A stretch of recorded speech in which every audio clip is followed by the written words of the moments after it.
Chapter 42. Today Han Yushi was instructed by Han Lijing to fill a gourd with the first batch of fruit wine brewed by the Han village and send it to Chang, and for the young master and young lady to taste. It was not easy to have a chance to enter the city, so naturally Iron Egg went with them. He even put a big grasshopper he caught recently into a bamboo tube and planned to give it to his sister Lan. Ever since Li Zixuan left the Han village, the scene of them escaping from the tiger's mouth in the mountains kept flashing in Han Yushi's mind. She could not forget it. Thinking that she would be able to see the young master today, Han Yushi got up early in the morning to dress up. She put on a relatively new pink dress and took out a silver hairpin from an exquisite wooden box at the head of the bed. She pinned it on her beautiful hair. This silver hairpin was left to her by her mother. Han Yushi, who was already fresh and refined, became even more beautiful. She was like a fairy descending to the mortal world. She was so radiant that she attracted the attention of passers-by along the way. Fortunately, the Tang dynasty was still relatively clean. Generally, no one dared to kidnap women in public. The siblings entered the city from the Yenxing Gate in the east of Chang'an. Looking at the neat streets and magnificent buildings, Iron Egg did not know where to put his eyes. He looked around randomly like Granny Lu entering the Grandview Garden for the first time. They did not know that from the moment they entered the city, a pair of eyes had been watching them. To be more precise, they were watching Han Yushi. A man with a face full of pockmarks and dressed like a scholar carefully followed behind Han Yushi with two servants. The scholar with a face full of pockmarks stared at Han Yushi's figure from behind and drooled as he looked at her. "Young master, if the old master knows about this when we go back, he will break our legs." The short servant next to him saw his young master's lustful face and knew that his young master did not have good intentions towards the girl. He could not help but persuade him with a bitter face. The pockmarked young master was lustful at this time. How could he listen to him? He said impatiently, "What are you afraid of? Didn't you see that these two came from a village outside the city? Later, when we enter the alley in front, the two of you go up and knock them out. Carry the older one to my house outside the city, and throw the younger one to a random place outside the city to bury them. No one will know, hee." After he finished speaking, he licked his lips and sneered wickedly, "This little lady is really charming. She's even prettier than the courtesans of the Emerald Smokehouse. This young master has traversed the fields of flowers for so many years, but I've never seen such a stunning beauty." When the two servants saw their young master like this, they guessed that they wouldn't be able to persuade him otherwise. Their faces were bitter. In the past, the young master had done this kind of thing many times. However, after being discovered by the old master, the ones who were punished were always the servants. This time, they could only pray that things would go smoothly and not be discovered by others. When Han Yushi and Iron Egg walked into the alley between Xianping Square and Xingping Square, they felt that there were a few people following behind them. She stopped in her tracks and turned around to look. Han Yushi saw a wretched man with a face full of pockmarks staring at her lecherously. She immediately felt angry and flustered. However, when she looked up and saw that there were no pedestrians around. This alley was remote and narrow. Han Yushi was very anxious at this moment. "Little lady, how about coming home with me? How about I take you in as my 8th concubine?" The pockmarked man chuckled and said. As he spoke, he wanted to go forward and touch her. As for the little brat beside him, he didn't care about him from the beginning. "Get lost, don't touch my sister." Iron Egg picked up a stone in the corner and stood in front of Han Yushi. He raised the stone in his hand to deter the three people in front of him. At the same time, he whispered to Han Yushi behind him, "Sister, take the opportunity to find the young master later. They can't catch up with me." Han Yushi quickly shook her head. "How can I do that? If they catch you, they will beat you." Iron Egg said anxiously, "Sister, what time is it now? If I am caught, I will at most be beaten up. Iron Egg has thick skin and is not afraid of being beaten.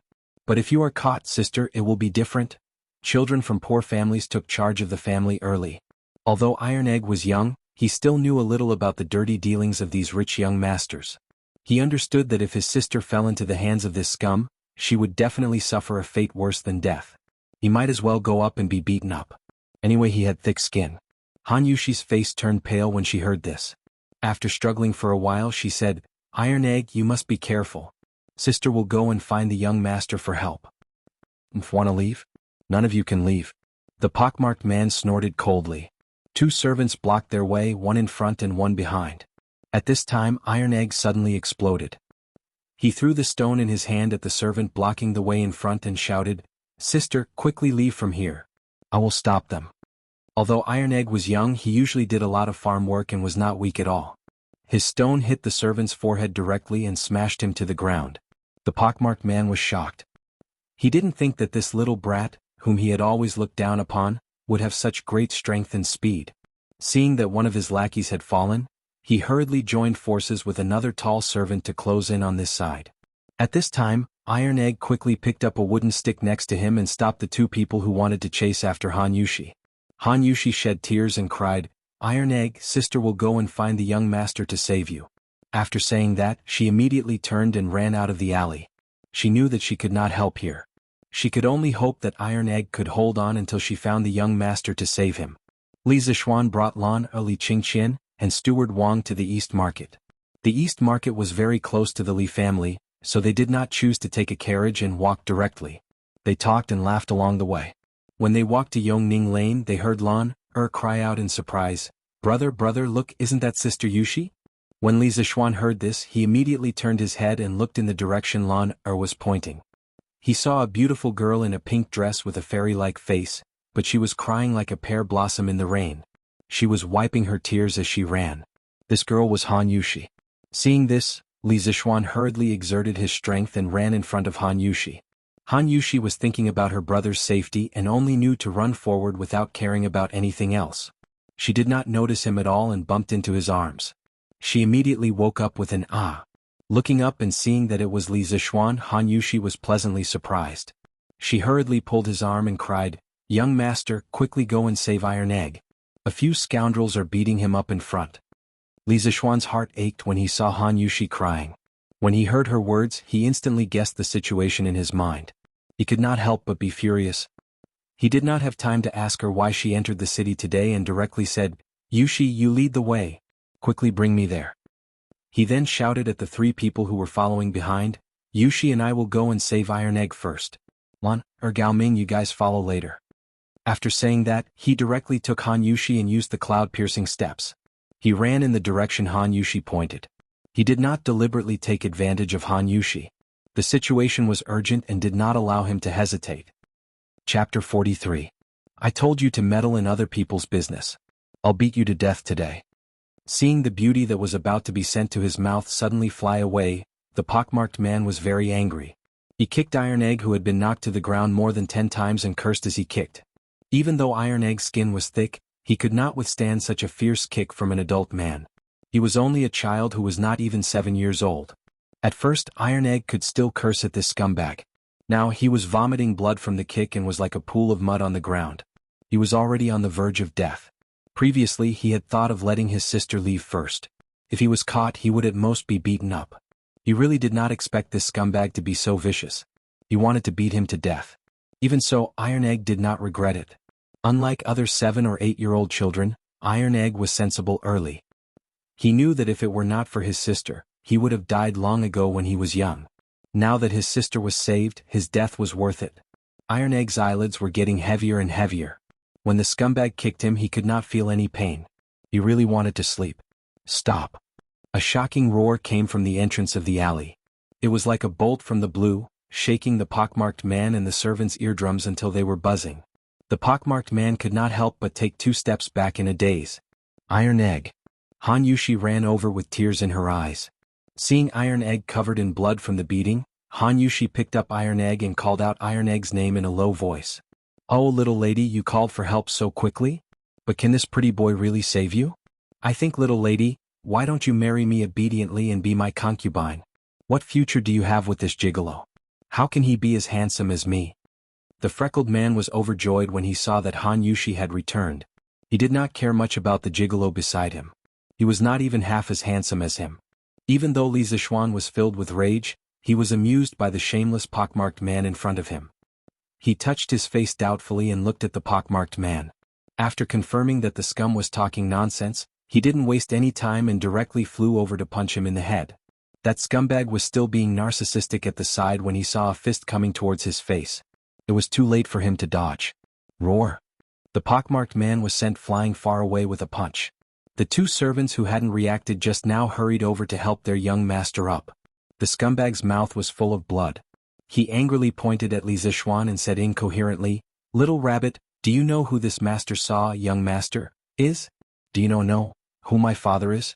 You two filth trash, hurry and tell him. Then he rubbed his face and took a deep breath. The tall servant came forward and said arrogantly, Boy, you're finished. Our young master is Chao Xiaoyun. Our master is Chao Rui, the county premier of Wanyan County in Chang'an. You dare to hit our young master. You're dead. Li Zishuan snorted and didn't want to talk nonsense with them. He directly went up to fight. Iron Egg was still dying and his injury was unknown. He had to find a doctor quickly. Perhaps Li Zishuan used to be afraid of these officials. After all, he was just a commoner.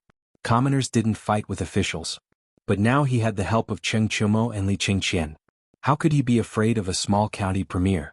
After beating up the three people, Li Zishuan kicked the tall servant and said, Tell your master to come and get him. I want to see what kind of person can give birth to such a scumbag. At this time Lan and the others had already arrived. When Lan saw Tai Dan lying on the ground covered in blood, her eyes turned red. Although she had only stayed for a little more than a day at the Han Manor, she had already formed a very deep friendship with this little brother she had just met. Lan knelt beside Han Yushi and looked at the miserable Iron Egg. She cried, Brother Iron Egg, what's wrong with you?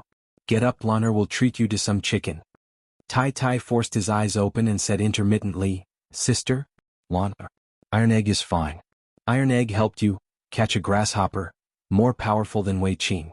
It's over there. After saying that, he pointed to the wall with difficulty. Li Zishuan and Lan looked over there and saw an overturned bamboo tube on the ground. A bigger grasshopper was jumping not far from the tube. Lan didn't have the heart to catch it. She just wanted her brother Iron Egg to get better quickly. At this time, a rooster ran out of a courtyard and flew past everyone. When it saw the grasshopper on the ground, it quickly flapped its wings and pecked at the grasshopper. It ran away like a wisp of smoke. Although Lan felt sorry for the grasshopper, now was obviously not the time to care about it. Li Zishuan saw it and suddenly felt something. It was as if he had suddenly thought of something. Li Qingqian asked, Brother Zishuan, what happened? Li Zishuan waved his hand and said, We'll talk about this later. The most important thing now is to send the Iron Egg to the medical hall. Gao Ming, I know you have guards with you. I'll have to trouble you to ask them to help send the Iron Egg to the medical hall. Although Li Qingqian was curious about how Li Zishuan knew there were guards behind him, it wasn't appropriate for him to ask. He nodded and shouted into the air, Wu San, come out. A person scuttled out of the alley and bowed to Li Qingqian. Your subordinate is here. Send someone to immediately send this child to the Imperial Physician Bureau. Have them treat him with all their might, Li Qingqian ordered. Yes. Wu San waved behind him and two soldiers immediately came up. They carried the Iron Egg away, but he stayed behind Li Qingqian. Since he had been discovered by Li Zishuan, he had nothing to hide. Li Zishuan comforted Han Yushi for a while before angrily walking towards Chao Xiaoyun, who was lying on the ground. He had roughly examined the injuries on Iron Egg's body. They were much more serious than the injuries he had suffered at the Han village. He really didn't expect this scum to be so ruthless towards a 6 or 7-year-old child. If he had come a little later, Iron Egg would have really been beaten to death. Li Zishuan was grateful to Iron Egg from the bottom of his heart. He was really a good child. Last time at the Han village, Iron Egg risked his own injuries to protect his sister. This time he risked his life to protect Han Yushi. Although Han Yushi was Iron Egg's elder sister, and it was natural for Iron Egg to protect her, in Li Zishuan's eyes Han Yushi should be his woman first, although she wasn't yet, then Iron Egg's elder sister. The 2 times that Iron Egg was beaten and injured were both related to him. Li Zishuan admired this well-behaved child from the bottom of his heart. He planned to keep him by his side after Iron Egg's injuries were healed, teach him some things and nurture him well. Li Zishuan really wanted to give this ruthless Chao Xiaoyun a good thrashing. Looking at his pockmarked face, Li Zishuan really didn't know where he got the confidence to say that he was handsome. Lan was also very angry at this moment. She had also seen that Iron Egg's younger brother had been beaten very seriously. The little girl ran over to Li Zishuan and angrily pointed at Chao Xiaoyun and said, Brother, Iron Egg is Lan's younger brother. This bad guy just bullied Iron Egg, which is bullying Lan. Bullying Lan is bullying brother. Brother, you must avenge Iron Egg. Li Zishuan didn't expect his little sister to speak so logically now. He was a little surprised. It seemed that the little girl was really angry now. Li Zishuan said in a deep voice, Lan, don't worry. Brother will avenge Iron Egg. Chapter 44. Li Zishuan angrily copied Iron Egg's wounds on Chao Xiaoyun's body. Of course, since he was the one who hit Chao Xiaoyun's injuries were much more serious than iron eggs. At first, Chao Xiaoyun could still arrogantly shout a few words, saying that when his father came, he would teach Li Zixuan a lesson. But after a while he was kicked until his whole body was covered in blood. He was gasping for air and could no longer speak. "Brother, you beat him well." Lana was not afraid of this bloody scene at all. Instead, when she saw Li Zixuan beat Chao Xiaoyun, she could not help but clap her hands and cheer. Chao Xiaoyun spat out 2 mouthfuls of blood. He had never been treated so miserably. He could not help but swear in his heart that he would definitely cripple this brat in the future. Housekeeper Wang was afraid that someone would die, so he quickly pulled Li Zixuan away. "Young master, although County Deputy Chao is only an 8th-rank county magistrate, it would not be easy for master to clean up the mess if someone died." Han Yushi also came over and pulled Li Zixuan away. "Young master, stop beating him." She was also afraid that Li Zixuan would get involved in a murder case because of her and her brother. Li Zixuan let Chao Xiaoyun live and walked to the side to wait for his father to come over. Li Qingqian saw that Li Zixuan wanted to make a big deal out of this, so he waved his hand and asked Wu San to come over. He whispered a few words in his ear and Wu San quickly left. County Deputy Chao was dealing with official business with the county magistrate today. When he saw his servant come to the county office with a bloody nose and a swollen face, his heart skipped a beat and he knew that something bad was going to happen. He quickly excused himself from the county magistrate and took the servant out of the county office. He went to a corner and asked in a low voice, "What happened? Did that unfilial son cause trouble for me again?" He knew his son's character better than anyone else. No matter how many times he reprimanded him, he would still cause trouble. Every time he caused trouble, he would have to clean up his mess. Fortunately, his son still had some brains. He didn't provoke those high-ranking officials and only harmed some commoner women. The trouble he caused each time wasn't too big, so he was able to settle it for his son every time. The servant hurriedly said, "Young master wanted to make a move on a girl at Shenping Lane, but he was detained by a young man. He wants master to go and get him." Hearing this, County Deputy Chao's face darkened. His unfilial son had indeed caused him trouble again. Although he expected better from him, he was still his son. He pondered and asked, "Who is that young man?" The servant replying to master, "I don't know." Deputy County Magistrate Chao waved his hand and summoned 5 yamen runners. Helplessly, he asked his servants to lead the way. He prayed in his heart that he would not kick an iron plate this time. When County Magistrate Chao arrived at Shenping Square, he saw his son covered in blood and lying on the ground. He quickly walked over and squatted down to check his son's injuries. At this moment, Chao Xiaoyun heard footsteps coming. He wanted to open his eyes to see if it was his father, but he couldn't open his eyes even with all his strength. Although County Magistrate Chao knew that it was his son's fault, he still felt a little angry when he saw his son in such a miserable state. However, the most important thing at this moment was to figure out the young man's identity. County Magistrate Chao suppressed the anger in his heart, walked forward and asked, "Who are you? How dare you commit a violent crime on the street and disregard the law of Tang Empire?" There was a trace of majesty in his voice. Li Zixuan snorted and said, "You must be County Magistrate Chao. What a powerful official's prestige. Why don't you ask your son what he has done?" "Lord Chao, you don't have to worry about my identity. My father is just a businessman." Hearing that the young man in front of him was just a businessman's son, County Magistrate Chao breathed a sigh of relief and felt more confident. At this moment, his prestige was more powerful. He shouted loudly, "How dare you commit a violent crime in broad daylight? Come on, take him back to the county government." 2 yamen runners immediately rushed forward to take him back. "Who dares?" Seeing that County Magistrate Chao was going to bend the law for personal gain in front of him, Li Qingqian couldn't bear it and shouted loudly. As the crown prince of the Tang Empire, he was very angry that there was such a scum in front of the emperor. He secretly thought that this time when he returned to the palace, he should suggest to his father that the emperor should reorganize the administration of officials. County Magistrate Chao didn't notice Li Qingqian until now. Seeing that he was just a little boy in his teens, he couldn't help but shout, "Who are you? How dare you obstruct the government from handling the case?" He was just a small official of level 8, who was not qualified to meet the crown prince before. Therefore he had the courage to say those words just now. Li Qingqian was not afraid at all and replied, "County Magistrate Chao, you don't need to know who I am. But there is someone you definitely know. You will see him later." Seeing that the young man in front of him was so fearless, County Magistrate Chow was about to ask who he was when he saw a group of people coming to the alley. When he saw the leader, County Magistrate Chow was shocked. He hurriedly ran over and bowed to him. "County Magistrate Chow, I am County Magistrate Wan Yin." The middle-aged man in the official uniform was Magistrate Hua of Chang'an. The city of Chang'an was divided into Chang'an County and Wanyan County. The officials of the two counties in the city, as well as Lantian, Xinfeng and other counties outside the city, were all under the jurisdiction of Magistrate Chow. Therefore Chow Rui was so respectful when he saw the people coming. Magistrate Hua heard from a guard that there was a man with the token of the East Palace and asked him to send people to save the Crown Prince. Magistrate Hua took the token and carefully observed it. It was real and he couldn't help but be shocked. If something happened to the Crown Prince under the Emperor's command, he would lose his position as magistrate. He hurriedly brought over a dozen people. County Magistrate Chow tried his best to bow and greet Magistrate Hua in a low and flattering voice. However, Magistrate Hua ignored him as if he didn't see him and went straight to Li Qingqian. When he was about to bow to him, Li Qingqian waved his hand to stop him and said in a low voice, "Magistrate Hua, the governance of Wanyan County has collapsed.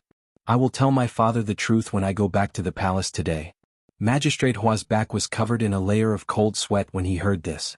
He hated Chow Rui to death in his heart.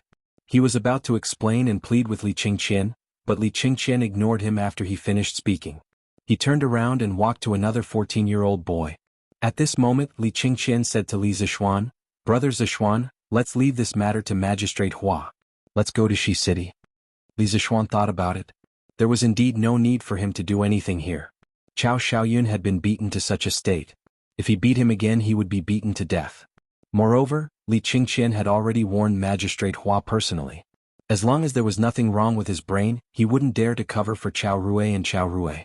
Looking at Chow Xiaoyun's behavior, he knew that this was not the first time he had done this. Now he had gotten rid of a scourge for the people of Chang'an. Li Zishuan walked to the side and pulled Han Yushi up. He took Lan and Li Qingqian to Shi City. They were going to Shi City to buy a shop today. Chapter 45. When they arrived at the East Market, Steward Wang found someone from the broker house and explained his intentions. That person brought them to a shop that had recently shown interest. In the end, Li Qingqian and Li Zishuan took a fancy to a wood-carving shop called Heavenly Craft Pavilion. The shop was rather large. It was a small two-story building. People could live on the top floor and store their goods, while the bottom floor could be used as a storefront. Moreover, the shop's location was excellent. Diagonally across from the East Market's largest restaurant, the Yunxi restaurant, was the location with the densest flow of people in the East Market. Li Zishuan was very satisfied with the shop's structure and location. He hurriedly signaled for Steward Wang to discuss the price with the shop's owner. He, Li Qingqian and Lan'er strolled around the shop. When he saw the wood carvings on the shop's shelves, Li Zishuan was immediately shocked. Taishang Laojun, Maitreya Buddha, 2 dragons playing with a pearl, and monkey birthday gifts were all on the shelves. Moreover, the layout of each carving was full. It was scattered but not loose, numerous but not messy. The layers were distinct and the theme was prominent. The carver was truly a master of knife skills. The shop's name, Heavenly Craft Pavilion, lived up to its name. Li Qingqian was also somewhat astonished. Although he was young, he still had the ability to appreciate. Now that he saw so many exquisite carvings, he exclaimed to Li Zishuan, "Brother Zishuan, the wood carvings in this shop can only be compared to some of the finest heirlooms in the palace." Li Zishuan nodded. At this moment, Steward Wang had finished negotiating with the shop's owner and was walking over to them. "Young master," according to the shop's owner, his master was transferred to Suzhou, so he was in a hurry to sell this shop. The final price was 780 strings of cash. "What do you think, young master?" Steward Wang reported. "Cheap, so damn cheap." This was Li Zishuan's first thought. Compared to the price of housing in the capital of his previous life, the current price of this shop was too low. Li Zishuan hurriedly nodded in agreement, then personally walked over to the shopkeeper. He cupped his hands and said, "Shopkeeper, may I ask who the master carver of this shop is?" The shopkeeper had found a buyer and was in a good mood. He replied, "Oh? Was this Lang Jun also interested in wood carving?" "The sculptor is Lu Dingyi, the famous sky broadsword in Chang'an City. People call him Louis Dao. Our shop paid a lot of money to hire him. If Xiao Langjun bought this shop for the wood carving business, I suggest you find a way to keep Louis Dao here. There are many shops out there competing to hire him." After saying that, the shopkeeper pointed to a skinny old man at the door. When Li Zixuan heard the shopkeeper say that the old man's nickname was Louis Dao, he couldn't help but curse in his heart. Why don't you call yourself Yi Dao Niu? In his previous life he was a Dota enthusiast and he had played a lot of Dota moves. Ugh, this guy couldn't help but let his thoughts wander. However, Li Zixuan really wanted to keep this old man with exquisite carving skills. Although he didn't plan to open a carving shop, he still needed a master who knew how to carve some rare items in the future. Li Zixuan immediately asked Louis Dao to stay at the Heavenly Craftsman Pavilion for 1.5 times the previous salary. After the handover with the shopkeeper, they were given 3 days to move out. Li Qingqian saw that it was getting late and was about to leave. Suddenly he remembered that their shop didn't have a name yet, so he asked, "Brother Zixuan, what should we name this shop?" Li Zixuan thought for a while and said, "Let's call it Wonderful Interest Pavilion. In the future all the wonderful treasures in the world will come from this pavilion, haha." Li Qingqian nodded in agreement and said, "We'll call it Great Kindness." Li Zixuan rolled his eyes and suddenly had an idea. He pulled Li Qingqian over and whispered, "Brilliant, I heard that His Majesty loves calligraphy. If you can find a way to let His Majesty inscribe a plaque for Wonderful Interest Pavilion, I'll give you half of the shares and 2 wonderful stories like Journey to the West. What do you think?" Li Qingqian's expression changed when he heard this. He immediately shook his head like a rattle drum and said anxiously, No, my father will definitely not agree." Although Li Zixuan's offer was very tempting, it was obvious that he was more afraid of Li Er's tiger might. To let Li Er inscribe a plaque for a shop, it was really his brother's idea. This was simply courting death. Li Zixuan saw that his refusal was very straightforward and knew that there was no hope. He settled for the next best thing and said, "Then forget it. But brilliant, you have to find a famous calligrapher to inscribe a plaque. Our Wonderful Interest Pavilion style must be as high as possible in the future. The plaque can't be shabby." Li Qingqian thought for a while and already had a plan in mind. He nodded in agreement and said, "That's not a problem. Oh, right, tomorrow I'll bring over that very interesting person with excellent skills in machinery for you to meet. I see that Brother Zixuan often has some wonderful ideas. Perhaps the two of you can collide and create some sparks." Li Qingqian didn't see any problems with this sentence, but as a modern person, Li Zixuan saw a big problem. He cursed in his heart, "I'm not gay." However, Li Zixuan couldn't explain anything. Instead, he was somewhat interested in the person that Li Qingqian was talking about. He said, "Then I'll wait and see." Then Li Qingqian bid farewell to him and left with the guards. Li Zixuan took Lan Yushi and a few others and hired a carriage to go to the Imperial Medical Department to pick up Iron Egg. Seeing that Iron Egg was wrapped into a dumpling, Han Yushi's heart ached and she couldn't help but cry. Lan'er's eyes were also red. Iron Egg saw that his sister and Lan'er were sad for him and hurriedly comforted them. Sister Lan, don't worry. Iron Egg is fine. It doesn't hurt anymore." It would have been better if he didn't say anything. As soon as he spoke, Lan'er immediately cried out. Li Zixuan saw that Iron Egg could already speak and his injuries were bandaged. He wanted to take him home to take care of him. Thus he found a medical officer and asked, "How is this child's injury? Can you take him back?" Iron Egg had no relatives or friends in Chang'an. Today he was injured because of Han Yushi. No matter what, Li Zixuan had to take him back to the residence and have someone take good care of him. When Li Zixuan came to the Imperial Medical Department, he brought Li Qingqian's warrant. This medical officer naturally didn't dare to offend him. He replied, "The child's broken bones have been connected. Next he only needs to rest. You can take him back, but you must be careful." Li Zixuan nodded. He invited a few students from the Imperial Medical Department to carefully carry Iron Egg into the carriage. Naturally, a few bedding had been prepared in the carriage to avoid bumps. Li Zixuan let Han Yushi and Lan'er enter the carriage to take care of Iron Egg. He also instructed the driver to walk slowly. He and housekeeper Wang followed behind the carriage on foot. The group rushed to the Li residence. Iron Egg saw that the young master wanted him to sleep in the carriage while walking by himself. He was immediately moved. He wanted to get up and refuse, but Li Zixuan sternly stopped him. Iron Egg's heart suddenly felt warm. He thought to himself, "They are both young masters. Why is it that his young master is so good to us country bumpkins, but Lu Haojin and Qiao Xiaoyun are so bad to country bumpkins?" Bruiser had saved people twice and both times he had been beaten. Although he had succeeded in saving people, he had been injured each time. He had a thirst for power. He wanted to be as strong as his young master, or even as strong as his father. That way he would be able to protect his family from being bullied.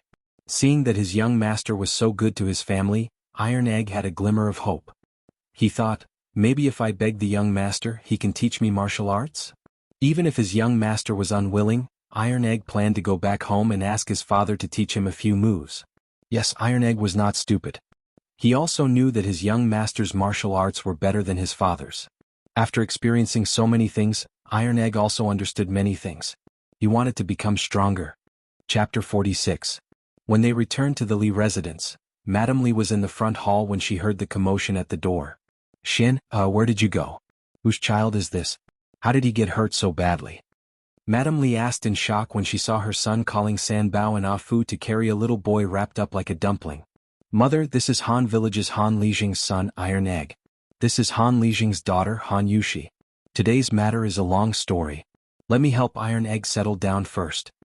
Li Zishuan told the servants to be careful not to hurt him as he answered his mother's question. At this moment Han Yushi hurriedly walked forward and bowed. Yushi greets Madam. Us siblings have disturbed you today. Iron Egg, who was being carried, forced himself to stand up and said to Madame Li, Iron Egg pays his respects to Madam. Madame Li hurriedly pressed the child down and said there was no need to be so polite. She then turned to look at Han Yushi. Seeing her beautiful appearance and pitiful appearance, she was truly a peerless beauty. She was stunned and secretly wondered if her son had taken a fancy to this girl. She walked forward to help Han Yushi up and said, Miss Han, there's no need to be so polite. Our Li family usually collects rent from the Han village. Your father has also given us a lot of convenience. She then turned to Li Zishuan and said, Xian, let San Bao and the others place Iron Egg in Mingyue Xian.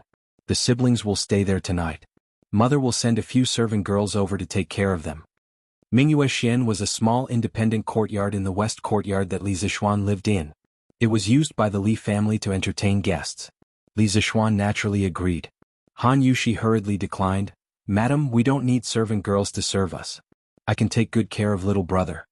Madame Li smiled and said, You little girl, there's no need to be so polite in our house. Previously Xiana was taken care of by your father in the Han village. She had just noticed that there was a trace of adoration in her son's eyes when he looked at Han Yushi. As an experienced person, Madame Li naturally understood everything.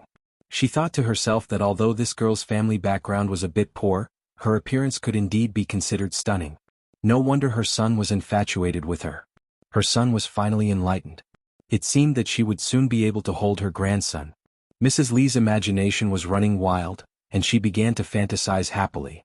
Li Zishuan politely directed the servants to carry his future brother-in-law. With such a good opportunity to perform, of course he had to perform well in order to get closer to Han Yushi. However, he was completely unaware that his thoughts had been completely seen through by his quick-witted mother. After some work, Li Zishuan, Lan and Han Yushi followed the servants to Mingyue Xian. Madame Li naturally went to instruct the kitchen to prepare dinner. After placing Iron Egg on the bed, the servants took their leave. Li Zishuan turned around and said to Han Yushi, Yushi, Iron Egg's injuries can't withstand any bumps. The mountain road to the Han village is also rugged. You should accompany Iron Egg and stay at my house for a few days. When Iron Egg's injuries are more or less healed, we'll talk about it again. I'll send someone to the Han village to inform your father in a while. After saying that, he looked at Han Yushi and prayed that she would quickly agree. Spring was coming and this fellow was now a little moved by love. Although Han Yushi felt that it was inappropriate to stay here, everything the young master said was reasonable. Iron Egg's injuries were indeed unable to leave. She could only nod and say, Then I'll have to trouble you, young master. After saying that, a trace of joy and anticipation appeared in her heart for some reason. Children all loved excitement. Lana heard that and cheered, That's great, that's great. Now there's finally someone to play with, Lan. Li Zishuan pointed at Lan unhappily and said, Big brother, haven't I been playing with you all this time? You ungrateful little girl. Lan naughtily stuck out her tongue at her brother. She tugged at Han Yushi's arm and giggled. She didn't say anything else. Xiaohe walked in and bowed. Young master, the food is ready. Madam wants you to go to the front hall to eat. Old master is also back. Li Zishuan nodded and said to Han Yushi, Yushi, follow me to the front hall to eat. I'll ask Xiaohe to send some food over for Iron Egg to eat later. Han Yushi hesitated for a moment and nodded. Lan mischievously said, Brother Iron Egg, you have to be good. Lan will ask Sister Xiaohe to send you some chicken to eat later. Iron Egg didn't know whether to laugh or cry. Come Yushi, eat this base. It's good for your body. At the dining table, Madame Li was beaming with joy as she frequently picked up food for Han Yushi. Han Yushi's small bowl soon piled up into a small mountain. Han Yushi was helpless. If she refused, she was afraid that it would be too rude. Moreover, she kept feeling that Madame Li was looking at her strangely. She was a little flustered and could only hurriedly thank her and bury her head in eating. Li Zixuan also noticed his mother's strange gaze. He thought to himself, could it be that his mother saw that he was interested in Han Yushi? That shouldn't be. Li Zixuan felt that he hid it very well. Xin, I heard from your mother that Han Tianhu's son was injured today? Li Jingma asked. Yes, father. Iron Egg's injury is very serious. I want him to recuperate in our house for a few days. I'll send him back when his injury is better, Li Zixuan answered. Li Jingma nodded. Yes, that's how it should be. Your father and I have some friendship before. Since his son is recuperating in our house, we have to take good care of him. But speaking of which, why was Iron Egg injured? There are actually people who dare to commit murder and injure people at the foot of the emperor. Isn't this disregarding the national law? When Li Zixuan heard this, he felt that the latter half of his father's words were very familiar. After thinking for a moment, it turned out that County Magistrate Chow had just told him this afternoon. He couldn't help but find it funny. He told his father about how they went to Shi City in the afternoon and met Yushi and the others who were bullied. Bang! When Father Li heard about Chow Xiaoyun's evil deeds, he immediately slammed the table angrily. This is really preposterous. He actually snatched a commoner's daughter in broad daylight and maliciously injured her. I've heard of this Chow Xiaoyun before. He used his father's official position to snatch commoner's daughter and committed all kinds of evil deeds. He's really guilty. Madame Li also said angrily, this kind of evil person really deserves to be killed. Xin, what happened after that? Li Zixuan said, later, Gao Ming called the capital magistrate and ordered him to handle the case impartially and not to play favoritism. Their Chow family will definitely be finished this time. Madame Li let out a sigh of relief. She held Han Yushi's hand and gave her a comforting look. Li Jingmo reacted quickly and asked doubtfully, Xin, who is this Li Gao Ming? Why is he able to call the capital magistrate? Li Zixuan didn't plan to hide this matter from his parents. In any case, they would find out sooner or later. He said, Father, this Li Gao Ming is the current crown prince, Li Qingqian. A single sentence stirred up 1,000 waves. This was simply earth-shattering. Other than Li Zixuan and Lan, everyone else in the room was dumbfounded. They were just ordinary people. The crown prince was too far away from them. They never thought that Li Zixuan would be related to the crown prince. Li Jingma's psychological quality was better. After all, he had been in the business world for decades. He was the first to come back to his senses. He muttered, Xin, why is the crown prince with you? Li Zixuan really wanted to tell his father that his words were ambiguous. He wasn't gay. However, now was obviously not the time to joke. Thus, he told his parents about him and Li Qingqian opening Strange Interest Pavilion. When Father Li heard that his son dared to take 70% of the shares, he was so shocked that his mouth fell open. He secretly thought that his son was really a newborn calf that wasn't afraid of a tiger. How bold. Li Jingma planned to talk to his son alone after dinner. He wanted to remind him to pay attention to the etiquette between a ruler and his minister. He didn't want to be too rude and offend the crown prince. When Madame Li heard that her son was opening a shop with the crown prince, she immediately felt that her son was promising. She was very happy. Just like that, the family finished dinner with their own thoughts. Li Jingma stood up and said, Xin, come with me to the study. I have something to tell you. After saying that, he directly walked to the study with his hands behind his back. Li Zixuan hurriedly stood up and followed. He also had something to tell his father. Chapter 47. Li Zixuan entered the study and closed the door behind him. He found that his father was already sitting on a stool, holding a cup of tea and waiting for him. Li Zixuan sat on the other side without hesitation and poured himself a cup of tea. Drinking tea after a meal was good for digestion. Seeing his son's carefree attitude, Father Li couldn't help but get angry. Xin, how did you meet the crown prince? Looks like father is still worried about the crown prince. His mentality isn't stable. Li Zixuan put down his teacup and told his father about how he met the crown prince on the way to Shi City and how the Drunken Immortal restaurant had invited the crown prince and Cheng Chumo to eat together. Father Li stroked his beard and digested the information. Xin, you have to follow the rules in front of the crown prince. Pay attention to the etiquette between a ruler and a minister. You can't be as undisciplined and reckless as you are at home. As the saying goes, accompanying a ruler is like accompanying a tiger. If you anger the crown prince, even I won't be able to save you. Thinking of that brat Li Zishuan, if he had to bow and scrape before him, he wouldn't have been able to do it. However, Father Li's words were for his own good. Li Zishuan couldn't be bothered to explain and could only reply vaguely. Father, don't worry. The crown prince and I are friends. He won't use his status to pressure me. Father Li glared at him. Even so, you can't overstep the etiquette between a ruler and a minister. What if the crown prince decides to settle the score one day? Yes. Father is right. I'll listen to you. In order to avoid being lectured by his father, Li Zishuan quickly nodded in agreement. Seeing his son's behavior, Father Li knew that he didn't listen. He snorted angrily and didn't bother to persuade him anymore. Why did you only give the crown prince 30% of the shares of your strange interest pavilion? Why don't you give him 30% tomorrow? Our family doesn't lack money. There's no need to offend the crown prince over such a small matter. Li Zishuan immediately stomped his feet and said anxiously, No, this won't do. That won't do. The crown prince himself has already agreed to this condition. Father, what are you doing here? Aren't you just as anxious as the emperor? You little bastard, how dare you talk to your father like that? Is your skin itching again? Father Li was so angry that his beard blew and his eyes widened. Flustered and exasperated, he was about to get up and hit him. Li Zishuan immediately got up and dodged. As he dodged, he shouted, Mother, help! My father is going to put righteousness before family. Old man Li was even more furious. He was so angry that he stomped his feet. At this moment, a cough came from outside the study. Cough cough. Li Zishuan could tell that it was his mother's voice. Sure enough, her mother pushed the door open and entered.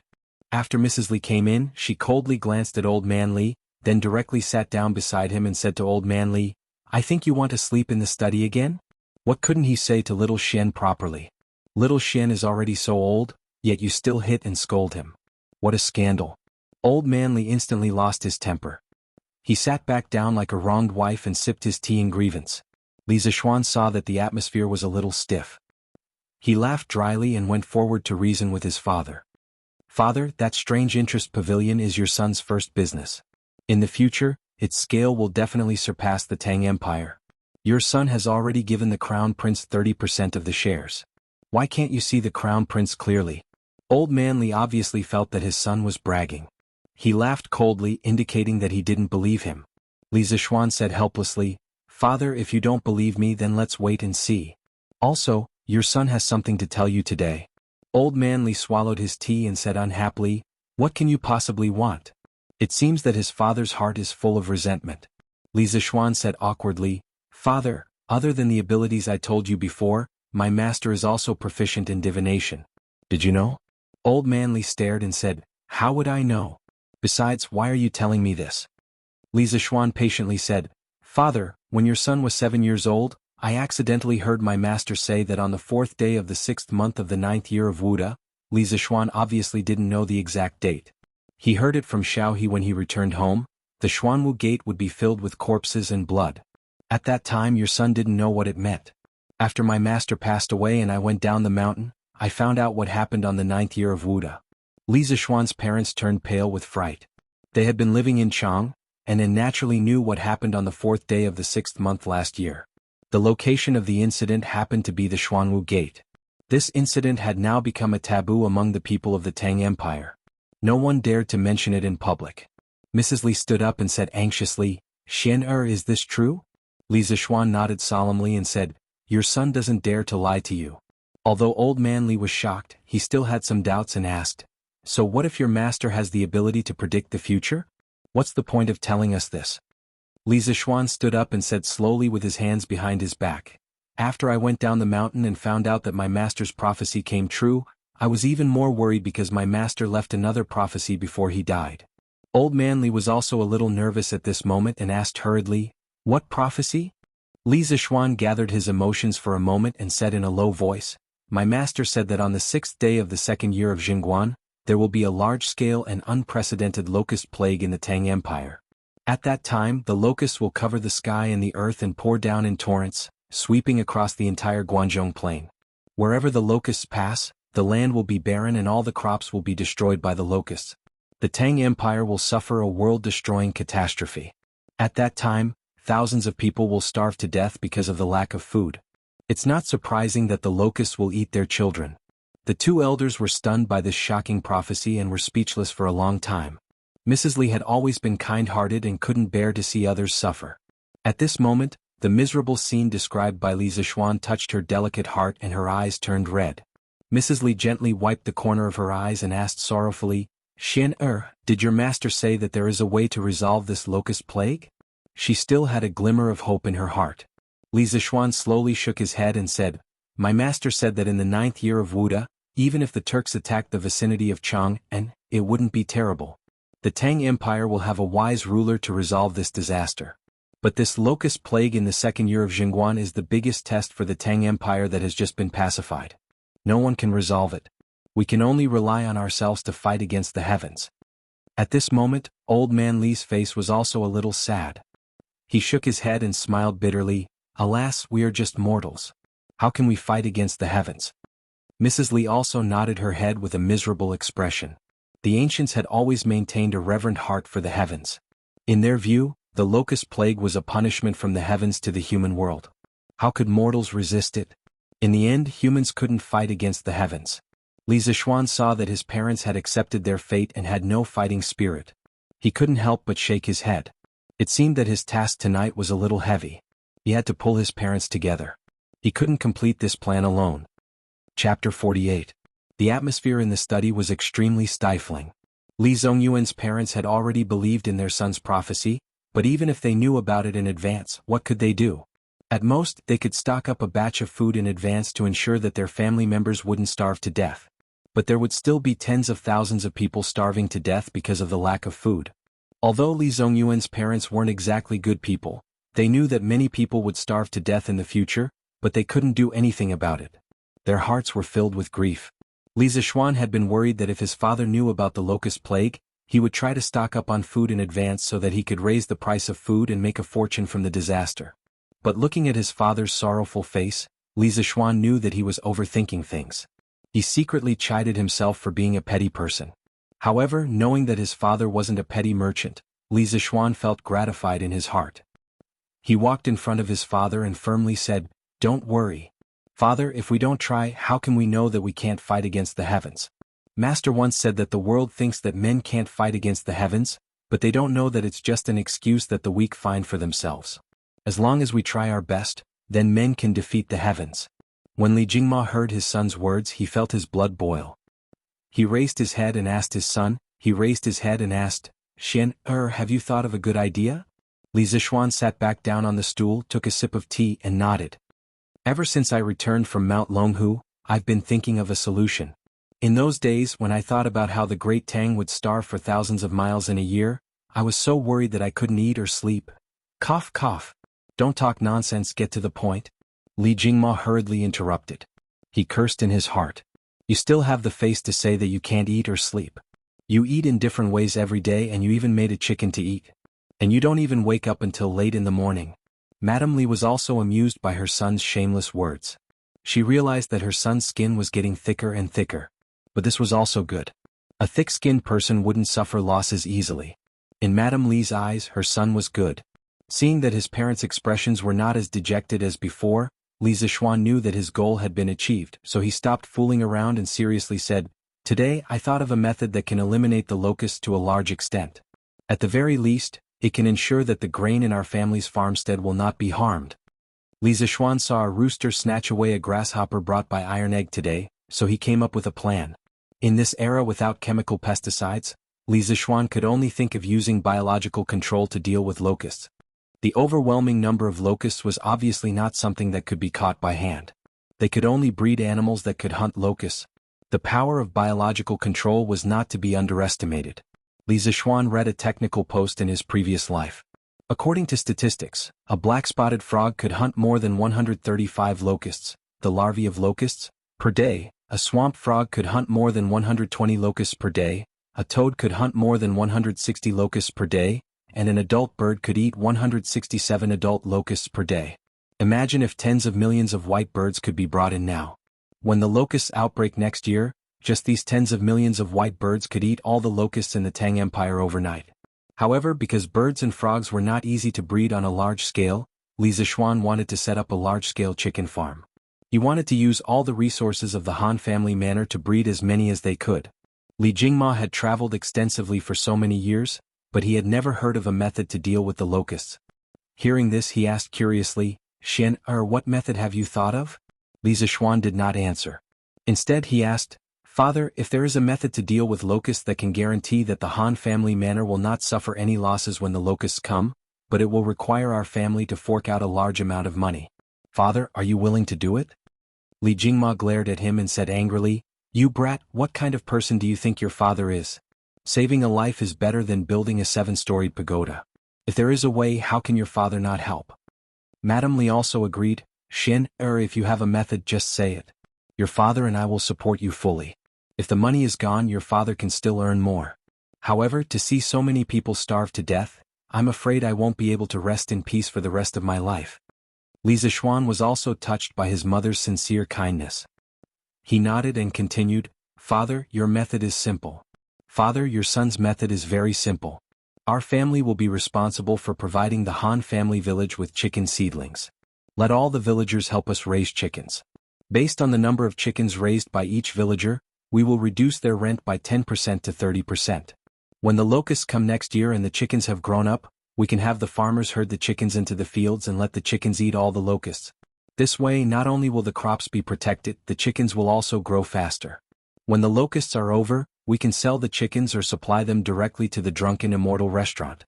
In this way we won't lose money and can even help the farmers." Li Jingma listened to his son's plan while thinking in his heart.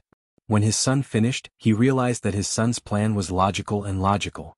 He had considered all the problems and couldn't help but feel gratified. However, he still had a question in his heart. He asked, "Xian, your idea is quite thorough. It may not be impossible. However, with just these chickens, can we really eat all the locusts in the Han family manor?" Li Zishuan smiled confidently, "Father, don't underestimate the chickens. Father, don't underestimate the ability of chickens. I once read a book that said that an adult chicken can eat up to 300 locusts a day. By then, I estimate that 20 chickens can almost guarantee that there will be no locusts in 1 mu of land. As long as the plan goes smoothly, we can fight against the heavens. Moreover, the chickens fed with locusts will grow faster and their meat will be incomparably delicious. After the locusts are over, if we supply the chickens to the Drunken Immortal restaurant, we can definitely raise the price." Although Li Jingma didn't know which book would record such a boring matter, seeing his son's solemn vow, he nodded thoughtfully. Madame Li then asked, "Xian, if we herd the chickens into the fields, what will happen if they eat the crops?" Li Zishuan smiled, "Mother, with so many locusts in the fields, the chickens definitely won't have the appetite to eat the crops." Madame Li was enlightened. Li Zishuan saw that his parents were more or less convinced and asked his father, "Father, how much money can we spare at this stage?" Li Jingma thought for a moment, then said, "Give me 3 days and I can probably spare 300,000 strings of cash for you." When Li Zishuan heard this, he was shocked. He knew that his father was rich, but he didn't expect him to be so rich that he could spare 300,000 strings of cash in just 3 days. Currently, the entire Tang Empire's annual revenue was only about 20 million strings of cash. Moreover, this 300,000 strings of cash was only a portion of the liquid assets. Adding in the immovable assets, Li Zishuan couldn't imagine how rich his family was. When Li Jingma saw his son swallowing his saliva in shock, he couldn't help but feel a little proud. He had finally regained some of his status in the family. Li Zishuan was stunned for a moment before saying, "Father, let's spare some money. You can get someone to buy food. We'll stock up as much as we can. With more food we'll have more confidence. As for the other 150,000 strings of cash, I'll use a portion to buy chicken seedlings for the Han village and build a chicken coop. The remaining portion will be kept for emergencies. Father, what do you think?" With a solution, and more importantly with the support of his father's strong financial strength, Li Zishuan was in high spirits. He secretly rejoiced that he was reborn as a rich second generation. Otherwise, even if he had a way to control the locusts, it would only be a small matter. But now it was completely different. If the plan went smoothly, Li Zishuan could save a large area of people. Li Jingma stroked his beard and said, "Okay, we'll follow Xian'er's plan. But today's matter must not be spread or our family will be in trouble." Li Zishuan knew that this was a serious matter. He nodded and said, "Father, don't worry. I know the severity of the matter. In a few days, when Iron Egg's injuries are healed, I'll go with them to the Han village and discuss this matter with Han Lijing. The sooner this plan is carried out, the better." Li Jingma nodded in agreement. At this moment Madame Li smiled meaningfully and said, Xin, you're not young anymore. It's time to think about marriage. Mother thinks that Miss Han is not bad. Li Jingma's face was full of question marks. He didn't know what was going on. However, Li Zixuan's old face turned red, and he was greatly embarrassed. He hurriedly fled. Madame Li shook her head and laughed. This child? Chapter 49. When Li Qingqian returned to the Eastern Palace, he immediately ordered his personal attendant to find 10 young eunuchs who knew how to write. Li Qingqian asked them to copy Lan Er's journey to the west as quickly as possible. He stood behind one of the young eunuchs and read the story while he was at it. This made the young eunuch suffer. The crown prince was already urging him. Now that the crown prince was standing behind him, how was he supposed to write?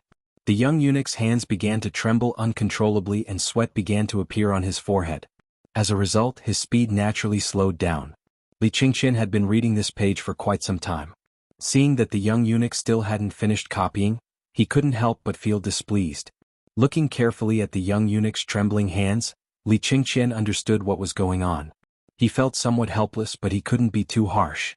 Li Qingqian could only walk away and say to the young eunuchs who were copying, You guys copy as quickly as possible. Try to copy 2 copies today. After you finish copying, I will reward you greatly. The eunuchs hurriedly bowed respectfully. Li Qingqian turned around and said to the personal attendant, Zhang Gui, after they finish copying, report to me as soon as possible.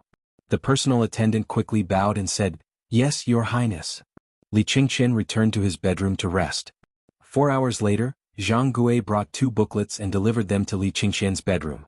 Your Highness, 2 copies have been copied. Please take a look. Li Qingqian quickly walked forward and took one of the booklets. He sat on the bed and impatiently flipped it open while saying to Zhang Gui, Good.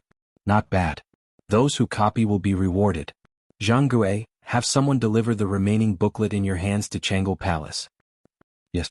Zhang Gui cupped his hands and left. Only then did Li Qingqian wholeheartedly immerse himself in the bizarre journey to the west. The moon hung in the sky. Chang'e Palace. Big Sister Yan, why are you here at Chang'e Palace at this time? Below Chang'e Palace, a young palace maid dressed in purple saw an acquaintance and quickly went forward to ask. The tall palace maid stepped forward and replied with a smile, Younger Sister Li, Attendant Zhang sent me to deliver a book to Her Royal Highness. He said that His Royal Highness the Crown Prince sent it over. But Her Highness has already gone to bed. Lear raised her head and looked at the attic where the lights had already been turned off, and said with difficulty. Yan also looked up and hesitated. His Royal Highness didn't say that he had to personally deliver it to Her Royal Highness. Why don't you help me put this book in Her Royal Highness's bedroom? After Her Royal Highness wakes up tomorrow, you can inform Her Royal Highness? Li tilted her head and thought for a moment. This was indeed a solution. She nodded and agreed, All right then. Big Sister Yan, give me the book. Li took journey to the west, and entered the palace. Worried that she would wake up the princess, she could only put it on the table in the main hall on the first floor. Anyway, she wasn't worried that someone would take it away. The next morning, Chang'e Palace. When Li saw a little fatty wearing a python robe walking over, she hurriedly went up to greet him. This servant greets Your Highness Duke of Wei. The little fatty nodded. And where's Chang'e? This little fatty was the second son of the current emperor and empress Zhang's son, Duke of Wei Li Tai. He was only 9 years old this year, but at a young age he was brimming with talent and was peerlessly intelligent. He was fond of literature and had collected tens of thousands of books. Thus he was deeply doted on by Li Er. Of course, smart people were all somewhat arrogant. Li Tai had always been at odds with Li Qingqian. He looked down on this older brother of his, thinking that Li Qingqian only became the crown prince because he was born a year earlier than him. In terms of talent, Li Tai was confident that he could completely surpass that older brother of his. A few days ago, Li Tai heard from his subordinates that Li Qingqian brought Chang'e out to relax and even brought back a type of delicacy for Imperial Father. As a result, Imperial Father was greatly pleased and praised Li Qingqian for his filial piety and for the harmony between the siblings. Li Tai was somewhat unhappy. He knew that type of delicacy. It was called nibbled chicken. Later on he also ate it and he ate a lot. Every day he had the Imperial bodyguards line up to buy it for him to eat. It was indeed delicious, but he felt that Imperial Father shouldn't give the credit to his older brother. This nibbled chicken wasn't invented by the Crown Prince. Therefore, Li Tai also came to Chang'e Palace today to show concern for this younger sister of his. He wanted to see if she wanted to go out to relax and he could accompany her. Firstly, although Li Tai didn't get along with Li Qingqian, he had always been on good terms with Chang'e. He was also concerned about his younger sister's health. Secondly, if Chang'e wanted to go out to relax, he could also legitimately follow her out. When he returned, he might even receive Imperial Father's praise and say that they siblings were harmonious. It was killing two birds with one stone. At this moment Li bowed and replied, "Your Highness, the princess hasn't woken up yet." Li Tai was a little disappointed. It seemed that he had come early. He casually said, "Oh, then this prince will sit in the front hall for a while and wait for Chang'e to wake up." After saying that, he directly entered the main hall. Li hurriedly went in to serve tea. Li Tai sat on the bench and glanced at a small booklet on the table. On it was written "Journey to the West."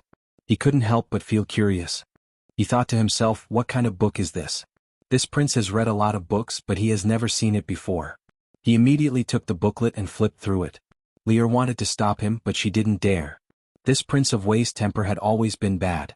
She thought to herself she could only wait for the princess to come and ask Prince of Wei to return the money. Presumably, Prince of Wei wouldn't go back on his word. Li Tai was attracted by the first page. As he read further, more novel things appeared. Things like a monkey that jumped out from a rock, Patriarch Bodhi, Somersault Cloud, 72 transformations, and Uproar in Heaven. He had never heard of these novel and strange things before. However, these plots were so hot-blooded and so attractive. Li Tai's mind couldn't help but become more and more immersed in that exciting story. After a while, there was a sound of a table and chair colliding from above. Li Tai was startled awake. Li also reacted and hurriedly said, "It seems that the princess has woken up. Your Highness, Prince of Wei, this servant will take her leave first. This servant needs to serve the princess and put on her clothes." Li Tai waved his hand and Li hurriedly went upstairs. At this moment, Li Tai saw that he was the only one left in the room. He looked at the book, Journey to the West, and his eyes flashed with extreme reluctance. After pausing for a while, a trace of hesitation and struggle flashed in his eyes. In the end, when he saw that there wasn't much time left and that Chang'e would come down in a while, Li Tai gritted his teeth, and a trace of determination finally flashed in his eyes. He looked around like a little thief and confirmed that he was the only one in the front hall. Then he stuffed Journey to the West into his long sleeves at lightning speed. He didn't care about the astonished eyes of the two little palace maids standing at the door and directly ran away. In the attic. "Princess, Prince of Wei is already waiting for you downstairs," Li reported while combing Chang'e's hair. "Oh, Brother Qingke came to look for me? Li hurry up. Don't let Brother Qingke wait for too long." When Chang'e heard that Li Tai came to look for her, a trace of happiness flashed across her delicate little face. Li hurriedly sped up and said, "Princess, the Crown Prince sent someone to deliver a book last night. When I saw that Princess had already gone to bed, I put the book in the front hall." Chang'e's eyes lit up when she heard this. She was overjoyed and said, "That's great. It must be the Journey to the West that Brother Crown Prince heard yesterday. Brother Crown Prince is really careful. He copied it into a book and sent it over. Li hurry up. I have to go down and take a look." After a quarter of an hour. Chang'e Palace's main hall. Li where is Brother Qingke? Chang'e looked at the empty front hall and asked doubtfully. Li also looked confused. She looked around and said doubtfully, "He was still here just now." At this time, a little palace maid came in and carefully reported to Chang'e, "Princess, I saw Prince of Wei a quarter of an hour ago. He seemed to have something urgent and left in a hurry." Chang'e was even more confused. She didn't know what was wrong with her brother so early in the morning. After thinking for a while, she couldn't figure it out, so she simply stopped thinking about it. She asked again, "Li, didn't you say that Brother Crown Prince sent a book? Where is the book?" "Princess, the book is over there." Li pointed at the table but found that there was nothing on it. She couldn't help but be stunned. Then she was terrified. She quickly knelt down and said, "Princess, please forgive me. I really didn't lie. That book was on the table all this time. Prince of Wei just came down and looked through it." Chang'e thought for a while and finally reacted. She couldn't help but be flustered and exasperated. She stomped her feet and said angrily, "Stinky Qingke, let's see how Chang'e will deal with you in the future." After saying that, she quickly walked out. She was going to the East Palace.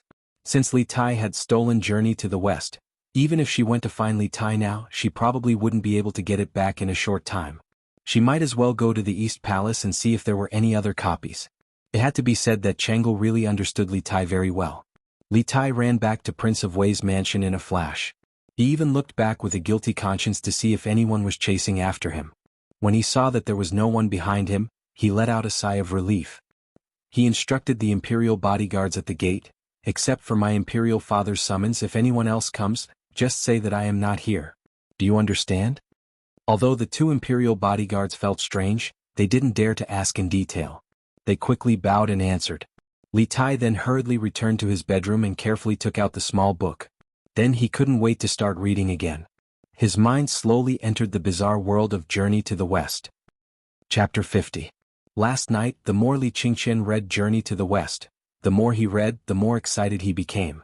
It wasn't until the third quarter of the morning that he began to feel sleepy. Unable to endure, he could only reluctantly put down the book and fall into a deep sleep. If Li Zixuan knew that Li Qingqian had not finished Journey to the West, after reading for so long, he would definitely despise him deeply. The vernacular version of Journey to the West only had 39 chapters and no more than 100,000 words. Compared to Li Zixuan's previous life speed of reading a novel of 3 to 4 million words in 3 days, it was simply too slow. When Chang'e arrived, Li Qingqian was still sleeping soundly. In the past, this kind of situation was not common. As the heir to the throne, laziness would be impeached. Moreover, as the crown prince, he had to pay respects to the empress every morning. "This servant pays respects to your imperial highness." Seeing Princess Chang'e leisurely walk over, Yan promptly stepped forward to pay her respects. Nodding her head, Chang'e asked, Where is big brother crown prince?" Her voice was as clear and melodious as an oriole's, as if waking up the entire garden. Hesitantly, Yan replied, "Reporting to the princess, the crown prince has not yet woken up." Chang'e wrinkled her beautiful brows, somewhat incredulous. She said, "Quickly wake big brother crown prince up. In a moment we still have to pay respects to imperial mother." Finished speaking, she entered the palace. Hearing this, Yan promptly went to the crown prince's sleeping quarters and woke him up. A short moment later, Li Qingqian walked out, yawning with 2 dark circles under his eyes. "Ha, Chang'e came so early." Seeing Chang'e sitting there, Li Qingqian casually greeted her. Rolling her eyes, Chang'e angrily said, "Big brother crown prince, why did you wake up so late today? Don't you know what time it is? We still have to pay respects to imperial mother." Hearing this, Li Qingqian's drowsiness immediately dissipated. Yan quickly helped me wash up.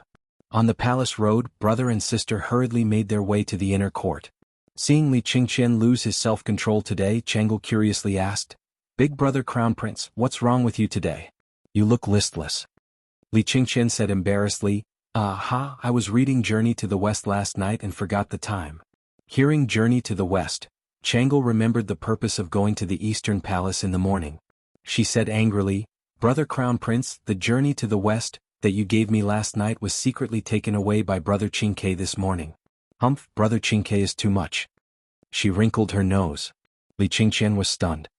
His younger brother had always considered himself a modest gentleman. How could he do such a tasteless thing? But seeing that his younger sister was a little unhappy, he coaxed her. "Don't be angry, Chang'e. After I gave you a book yesterday, I asked Zhang Gailing to copy a few more. They should have finished copying by now. After we pay our respects to mother, you can follow me back to the Eastern Palace to get them." Hearing this, Chang'e was overjoyed. She secretly thought that brother crown prince was so considerate. "That's great. Thank you, brother crown prince."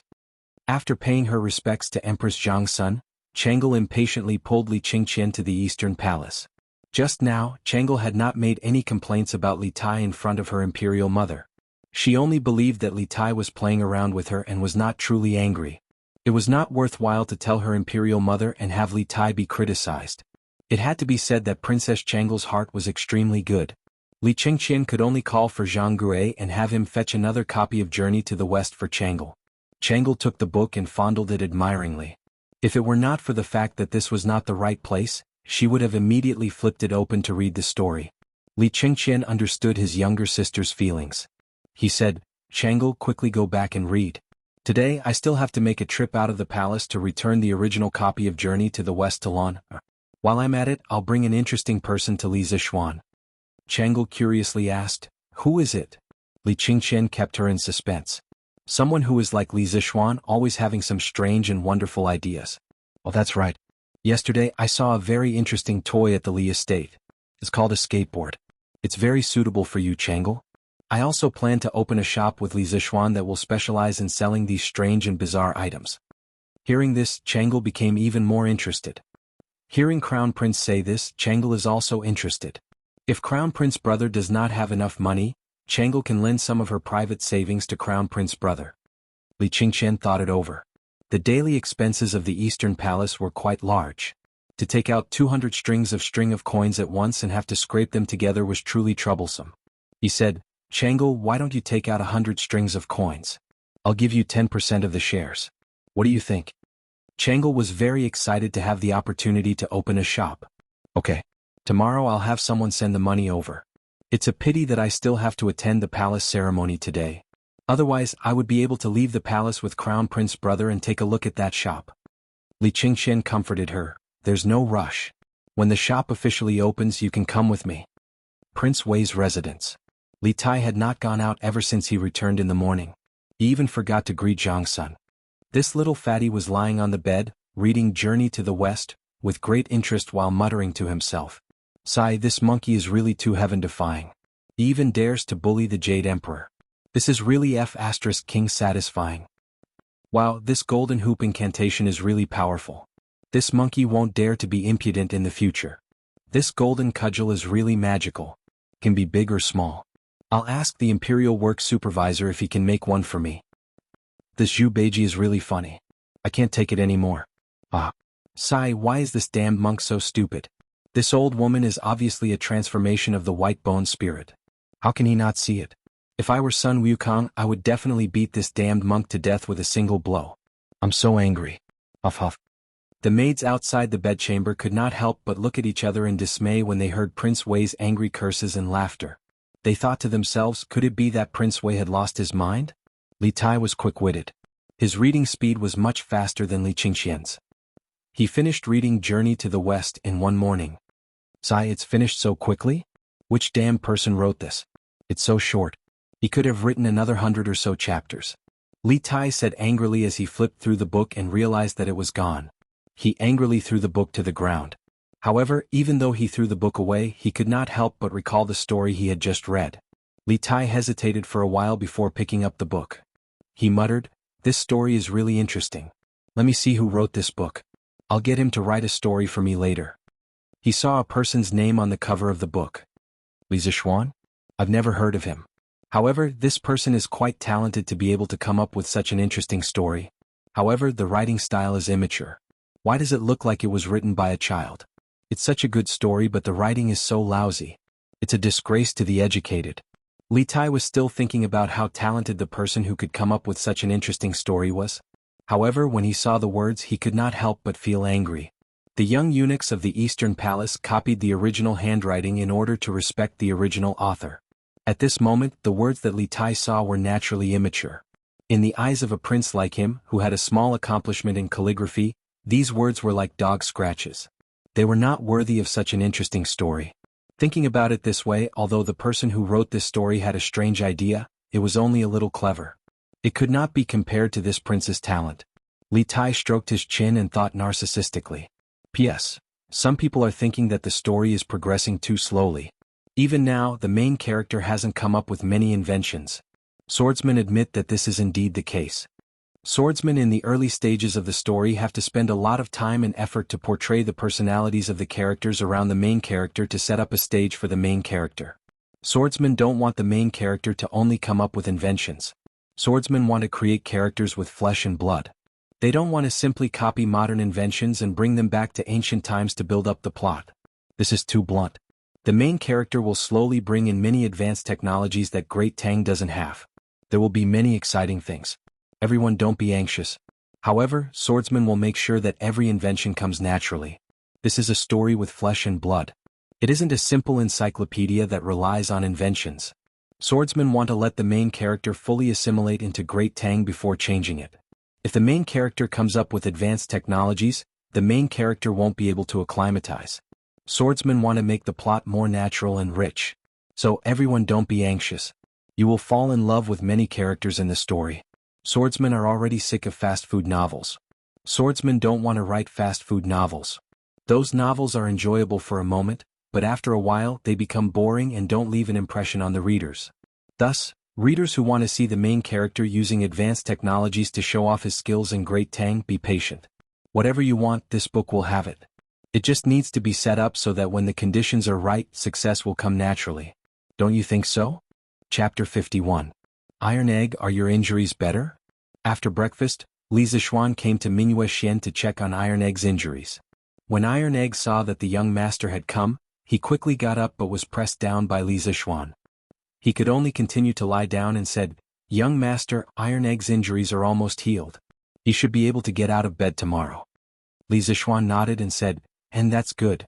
Pay more attention to rest. Tell Xiaohe what you want to eat." "And thank you, young master," Iron Egg said gratefully. Li Zixuan saw that there was nothing he could do here, so he nodded and turned to leave. Iron Egg stretched out his hand and wanted to say something, but in the end he didn't have the courage and put down his hand dejectedly. Young master, you're here?" Li Zixuan had just gone out when he bumped into Han Yushi, who had just returned with a basin of clothes. Li Zixuan looked at the clothes Han Yushi was carrying and frowned. "Why did you go to wash the clothes? Why didn't you let the servants in the manor wash them?" Hearing the concern in Li Zixuan's words, Han Yushi said shyly, "Young master, Yushi isn't a spoiled young lady from a big family. Yushi can do these things herself." Li Zixuan was a little helpless and couldn't persuade her anymore. He could only remain silent.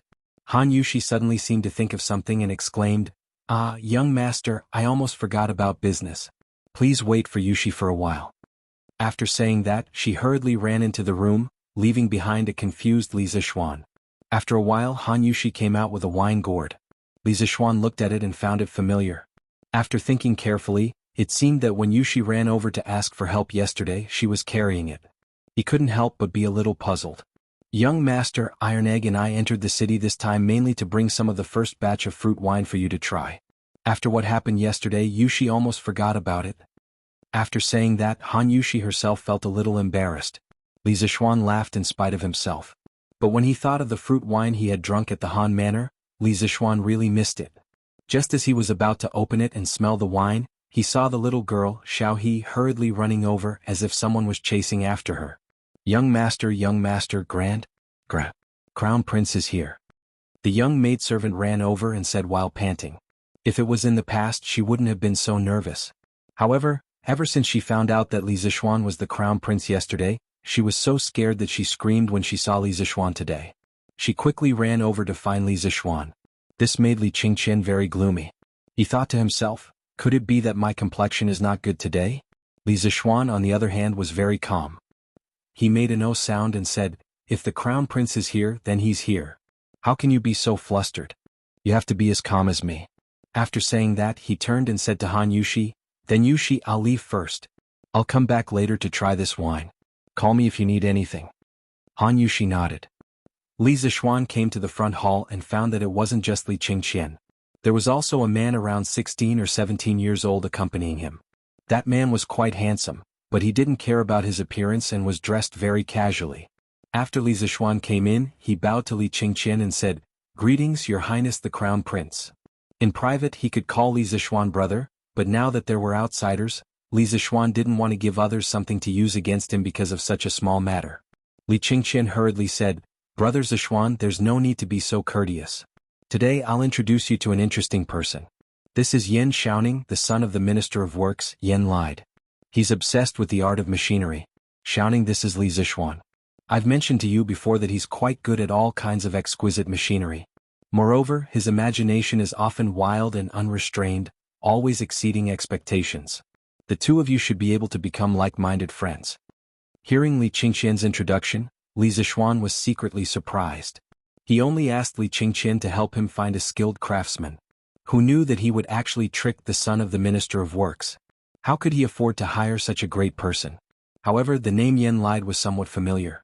Li Zixuan stopped his wild thoughts and cupped his hands. "Greetings, Brother Xiaoning." Since the Crown Prince personally introduced him, Yan Xiaoning didn't put on airs and cupped his hands in return. He smiled and said, "Greetings, younger brother. I've heard from the Crown Prince that younger brother always has wonderful ideas and can create many new strange things. Today I've specially come to broaden my horizons." Li Zixuan said modestly, I don't dare. The crown prince has overpraised me. If Brother Xiaoning doesn't mind, you can call me Little Xian. Li Qingqian was a bit impatient when he saw the two of them dawdling. He stepped forward and patted their shoulders. He smiled and said, "All right, stop pretending. We'll all be good friends in the future, so there's no need to be so polite." Ah. The three of them laughed. Yan Xiaoning's disguise was torn off by Li Zixuan and his true face was revealed. He didn't continue to be polite with Li Zixuan and went straight to the point. "Little Xian, I've heard from the crown prince that you've made a scooter. It's quite interesting. Can you show it to me?" Li Zixuan wasn't used to the way he spoke just now. Seeing Yan Xiaoning immediately change his style, he was quite happy. He said, "No problem. Since Brother Xiaoning wants to see it, then follow me."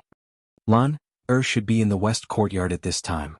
Other than sleeping in the backyard, this little girl would usually stay at Li Zixuan's place. Li Zixuan brought the two of them to his courtyard. As expected, he saw Lan riding a scooter in the west courtyard with Xiaoxi looking after her. Li Zixuan waved his hand and shouted, "Lan come over quickly." Lan heard her brother's call and quickly turned her head. She rode the scooter and ran over like a gust of wind. Xiaoxi also ran over behind her. Ever since Yan Xiaoning entered the courtyard, his eyes never left the scooter under Lan feet. Currently, the only means of transportation on land in the Tang dynasty were horses and carriages. It was the first time Yan Xiaoning saw such a light and fast scooter. He couldn't help but be captivated by it. "Greetings to the crown prince." Xiaoxi quickly bowed when she came over. She also knew Li Qingqian's true identity yesterday. Li Qingqian waved his hand and said, "No need to be so polite." Other people were afraid of Li Qingqian, but Lan wasn't. She was still young and didn't know how terrifying imperial power was. The little girl put the scooter aside and came to Li Qingqian's side. She said, "Big brother Gaoming, did you bring Lan's journey to the west?" Li Qingqian smiled bitterly. This little girl wanted to return something to him the moment they met, but luckily he brought it over today.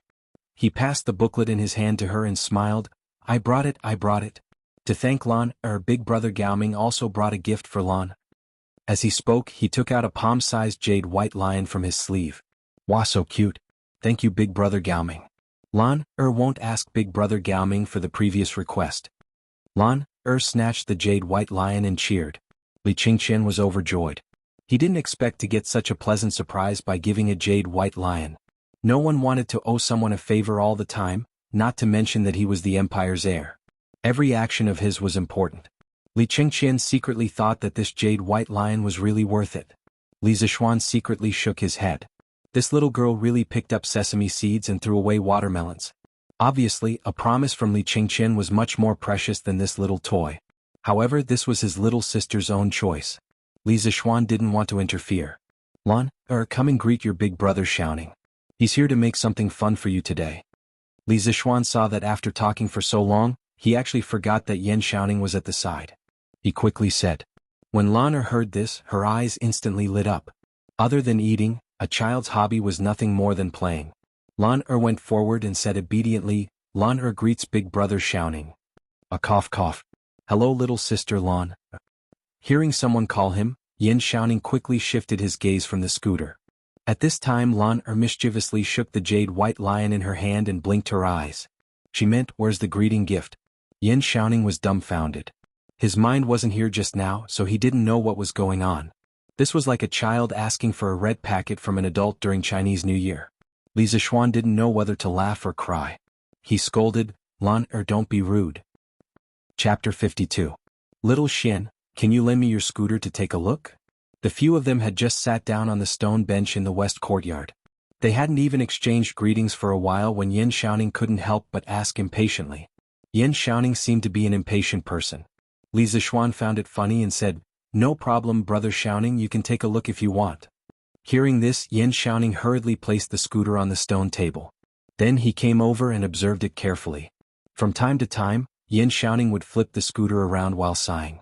In less than 15 minutes, Yan Xiaoning had thoroughly studied the structure of the scooter.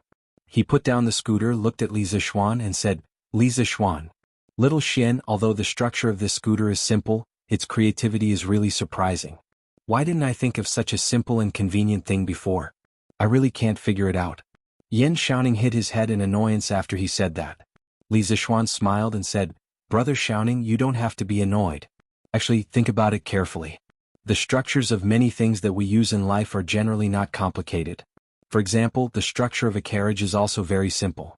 But why didn't anyone think of making a carriage hundreds of years ago? In the end, it's a person's creative thinking problem. My master once told me that there's nothing that can't be done. Because sometimes creativity is far more valuable than technology. If your thinking isn't broad enough, you'll never be able to create valuable new things.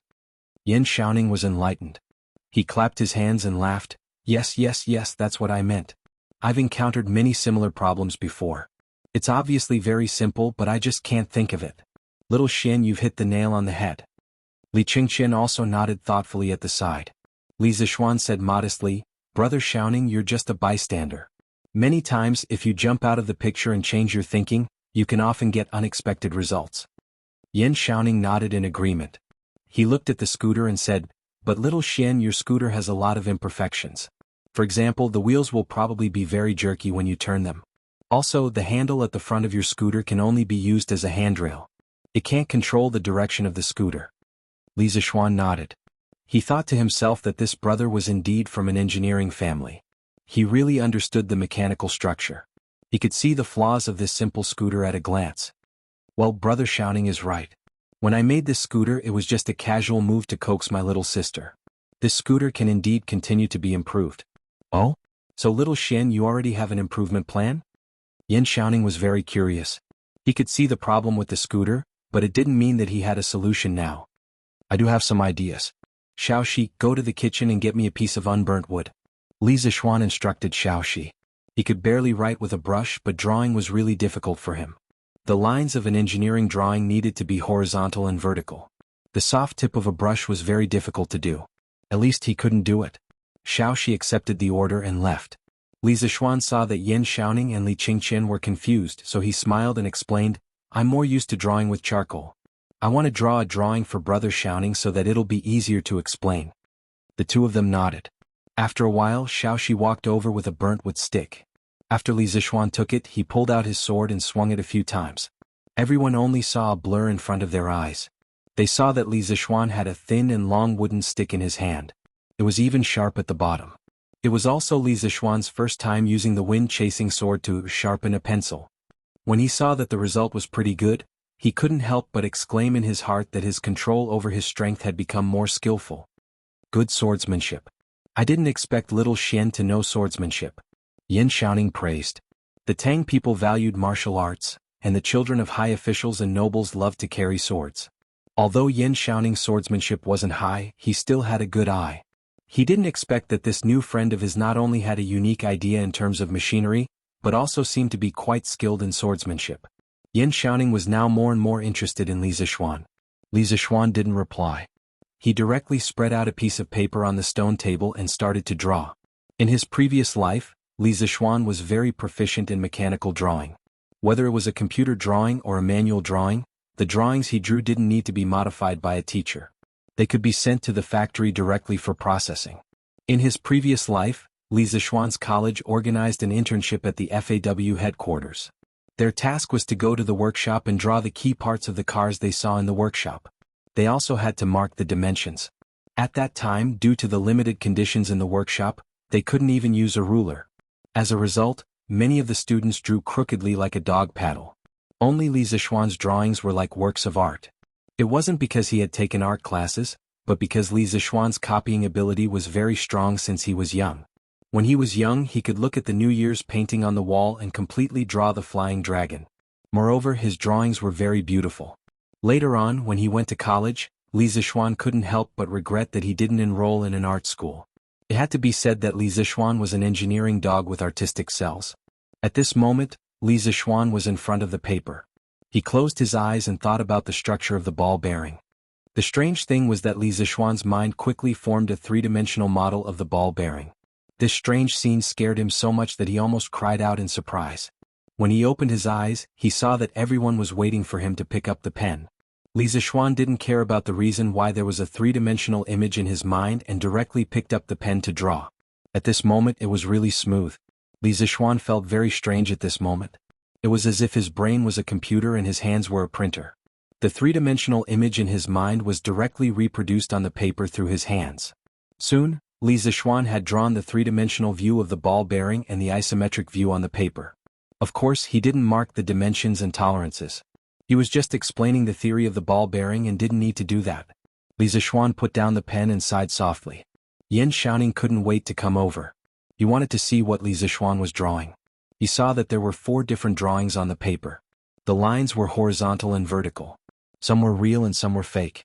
This was the first time Yan Xiaoning had seen this kind of drawing. But why did he draw 4 drawings? Could it be 4 parts? Yan Xiaoning looked at Li Zixuan with a dumbfounded expression. Li Zixuan was confused by his look and wondered, "What's wrong, Brother Xiaoning? Is there something wrong?" Yan Xiaoning pointed at the paper and asked embarrassedly, "Little Xian, why did you draw 4 drawings? What does this mean?" Li Zixuan was stunned. Was this not how the ancient craftsmen drew drawings? Did they not know about the three-dimensional view? Brother Xiaoning, this is my first time drawing a mechanical drawing. Maybe the drawing method is different from yours. How did Brother Xiaoning draw before? Yan Xiaoning suddenly understood. Oh, I see. Coincidentally, I have a few drawings with me. Little Xian, let me show you. After he finished speaking, he took out a roll of drawings from his sleeve. Li Zixuan took the drawings and opened it. Sure enough, the ancient craftsmen didn't use the three-dimensional view drawing method. They only drew planar drawings. The parts that couldn't be expressed in planar drawings were directly marked with words. Li Zixuan looked at the densely packed words on the drawings and couldn't help but have a headache. This was too inconvenient. No, I have to teach Yan Xiaoning modern engineering drawing methods. Otherwise, it would be too troublesome to communicate with him in the future. Li Zixuan thought to himself. Chapter 53. Li Residence, West Courtyard. Li Zixuan rolled up the drawing and passed it to Yan Xiaoning. Brother Xiaoning, I understand your drawing method, but I still think my method is more concise and clear. Then little Xian, hurry up and tell big brother what's behind your drawing method. Yan Xiaoning saw that Li Zixuan was very confident in his drawing method and couldn't help but want to know what was so special about it. Brother, this drawing is a tri-view and an isometric side view of a component. The tri-view is to draw the outline of the object from the front, side, and top. For example, this stone, Brother Xiaoning, look at it from the front. Li Zixuan picked up a stone as a reference and explained the tri-view drawing method to Yan Xiaoning. After a while, he gave Yan Xiaoning the part that the professional teacher taught him. Brother Xiaoning, look, with these tri-view drawings, the craftsman can form the model of the component in their mind. It's also easier to mark the dimensions on the tri-view drawings. After listening to Li Zixuan's explanation, Yan Xiaoning stood up and paced around. He frowned and thought for a moment, then suddenly shouted, "Wonderful, wonderful, this drawing method is wonderful. Xiao Xian, you're a genius. Your drawing method is indeed clearer and there are fewer unnecessary markings." Yan Xiaoning sat down again and rubbed his hands. He stared at Li Zixuan and said excitedly, "I must tell my father about this drawing method and let him spread it. Xiao Xian, are you willing to be a supervisor? If my father knows of your talent, he'll definitely be willing to ask His Majesty for an official position for you." Li Zixuan shook his head. "Thank you for your kindness, Brother Xiaoning. I've been away from home for many years and just came back a few days ago. I don't want to be an official yet." The supervisor was almost equivalent to the Chinese Academy of Sciences in his previous life. Li Zixuan wasn't willing to do research there every day. Moreover, he had a lot of things to do recently. The Strange Interest Pavilion was about to open and the locust extermination plan was about to start in 2 days. Hearing Li Zixuan's rejection, Yan Xiaoning sighed. That's too bad. Yan Xiaoning looked at the drawing again and asked doubtfully, "Xiao Xian, what's this isometric side view for?" This view is mainly to help the craftsman form a 3D model of the object in their mind. Because some objects with complicated structures, it's hard to form a 3D model with just a tri-view drawing. Yan Xiaoning nodded his head thoughtfully. At this time, Li Zixuan smiled meaningfully and said, "Brother Xiaoning, you only noticed the drawing method, but you neglected the drawing itself." "Oh, is there a mystery behind it? Don't tell me, let's take a look." Yan Xiaoning began to re-examine the blueprint according to the principle of 3 views that Li Zixuan had just explained to him. After looking at it, Yan Xiaoning stood up and closed his eyes, imagining the 3D model of the object in his mind. After a while, Yan Xiaoning opened his eyes and said excitedly, "I know what this is. Xiao Xian, what are you planning to do with it?" Although he could imagine the 3D model of the object, he couldn't think of a use for it. Li Zixuan smiled. "I've named it a ball bearing. Brother Xiaoning, think about it. What would happen if it was used to connect the wheels and axles?" Yan Xiaoning was quite knowledgeable in mechanical design. After hearing Li Zishuan's explanation, he immediately understood. He was even more excited than before. That's amazing. This is a genius design. With this ball bearing, all vehicles, no matter if it's a horse carriage or a truck, will have very little resistance. Xiaoxian, how did you come up with this? This invention is amazing. Li Qingqian didn't know much about machinery and didn't say anything before. Now that he saw Yan Xiaoning praising the object, he couldn't help but ask, Xiaoning, is this thing really that good? Yan Xiaoning was extremely excited at the moment. After hearing the Crown Prince's question, he confirmed without thinking. Of course, it's not an exaggeration to call this the most useful invention in Tang Dynasty. Your Highness, you might not know this, but if all the carriages in Tang Dynasty use this ball bearing, then the same horse will be able to pull at least 50% more of the load of the carriage. At that time, merchants will be able to transport more goods at once. During war, a grain carriage will be able to carry more rations. Other than carriages, other machines that require transmission can also use this ball bearing. Your Highness, do you think this invention is important or not? Hearing Yan Xiaoning's analysis, Li Qingqian was also stunned. He didn't care if the merchants could transport more goods, but it was crucial that they could increase the efficiency of transporting rations. In this era, one of the decisive factors in the outcome of a war was the issue of rations. Li Qingqian finally understood that Yan Xiaoning's previous praise wasn't excessive at all. He was also a little excited now. Brother Zishuan, this item is of great importance. Can I bring it back to the palace? Li Qingqian also knew that Li Tai had been competing with him for favor recently, but he didn't have any other good ideas. He couldn't act like a spoiled child in front of Li Tai's eldest grandson, could he? If he dared to do so, he would definitely be reprimanded by Li Heir for not having the dignity of a country's heir. There were some things that Li Tai could do, but he couldn't because he was the crown prince. Seeing Li Tai dote on Li Heir more and more, Li Qingqian was also anxious, but he could only be anxious. Now that he saw that Li Zishuan's invention had such great uses and could even be used in the military, Li Qingqian's first thought was that perhaps he could use this item to gain Li Heir's praise. At the same time, he could also ask for some benefits for Li Zishuan. Li Zishuan was a little helpless at this moment. Although the ball bearing had many uses, these two people didn't need to be so excited, right? Hearing that Li Qingqian wanted to immediately present the blueprint to Li Heir, Li Zishuan hurriedly said, Your Highness, this ball bearing is indeed very useful, but we don't know if it can be made yet. If we present the blueprint to His Majesty now, I'm afraid we're being too hasty. When Li Qingqian heard this, he felt that it was reasonable and secretly thought that he was too impetuous. Brother Zishuan's words are very true. Then I'll wait for you and Xiaoning to make this thing and install it on the carriage before reporting it to Imperial Father. At that time I'll definitely give you two a reward. When Yan Xiaoning heard Li Zishuan's words, he began to frown and ponder. He was a little too excited just now and didn't even think about whether this thing could be made or not. He thought for a while and hesitated before saying, Little Xian, I'm afraid that this ball bearing is very difficult to make. When Li Zishuan proposed this ball bearing, he didn't know if it could be made with the Tang Dynasty's technology. Although he was mentally prepared, he still felt a little disappointed when he heard Yan Xiaoning's negative answer. However, he also wanted to know where the technical difficulties were, so he asked, Brother Xiaoning, where will the difficulties be? Chapter 54. Hearing Li Zishuan's question, Yan Xiaoning thought for a while and said, Xiaoxian, I think the most important part of your ball bearing is the steel ball between the inner and outer walls of the bearing. If the steel ball is not the same size or irregular in shape, then the ball bearing will be useless. Hearing Yan Xiaoning's analysis, Li Zishuan also admired him. This person was indeed an expert and could always see the key to the problem. He cupped his fist and said, Brother Xiaoning is right. The size and quality of the steel ball are indeed very important. Yan Xiaoning nodded and continued, This is where the problem lies. As far as I know, it's very difficult to make steel balls that are exactly the same size and shape with the current technology. Li Zishuan suddenly realized that this was where the problem lay. With the current technology of the Tang Empire, it was as difficult to make a batch of steel balls of the same size and shape as the people in the 80s and 90s to make the ball on the tip of a ballpoint pen. Without a complete industrial system, Li Zishuan also couldn't solve this problem. He couldn't help but fall into deep thought. Suddenly, Li Zishuan remembered that in addition to ball bearings, there were also roller bearings. Although they weren't as good as the former, they were still many times better than the current bearings of the Tang Empire. Brother Xiaoning, since there's no way to make a batch of steel balls of the same size, I wonder if it's possible to make a batch of small iron rods of the same size with the current technology? Li Zishuan asked. Of course it's not difficult. Yan Xiaoning nodded. The process of making iron rods was easier to control than steel balls. Then there's no problem. Li Zishuan was a little happy when he heard this. He smiled and said, Brother Xiaoning, I have an idea.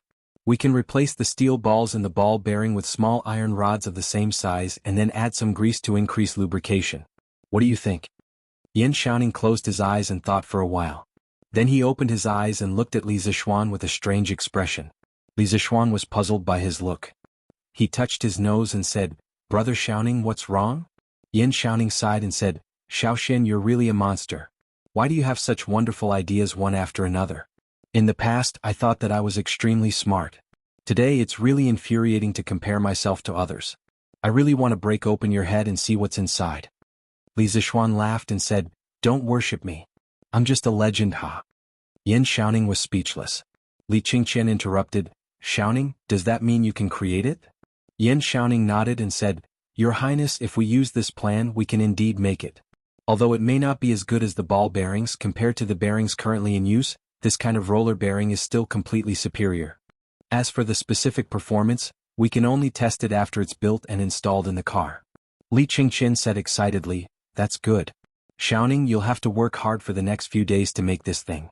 I'm looking forward to seeing how light and convenient my Tang Empire's carriages will be after installing this bearing. Yan Xiaoning replied, Yes, Your Highness. When I get back I'll have my father ask the supervising craftsman to make a batch first. Li Qingqian nodded and looked at Li Zishuan. He smiled and said, Brother Li Zishuan, are you satisfied with the people I brought to you today? Li Zishuan laughed and said, Satisfied, of course I'm satisfied. Brother Xiaoning is not only skilled but also straightforward. It's my fortune to have such a friend. Yan Xiaoning also laughed and said, Haha, I'm also very happy to have a good friend like you, Xiaoxian. Li Zishuan also had the intention to rope in a technical talent like Yan Xiaoning. He said, Brother Xiaoning, the Crown Prince and I have opened a strange interest pavilion that specializes in selling rare items like scooters. Moreover, I have a lot of other interesting things in my mind that I'll make and sell in the future. I wonder if Brother Xiaoning is interested? Yan Xiaoning slapped his thigh and agreed, Of course I'm interested. I just don't know how to cooperate. He wasn't very interested in making money. He was mainly interested in the other interesting things that Li Zishuan had mentioned. He wanted to see what other ideas Li Zishuan had in the future. Li Zishuan explained, Currently the Crown Prince of the Strange Interest Pavilion owns 30% of the shares with 200 strings of cash and his network of connections. I own 70% with 2,000 strings of cash and the ideas in my mind. If Brother Xiaoning wants to join, you don't have to pay. I only need Brother Xiaoning's skills. I can give Brother Xiaoning 10% of the shares. What do you think, Brother Xiaoning?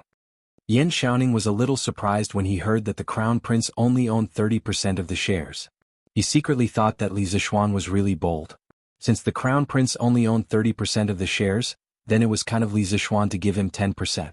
Moreover, he didn't have to pay. He would get dividends every year. He could also stay by Li Zishuan's side and see his creative ideas. Thinking about it this way, it was quite worth it. Yan Xiaoning nodded and agreed, Okay, then let's cooperate happily in the future. We'll strive to make the Strange Interest Pavilion the best in Tang Dynasty. There was finally a technical backbone in the team. Moreover, Yan Xiaoning's father was the Minister of Works. If he joined the team, they could borrow part of the research and development ability of the work supervisor. Li Zishuan breathed a sigh of relief and said, Okay, then the Crown Prince and I will be the chairman and vice chairman of the Strange Interest Pavilion. I'll be in charge of the future development of the Strange Interest Pavilion. The Crown Prince can just sit there and wait to collect money. Brother Xiaoning, you'll be the technical director of the Strange Interest Pavilion. You'll be in charge of technology and production. Technical director? What was that? Why did it sound like a eunuch? Yan Xiaoning frowned and said, Can you change my position? Li Zishuan? They chatted for a while. Seeing that it was getting late, the two of them got up and prepared to leave. Li Zishuan suddenly remembered that there was one more thing that he didn't say, so he added, Brother Xiaoning, I'm planning to sell the scooters in the first batch of goods in the Strange Interest Pavilion. However, we don't have a workshop yet. I wonder if you can commission the work supervisor to produce 300 of these scooters first. We can pay the wages and materials according to the market price. Yan Xiaoning nodded, No problem, I'll go back and tell my father. Apart from completing the tasks assigned by the higher-ups, the work supervisor would usually take on some private jobs to support the family. As long as it didn't affect the government's tasks, the higher-ups would turn a blind eye to it. Li Zishuan said happily, then I'll leave it to you. However, we must have our own workshop in the future. If Brother Xiaoning knows any familiar craftsmen, I can spend a lot of money to hire them. Yan Xiaoning nodded his head in agreement. I'll take note of that in the future. At this moment, Li Qingqian spoke up. Brother Zishuan, there is something that I forgot to tell you. Today I've given 10% of the shares to Changle. In the future, she can be considered one of the shareholders of our strange interest pavilion. Li Zishuan was very fond of that clever and gentle little girl. Thinking it over, he said, since Her Imperial Highness the Princess wishes to become a shareholder, then I'll give 10% of my shares to the princess. There's no need to give it to the Crown Prince. His father's words last night were reasonable. The Crown Prince represented the imperial family. If he only gave 30% of the shares, it would be hard to avoid gossip. Fortunately, he could use Princess Changle's name to give another 10% of the shares. This way, as long as the Strange Interest Pavilion didn't take the initiative to court disaster, there would be no worries about its future. Li Zishuan was somewhat surprised. He didn't expect Li Zishuan to be so generous today. However, it would be a waste if he didn't take advantage of this opportunity. Smiling, he said, then I'll thank Brother Zishuan for his good intentions on behalf of Changle. There's no need for your Imperial Highness to be so courteous. Since the matter had been settled, Li Qingqian and Yan Xiaoning took their leave. Li Zishuan inwardly breathed a sigh of relief. The Strange Interest Pavilion had finally taken shape. Chapter 55. After lunch, Li Zishuan recalled that Han Yushi wanted him to try the newly brewed fruit wine in the morning, but he was interrupted by Li Qingqian and Yan Xiaoning. Thinking of this, Li Zishuan went to Mingyue Xian to look for Han Yushi. Young master, you're here? Han Yushi said happily. Yes, I was about to try the newly brewed fruit wine in the morning, but I was interrupted. So I came over to try it in the afternoon. Li Zishuan nodded. Young master, please take a seat here. Yushi will pour you some wine. Li Zishuan smiled and nodded. Han Yushi then walked into the room to get the wine. After a while, Han Yushi came out with a wine gourd and a wine glass. Young master, please try it. Han Yushi poured a glass of wine and handed it over. Li Zishuan took the wine glass and sniffed it lightly. A mellow fragrance of wild fruits entered his nostrils, making him feel as if he was in a forest. Li Zishuan took a sip. It was sweet and mellow. Although he had drunk it once at the Han village, he still felt amazed when he drank it again. Yushi, who did you learn how to brew wine from? I see that many brewers in the city don't brew as good as yours. Li Zishuan drank the fruit wine and couldn't help but ask in confusion. Hearing Li Zishuan's praise, Han Yushi smiled and said, Young master, you flatter me. How can Yushi's skills be compared to the brewers in the city? My mother taught me how to brew wine. My father always loved to drink the wine my mother brewed. Later on, my mother passed away, so I brewed wine for my father. He didn't expect Yushi's mother to be a master brewer. Li Zishuan continued to ask, Yushi, other than fruit wine, do you know how to brew other wines? Han Yushi nodded and said, Yes, my mother also taught me how to brew white wine and sake. These include Yingzhou's Fushui, Wuqing's Ruoxia, Hezhong's Mulberry, Yuzhou's Ichuan, Xinjiang's Tuku, Fuping's Shidonkan, Jiannan's Braised Spring, Hedong's Qianhe Grape, Lingnan's Yunxi Baluo, Yicheng's Jiui, Xuanyang's Yishui, Cheese Lu Wine, and so on. Han Yushi counted with her fingers and listed all the wines she knew how to brew. Li Zishuan was dumbfounded. Was that even possible? Yushi, how did your mother make so many kinds of wine? Han Yushi thought for a moment and said, I heard from my mother that my grandfather, Du Daoling, was the most famous winemaker in the former Sui dynasty when he was alive. Even Minister Wei Xuanqing of my dynasty praised his winemaking skills. My mother learned her winemaking skills from my grandfather. Li Zishuan asked curiously, Who is Wei Xuanqing? Is he very knowledgeable about winemaking? Han Yushi widened her eyes and said in disbelief, Young master, don't tell me you don't even know Minister-left Prime Minister Wei Zheng? Wei Xuanqing turned out to be Wei Zheng. Li Zishuan had heard in his previous life that Wei Zheng was not only a straightforward minister, but also a master winemaker. He did not expect Han Yushi's grandfather's winemaking skills to be above Wei Zheng's. It was really a surprise. Cough cough. Who doesn't know about Wei Xuanqing and Minister Wei? I was just testing you. Li Zishuan casually made up a story. He did not care whether Han Yushi believed him or not and continued to ask, Yushi, why didn't you make wine to sell before? Han Yushi said sadly, the Han village did not have enough food left over these years. How could we have extra food to make wine? Li Zishuan patted his head. So that was the reason. Yushi, do you know why I bought the Han village's fruit wine at such a high price? Han Yushi said gratefully, Yushi knows that young master is helping the Han village. Those fruit wines are actually not worth that much money. Li Zishuan shook his head and said, although I have the intention of helping the Han village, it is not entirely because of this. When I was at Mount Longhu, I saw my master often drinking a kind of brightly colored wine. My master said that it was a kind of mixed wine invented by the people of the Abbasid Caliphate. After drinking it a few times, my master felt that the taste was very special, so he figured out the recipe and brewed it himself. There is a very important ingredient in this recipe, and that is the fruit wine. Yushi, the fruit wine that you make can be considered to be of the highest quality among fruit wines. It is the most ideal ingredient to make this kind of mixed wine. That is why I bought your fruit wine at such a high price. I thought that after buying it, I would find a wine master to make this kind of mixed wine. It will definitely sell well in the future. When talking about what she was best at, Han Yushi was also very interested. She asked curiously, young master, what is the name of this wine? Is it really that good? I heard from my master that this is called a cocktail. As for whether it is good or not, I don't know how to taste wine, so I don't know. But my master has tasted all kinds of good wine in the world, and in the end he only has a soft spot for this cocktail. I think that the taste of this wine should not be bad. Li Zishuan continued to use his master as a shield. That's right, Li Zishuan wanted to make a cocktail. In Li Zishuan's previous life, he and his uncle had watched a movie about a plane crash, but he forgot the specific name. In the movie, a black captain wanted to drink a cocktail on the plane. In the end, there was no cocktail, so he added alcohol into the fruit juice and drank it as a cocktail.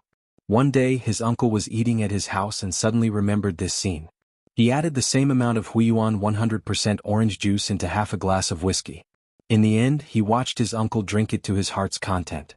Later, out of curiosity, he also went online to look up the method of making cocktails. Cocktails were generally made with rum, tequila, vodka, whiskey, and other spirits as the base, and fruit juice, egg white, milk, sugar, and other auxiliary ingredients stirred or shaken. Finally, lemon slices, fruit, or mint leaves could be used as decorations. He could directly use the existing white wine from the Tang dynasty to distill it. The fruit juice could be replaced with the fruit wine brewed by Han Yushi. The effect should be better. After mixing it, he added some ice cubes. In the hot summer, Li Zishuan believed that no wine lover could resist this temptation. As for how to obtain the ice cubes, Li Zishuan said that it was such a simple question that any transmigrator would know. However, he had to think of a way to let his father buy a saltpeter mine first. Otherwise, when everyone reacted, the price of saltpeter would definitely be expensive. At that time, when he thought about a group of Tang people drinking cocktails, this scene was quite interesting. When Han Yushi heard Li Zishuan say that the cocktail was so good, she couldn't help but eagerly say, then young master, can you let Yushi try to make this cocktail? Li Zishuan was a little embarrassed. It wasn't that he was unwilling, but he couldn't bear to. If he let Han Yushi make the cocktail, she would definitely try a lot of wine. He was afraid that Han Yushi would get drunk. Han Yushi saw that the young master was embarrassed and thought that the young master didn't want to teach her the recipe. For a moment, a trace of sadness flashed in her eyes.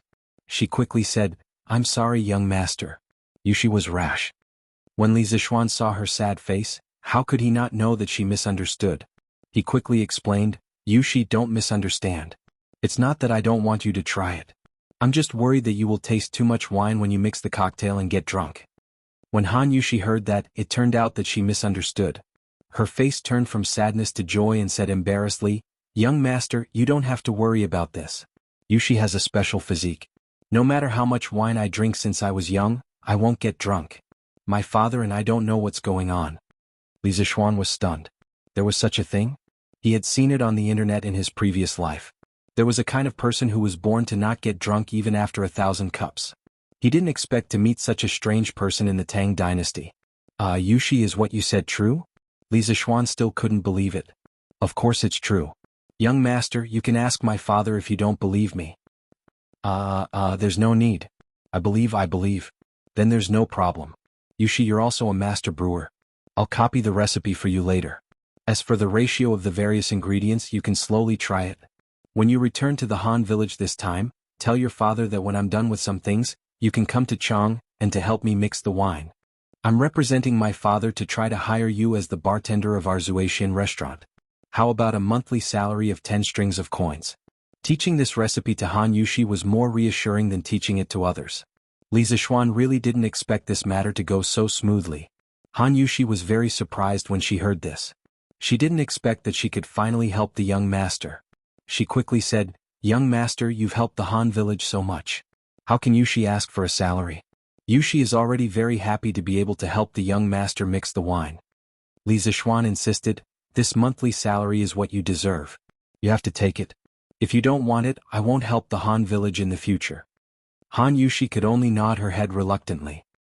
Chapter 56. After dinner, Li Zishuan looked at his father and said, "Dad, come to the study. I have something to talk to you about." During the day he saw that Yan Xiaoning was straightforward and had a deep understanding of machinery. That was why he gave him 10% of the shares and pulled him into the company. However, he knew nothing about Yan Xiaoning's family situation. Although he believed that Yan Xiaoning's character was not like a fickle villain, Li Zishuan still wanted to know more about Yan Xiaoning's family.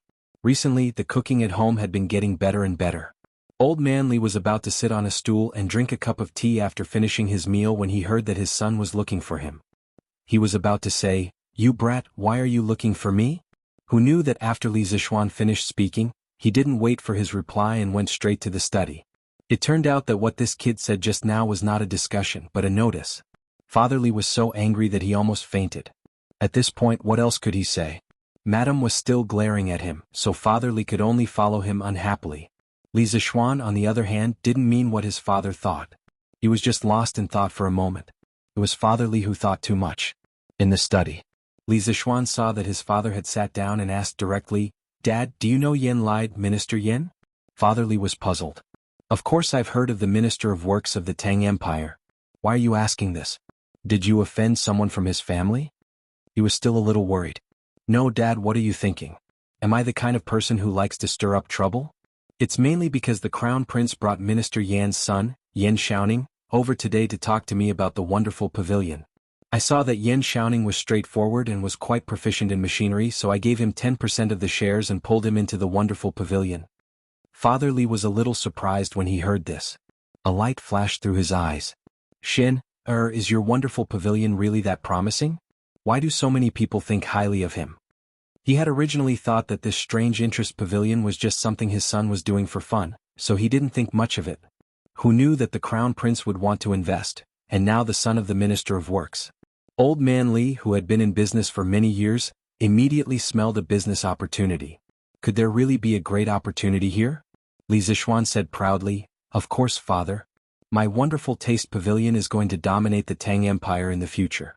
Anyone with foresight can see the bright future of the wonderful taste pavilion. I don't care about my son showing off." Li Jingma pondered for a while, then looked at Li Zishuan and said, "Shin, if you want to make this shop bigger and stronger, you can't do it without a lot of money. How about I give you 3,000 strings of cash for 20% of your Strange Taste Pavilion shares?" Li Jingma thought about the chicken that his son had eaten. Now he had high hopes for his Strange Interest Pavilion and wanted to get a share of the profits. When Li Zishuan heard this, he immediately shook his head like a rattle drum. "Father, this Strange Interest Pavilion is my first business. I don't have many shares in my hands. Besides, we are a family. Why should we be so clear about it? This little rascal."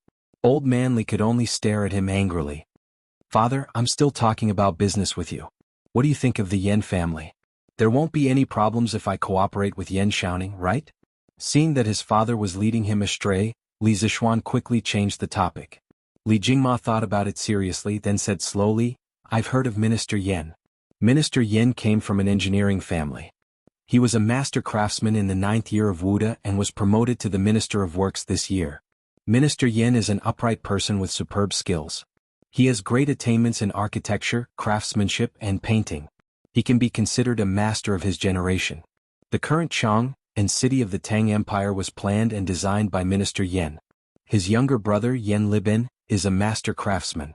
He is very good at calligraphy and painting. As for his son Yan Xiaoning, I don't know much about him. However, the Yan family is very strict and is a true family of gentlemen. Shin, if you cooperate with Yan Xiaoning, there will only be benefits and no disadvantages." When Li Zishuan heard that Yan Libin was Yan Lied's younger brother, he was shocked and opened his mouth wide. He might not have heard of Yan Lied, but who didn't know of Yan Libin's name in his previous life? He was a great painter in the Tang dynasty. His walking carriage painting and portraits of past emperors were treasures passed down from generation to generation. Li Zishuan didn't expect the friend he just made today to have such an amazing family background. He swallowed his saliva and said, "Well, since father said so, then I can rest assured." After that, he turned to go back to his room to sleep. Xian, don't you want to consider father's suggestion? That's 3,000 strings of cash. Old man Li didn't give up on the idea of getting a share and shouted from behind. Li Zixuan hurriedly quickened his steps and ran away. Although his family had a lot of money, it was more comfortable for him to spend his own money. Strange Interest Pavilion's embryonic form had been formed and he didn't lack funds now. He was just waiting for this young eagle to take off. This stinking brat. West Courtyard. Li Zixuan laid on his bed and couldn't help but think of the strange scene in his mind when he was drawing during the day. Although he could rely on the memories of his previous life to imagine the three-dimensional structure of the ball bearing in his mind, it was only a vague illusion and not a real thing. However, the ball bearing in his mind during the day was real and clear as if there was a real ball bearing in front of his eyes. At that time he even felt that he could make it rotate 360 degrees at will. As a young man from the 21st century, Li Zixuan didn't believe in ghosts and gods. However, he couldn't explain what happened during the day, so he could only try again. At that moment, Li Zixuan closed his eyes and began to recall the structure of the ball bearing. Sure enough, a realistic three-dimensional model immediately appeared in his mind. At that moment, there was no one to disturb him, so Li Zixuan could finally relax and boldly observe. It would be great if I could enlarge it. Li Zixuan saw that the structure of the ball bearing was too small and couldn't be seen clearly. He felt that it was a fly in the ointment. As if it had heard his thoughts, the model in his mind began to enlarge rapidly, and all the minute structures on it could be seen clearly. Li Zixuan was so shocked that his mouth opened wide. How the F***ck could this work? That scared me to death. Since it can be enlarged, can it be rotated? Li Zixuan silently thought about the rotation in his mind. Who knew that the model would also start to rotate? What the F***ck? Did my brain become a computer? This scene was very familiar to Li Zixuan. This was because in his previous life, when he used a drawing software on his computer to draw a 3D model of some parts or machines, those drawings could be enlarged or rotated 360 degrees with the help of the mouse.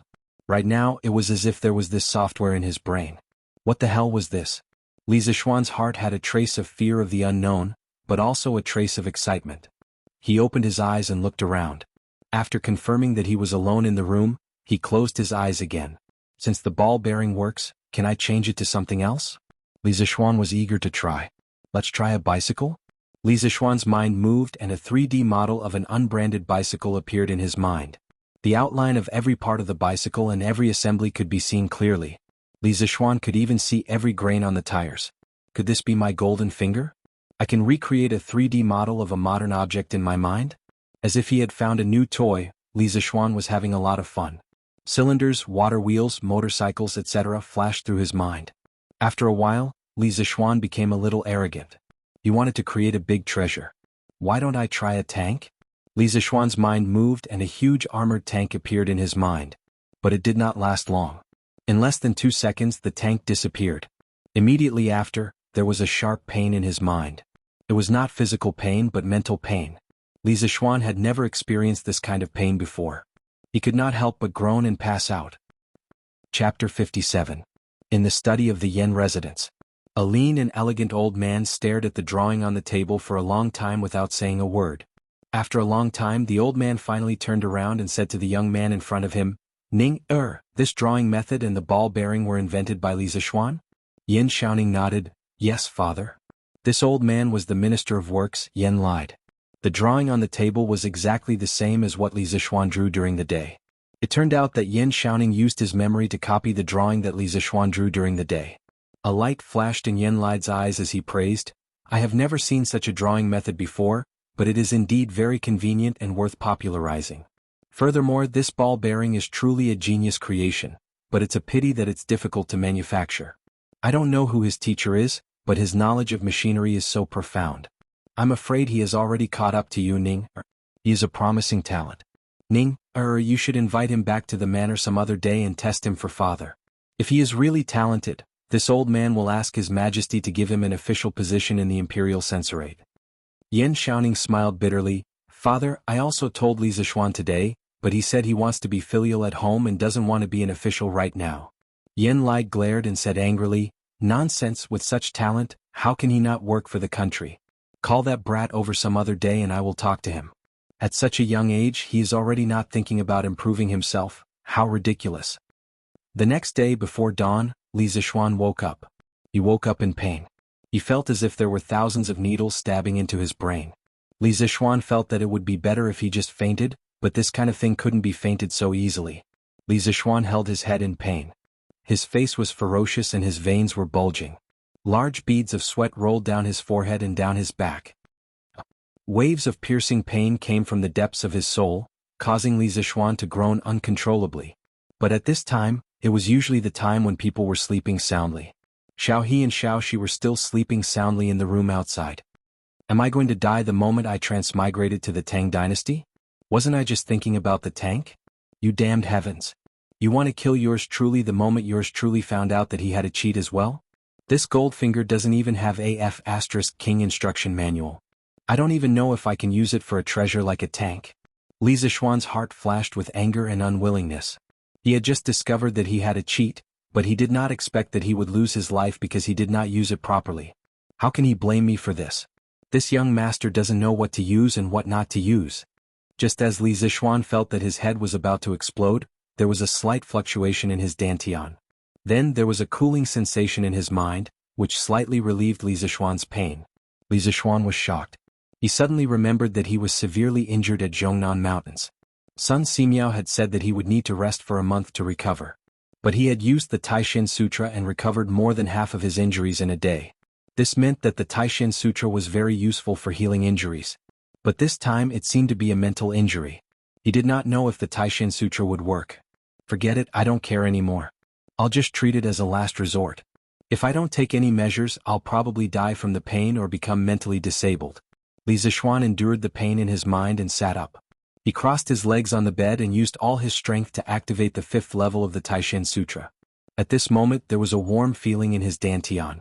But it was of no use. His mind was still in extreme pain. Li Zixuan's face hardened. I don't believe it. I'll fight you to the death today. Forcing himself to be alert, Li Zixuan planned to go all the way. Regardless of the pain in his mind, he crazily activated the Taishin Sutra again and again. He did not know how many times he had activated it.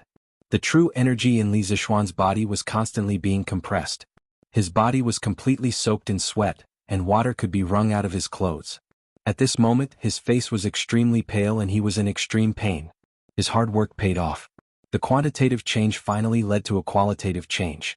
Li Zixuan felt as if a trace of the compressed true qi had unexpectedly turned into a drop of liquid.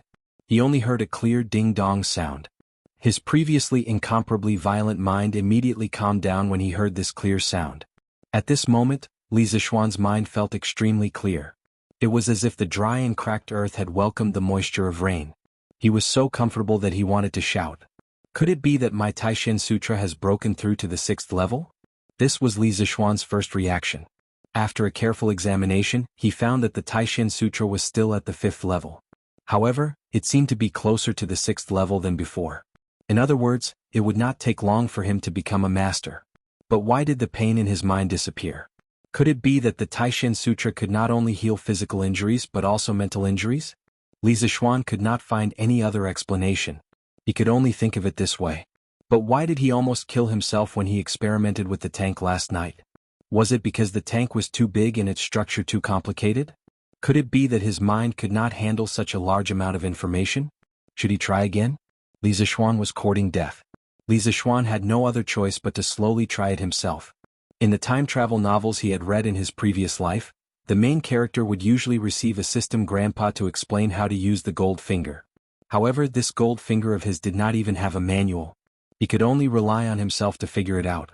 Li Zixuan immediately thought of small objects such as screws. Slowly, the things in his mind became bigger and more complicated. It was only when he thought of the cars in his previous life that Li Zixuan felt a sharp pain in his mind. Li Zixuan knew that this should be his limit. He immediately stopped thinking. He did not want to continue the painful feeling from before.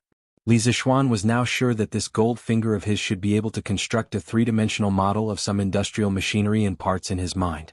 Then he could turn these models into detailed blueprints through his own hands. However, this gold finger seemed to have limitations on the size and complexity of the object. With his current ability, he could barely construct complex industrial products like cars. However, Li Zixuan was already very satisfied with this. Although he had studied mechanical design in his previous life, it did not mean that he could draw a three-dimensional model of some of the mechanical structures in his previous life. He believed that no one would be so free as to memorize all the mechanical structures in their mind. Since this Taishin Sutra could heal mental injuries, would it be able to strengthen his mental strength? If his mental strength was strengthened, would he be able to construct more complex objects? Ever since he had transmigrated into this body, Li Zixuan clearly felt that his memory was much better than in his previous life. Previously, Li Zixuan had thought that this was a benefit that all transmigrators had. However, now that he thought about it, this did not seem to be the case. It should be that the Taishin Sutra could not only strengthen his body but also his mental strength. The more Li Zixuan thought about it, the more he felt that his speculation was extremely close to the correct answer. If this was really the case, then when the Taishin Sutra broke through to a higher level in the future, would it not mean that he would be able to construct larger and more complex machine models in his mind? Thinking of this, Li Zixuan was a little excited. However, at the same time he felt that this gold finger of his was a bit of a scam. If the body that he had transmigrated into had not learned the Taishin Sutra, which was an inner force skill that could not only strengthen the body but also the mind, then wouldn't that mean that his gold finger would be useless? It would probably be difficult to even construct a screw model in his mind. Thinking of this gold finger was too much of a scam. It even needed to be complemented by internal strength. It seemed that in the future, other than improving his skills, there would be another purpose for training, and that would be to activate a more powerful gold finger. Sigh, since the sun is not up yet, let's train for a while more. The miserable Li Zixuan had turned into a training machine again. Chapter 58. Early in the morning, Li Zixuan heard the drums of dawn being beaten outside. He knew that a new day had begun. Having narrowly escaped death last night, Li Zixuan was covered in sweat. At this moment his body was sticky and uncomfortable. He got up and walked out of the inner room wanting to ask Xiaohe to go to the kitchen and have someone boil some hot water. "Young master, you woke up so early today?" Outside the room, Xiaohe saw that the young master actually woke up as soon as the morning drum sounded. She couldn't help but be surprised. Facing Xiaohe's surprised gaze, Li Zixuan felt a little embarrassed. Now, everyone in the family knew that he was a lazy person. "Cough, Xiaohe, tell the kitchen to boil some water for me. I want to take a bath." After saying that, he quickly went back to his room. "Yes, young master." Xiaohe was a little confused. Didn't the young master just take a bath last night? Why did he want to take a bath now? The young master really liked to be clean now. In the early Qin dynasty, the ancient people washed their hair every 3 days and took a bath every 5 days. In the Han dynasty there was even a break. The officials worked 5 days and took a day off. In the Tang dynasty, it was changed from 5 days to 10 days. It was called a break day. After Li Zixuan transmigrated, he didn't care about those rules. He basically took a bath once a day. Mrs. Li naturally wouldn't say anything. It was just a waste of firewood money. The Li family had a big business and didn't care about these things. Xiaohe and Xiaoxi were already used to the young master's actions of taking a bath every day. Xiaohe didn't expect that the young master would take a bath every other night. Seeing that the young master went back to his room, she didn't ask and went straight to the kitchen to pass the order. After taking a bath, Li Zixuan felt refreshed and planned to go to the front hall. Xiaohe quickly went in to help Li Zixuan tidy up the bed. She saw that the bed was wet. Did the young master wet the bed? No wonder the young master wanted to take a bath so early in the morning. Xiaohe instantly blushed and screamed, "Ah!" She ran out. Li Zixuan hadn't gone far when he heard the girl's scream. He quickly walked back and thought, "What's in my room? Why is this girl so scared? I didn't do anything shameful last night, did I? What are you shouting for? What's wrong? Is there a ghost inside?" Li Zixuan blocked Xiaohe's way. Xiaohe couldn't stop in time and bumped into his arms. Xiaohe jumped far away as if she had been electrocuted. She lowered her head and blushed, not daring to speak. She was afraid that if she told the truth, her young master would fly into a rage and sell her out. Li Zixuan saw Xiaohe blushing, lowering her head and not speaking. He was a little confused and wondered, "Xiaohe, what's wrong with you? Say something. Are you counting ants here?" Xiaohe whispered, "Then I'll tell you. Young master, you can't blame me. It's not your fault, it's not your fault. Just tell me what it is." Xiaohe then stuttered, Young master, did you do that last night? What did I do wrong? Why are you speaking in such a strange way? Make it clear." Xiaohe hesitated for a long time before she said hesitantly, "It's that young master, did you wet the bed last night? I saw that your bed was wet." Damn it! Li Zixuan instantly felt as if he had been struck by 18 bolts of heavenly lightning. That should have been because of the problem with his body last night, and the pain caused him to sweat uncontrollably. In the end, this girl thought that it was because he wet the bed. If this were to spread out, wouldn't this young master's reputation be ruined? Li Zixuan patted the girl's forehead angrily and said, "What are you thinking? It's sweat. You're so young. Why don't you think about it?" Xiao He obviously didn't believe him. How could anyone sweat so much? The young master must be embarrassed and deliberately covered it up, so she said, "Young master, you're right. To sweat, it's sweat. I will never tell anyone." Li Zixuan could see that the girl didn't mean what she said. He said angrily, "It's really sweat. Something went wrong during my practice last night. That's why I sweated so much. If you don't believe me, you can smell it. I'm so old. Can't you tell sweat from urine?" Xiao He blushed when she heard the young master's straightforward and vulgar words. She quickly ran away and said, "I won't smell it. Young master, don't hit me. I won't tell anyone." Li Zixuan was speechless. He forcibly grabbed Xiao He and took her into the bedroom. Well, don't misunderstand. Our protagonist didn't do anything embarrassing. He just wanted Xiao He to know that the bed was indeed sweat. This was related to his reputation for the rest of his life. Li Zixuan had to be serious with this little girl. Seeing that the little girl finally believed him, Li Zixuan was relieved. He went to the front yard to have breakfast with his parents, little sister, and Han Yushi. After breakfast, Li Zixuan and Han Yushi went to Mingyue Xian to see if Iron Egg's injury had recovered. Iron Egg had been staying at the young master's house these days. He had good food and drinks. There were also maids to take care of him. The young master often came to visit him. Even Madame Li came to visit him many times. Iron Egg was very grateful for these, but he wasn't happy. Since he was almost killed by Chao Xiaoyan last time, Iron Egg's desire to become stronger didn't disappear. Instead, it became stronger and stronger. He was like a tiger in his heart, ready to attack. Yesterday, when the young master came to visit him, Iron Egg wanted to tell the young master about it. But when the words came to his mouth, he didn't know how to say it. This morning, Iron Egg felt that his injury didn't hurt anymore. He tried to get out of bed. After a while, he felt that walking shouldn't be a problem. Iron Egg went to the back garden of Mingyue Xian alone. He looked at the koi fish in the pond and sat on a rock beside it in a daze. His mind kept replaying the scene of being bullied by Lu Haojin and being beaten by Chao Xiaoyan. The first time, if the young master didn't come in time, Lan would have been bullied. The second time, if he didn't make a prompt decision, his sister would have suffered misfortune. Even so, he was almost beaten to death. Fortunately, his sister was fine. Otherwise, Iron Egg would feel guilty for the rest of his life. Although the two incidents didn't cause any serious consequences, there was a lot of luck involved. Iron Egg didn't want to be so lucky for the rest of his life. Iron Egg used to be a mischievous brat in the Han village. Usually he would dig out bird nests, play in mud, and fight grasshoppers with Dinyo and the others. Children at this age were carefree because even if something happened, their parents would help them shoulder the burden. But these two incidents made Iron Egg realize that the outside world wasn't beautiful. His father couldn't be by his side all the time and shelter him from the wind and rain. Besides, his father would grow old one day. He couldn't rely on his father for the rest of his life. He wanted to become strong. He wanted to be as strong as the young master. That way he could protect his sister and the people who cared about him, such as Lan. He estimated that he and his sister would be leaving the young master's house in the next 2 days. No matter what, he had to beg the young master to teach him martial arts.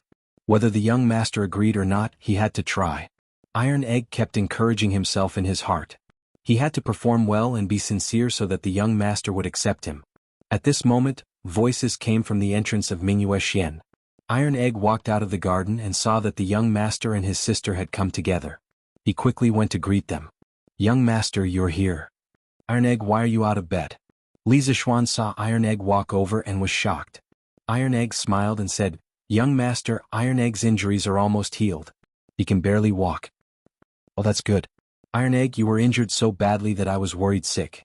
Seeing that Iron Egg's injuries were finally healed, Li Zixuan was happy.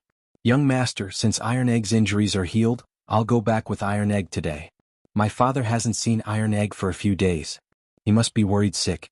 Although she didn't want to leave, Iron Egg's injuries were healed. There was no reason for them to continue living here. Han Yushi said goodbye to Li Zixuan. Iron Egg heard his sister say this and felt a little nervous. He still hadn't told the young master about his situation. Li Zixuan waved his hand and said, "There's no rush. Iron Egg's injuries are just healed. Let him rest for another day. I'll go back with you tomorrow. I'm going to the Han village to find your father. Thinking about it, her father should have raised enough money. She had to go to the Han village to find Han Lijing as soon as possible to finalize the matter of raising chickens. After calculating how many chickens the village could raise, they could then purchase the chicken seedlings. Since the young master said so, Han Yushi could only nod. Iron Egg heard this and breathed a sigh of relief. He secretly thought that he should hurry up. Taking a deep breath, Iron Egg felt that he couldn't wait any longer. He carefully said, "Young master, Iron Egg has something to tell you." "What's the matter with Iron Egg?" Li Zixuan was a little curious. He had always admired this child. He planned to go to the Han village to talk to Han Lijing and see if he could keep Iron Egg by his side. At this moment, Iron Egg resisted the nervousness in his heart and the pain in his body. With a plop sound, he knelt in front of Li Zixuan. Iron Egg knew that he didn't have money or ability. He didn't have anything to show. He could only follow the storytellers in the restaurants and use his sincerity to move the young master. Li Zixuan and Han Yushi were shocked by this kneeling. Why couldn't this child talk nicely? Why did he have to kneel? Li Zixuan wanted to pull Iron Egg up, but Iron Egg hurriedly waved his hand to stop him. "Young master, Iron Egg wants to be your disciple. I beg you to teach me martial arts. Iron Egg wants to become strong. He wants to protect my sister and everyone who cares about Iron Egg from harm. I beg you, young master, to agree." Iron Egg knows that he doesn't have money or ability, but Iron Egg will remember young master's kindness for the rest of his life. After saying this, he was about to kowtow. This time, Li Zixuan ignored Iron Egg's attempts to stop him and quickly pulled Iron Egg up. This child must have heard too many stories. Even if he wanted to be his disciple, he didn't need to kneel and kowtow. Li Zixuan was also shocked by Iron Egg's words. Was this still the shy brat he saw before? After all, Iron Egg was only 6 or 7 years old. It seemed that after experiencing these two things, Iron Egg had matured a lot. Sure enough, setbacks were a catalyst for a person to mature quickly. Han Yushi was also a little surprised by her brother's actions. When she heard Iron Egg's words, she was a little touched. She couldn't help but think of the scene where Iron Egg stopped Chao Xiaoyan regardless of the danger and let her go first. Han Yushi couldn't help but tear up. Her brother had grown up. Han Yushi was both touched and gratified. She looked at Li Zixuan and wondered if the young master would agree. Chapter 59. After being pulled up by Li Zixuan, Iron Egg's eyes were still fixed on Li Zixuan. He really hoped that the young master would accept him. Feeling the deep pleading in Iron Egg's eyes and recalling the words of Iron Egg, Li Zixuan could not help but feel touched. This child was only 6 or 7 years old. It was not that he could not accept him as a disciple, but there were some things that had to be made clear in advance. Li Zixuan turned around and put his hands behind his back. After thinking for a while, he said, "Iron Egg, you risked your life to save Lan. I have always been grateful to you. But if you want to be my disciple just to learn martial arts and not be bullied, I can't accept you." Iron Egg asked anxiously, "Why, young master?" Han Yushi also looked at Li Zixuan curiously. She heard the young master's words. It seemed that Iron Egg did have a chance. Li Zixuan said slowly, "Heroes use martial arts to break the rules. Iron Egg, if you only focus on learning martial arts and pursue power without paying attention to self-cultivation, sooner or later you will go astray and bully the weak with your martial arts." Iron Egg hurriedly promised, "Young master, Iron Egg will not do that kind of thing. Please believe in Iron Egg. Iron Egg only wants to learn martial arts and not be bullied." Li Zixuan shook his head. At the end of the day, Bruiser still had the temperament of a child. Once a person gained power, their way of thinking would change. When the time came, they would be slightly instigated by a villain, and it would be easy for them to go astray. Bruiser's thinking was still too simple. "Iron Egg, I can accept you as my disciple and teach you martial arts, but I will also teach you other things to help you cultivate your mind. You must pay equal attention to them. If your mind is not stable, how can you practice martial arts? Besides, I don't want you to become a brute who only knows martial arts. Many things can't be solved by martial arts alone. I hope you can become a useful person to the Tang Empire. If I find out that you only know how to practice martial arts and neglect the cultivation of the heart, then I will expel you from the sect. Are you still willing?" With the arrival of Zhen Guan's golden age, the world would gradually become peaceful. Most of the time, one could not rely only on martial strength and bravery to fight. In times of war, scholars were useless. However, in times of peace, a martial artist was of little use. Therefore, Li Zixuan didn't want Iron Egg to only learn martial arts. He wanted to teach Iron Egg some other things so that he could survive in peaceful times. As for how much Iron Egg could learn, that would depend on his luck. After hearing this, Han Yushi's eyes lit up. She didn't expect the young master to be so considerate and consider so much for Iron Egg. She hurriedly pushed Iron Egg, indicating that he should quickly accept her as his disciple. Iron Egg was overjoyed when he heard that Li Zishuan could accept him as his disciple. However, after Li Zishuan said those principles, he didn't fully understand them. However, when he saw his sister urging him, he no longer hesitated and knelt in front of Li Zishuan again. Young master, Iron Egg agrees to cultivate the heart and practice martial arts with you. I beg you to accept Iron Egg as your disciple. Li Zishuan didn't stop him this time. He nodded and said, well, Iron Egg, go back and tell your father. If your father agrees, I will officially accept you as my disciple. That's great. My father will definitely agree. Thank you, young master. Finally hearing a definite answer, Iron Egg jumped up excitedly. Li Zishuan found it a little funny that he was still a child. He originally wanted to keep Iron Egg by his side and let him learn something. This child's temperament wasn't bad at all. Now that he unexpectedly accepted Iron Egg as his disciple, it didn't seem too bad. He just didn't know how good this child's potential was. After this trip to the Han village, he would bring Iron Egg by his side and let him start learning. Thank you, young master. Han Yushi was also happy for her brother. Iron Egg could learn something by the young master's side. It was better than playing in the mud in the countryside. Therefore Han Yushi was very grateful to Li Zishuan. Li Zishuan waved his hand and said with a smile, this is Iron Egg's own opportunity. Yushi, you don't have to thank me. After dinner, seeing that Han Yushi and Iron Egg had returned to Mingyue Xian and Lan, or had also returned to the backyard, Li Zishuan told his parents about accepting Iron Egg as his disciple. Very good. Iron Egg is a clever and brave child. I quite like him. When Madame Li heard this, she smiled and was the first to express her support. Housekeeper Wang had told her about how Lan, was almost bullied in the Han village. Madame Li, who had always been kind, was immediately furious. When she heard that Han Lijing's son, Iron Egg, had risked his life to protect Lan, Madame Li was very surprised that this child was so brave at such a young age.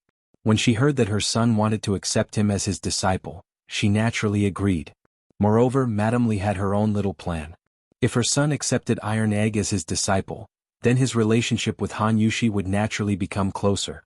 She might even be able to hold a grandson soon. Old Man Li frowned. He felt that his son couldn't even control himself, so how could he teach a disciple? He was simply leading the child astray. However, since his wife had already agreed, he couldn't say otherwise. He could only say, Xian, since you've become Iron Egg's master now, then you have to act like a master in the future. Don't lead the child astray, understand? Li Zishuan could only agree gloomily. That's right, father. How's the nibbling chicken from the Drunken Immortal restaurant selling recently? Are there any other restaurants that imitate the nibbling chicken? Old Man Li frowned and felt a little surprised. He asked, Xian, how did you know that there are restaurants that imitate the nibbling chicken? It seemed that he had guessed correctly. As expected, he still couldn't underestimate the wisdom of the ancients. Li Zishuan sighed and said, I guessed, but I didn't expect it to be so. Father, then are the sales of our nibbling chicken not as good as before? Li Jingma nodded and said, a few days ago the Yunxi restaurant in the East City also released their nibbling chicken. Although the taste is a little different from our Drunken Immortal restaurants, their price is cheaper. One serving is only 700 copper coins. Recently, the sales of our nibbling chicken have dropped by about 30%, and it's still continuing to drop. Then father, tell shopkeeper Lu to give some discounts to the Drunken Immortal restaurant's nibbling chicken. For example, every month they'll sell it at half price or something. In any case, our cost is low and the taste is good. We're not afraid of a price war with them. Old Man Li thought about it and nodded in agreement. That's also a good idea. But Shin, why do you care so much about the sales of the nibbling chicken? Even if the Drunken Immortal restaurant doesn't have the nibbling chicken, their business has always been very good. Although the nibbling chicken was very profitable, Li Jingma's family business was big, so he didn't care too much about it. Li Zishuan said matter-of-factly, Father, people fight for their dignity and Buddha fights for an incense stick. This nibbling chicken was invented by us. Why should we let these imitators earn more than us? Father, first tell shopkeeper Lu to lower the price for a while. After I go to the Han village and settle the matter of raising chickens, I'll make something good for the Drunken Immortal restaurant. When the time comes, I'll see how the Yunxi restaurant will compete with us. Li Zixuan obviously couldn't bear to let a knockoff's nibbling chicken surpass the authentic one. His father didn't care about this bit of money, but he did.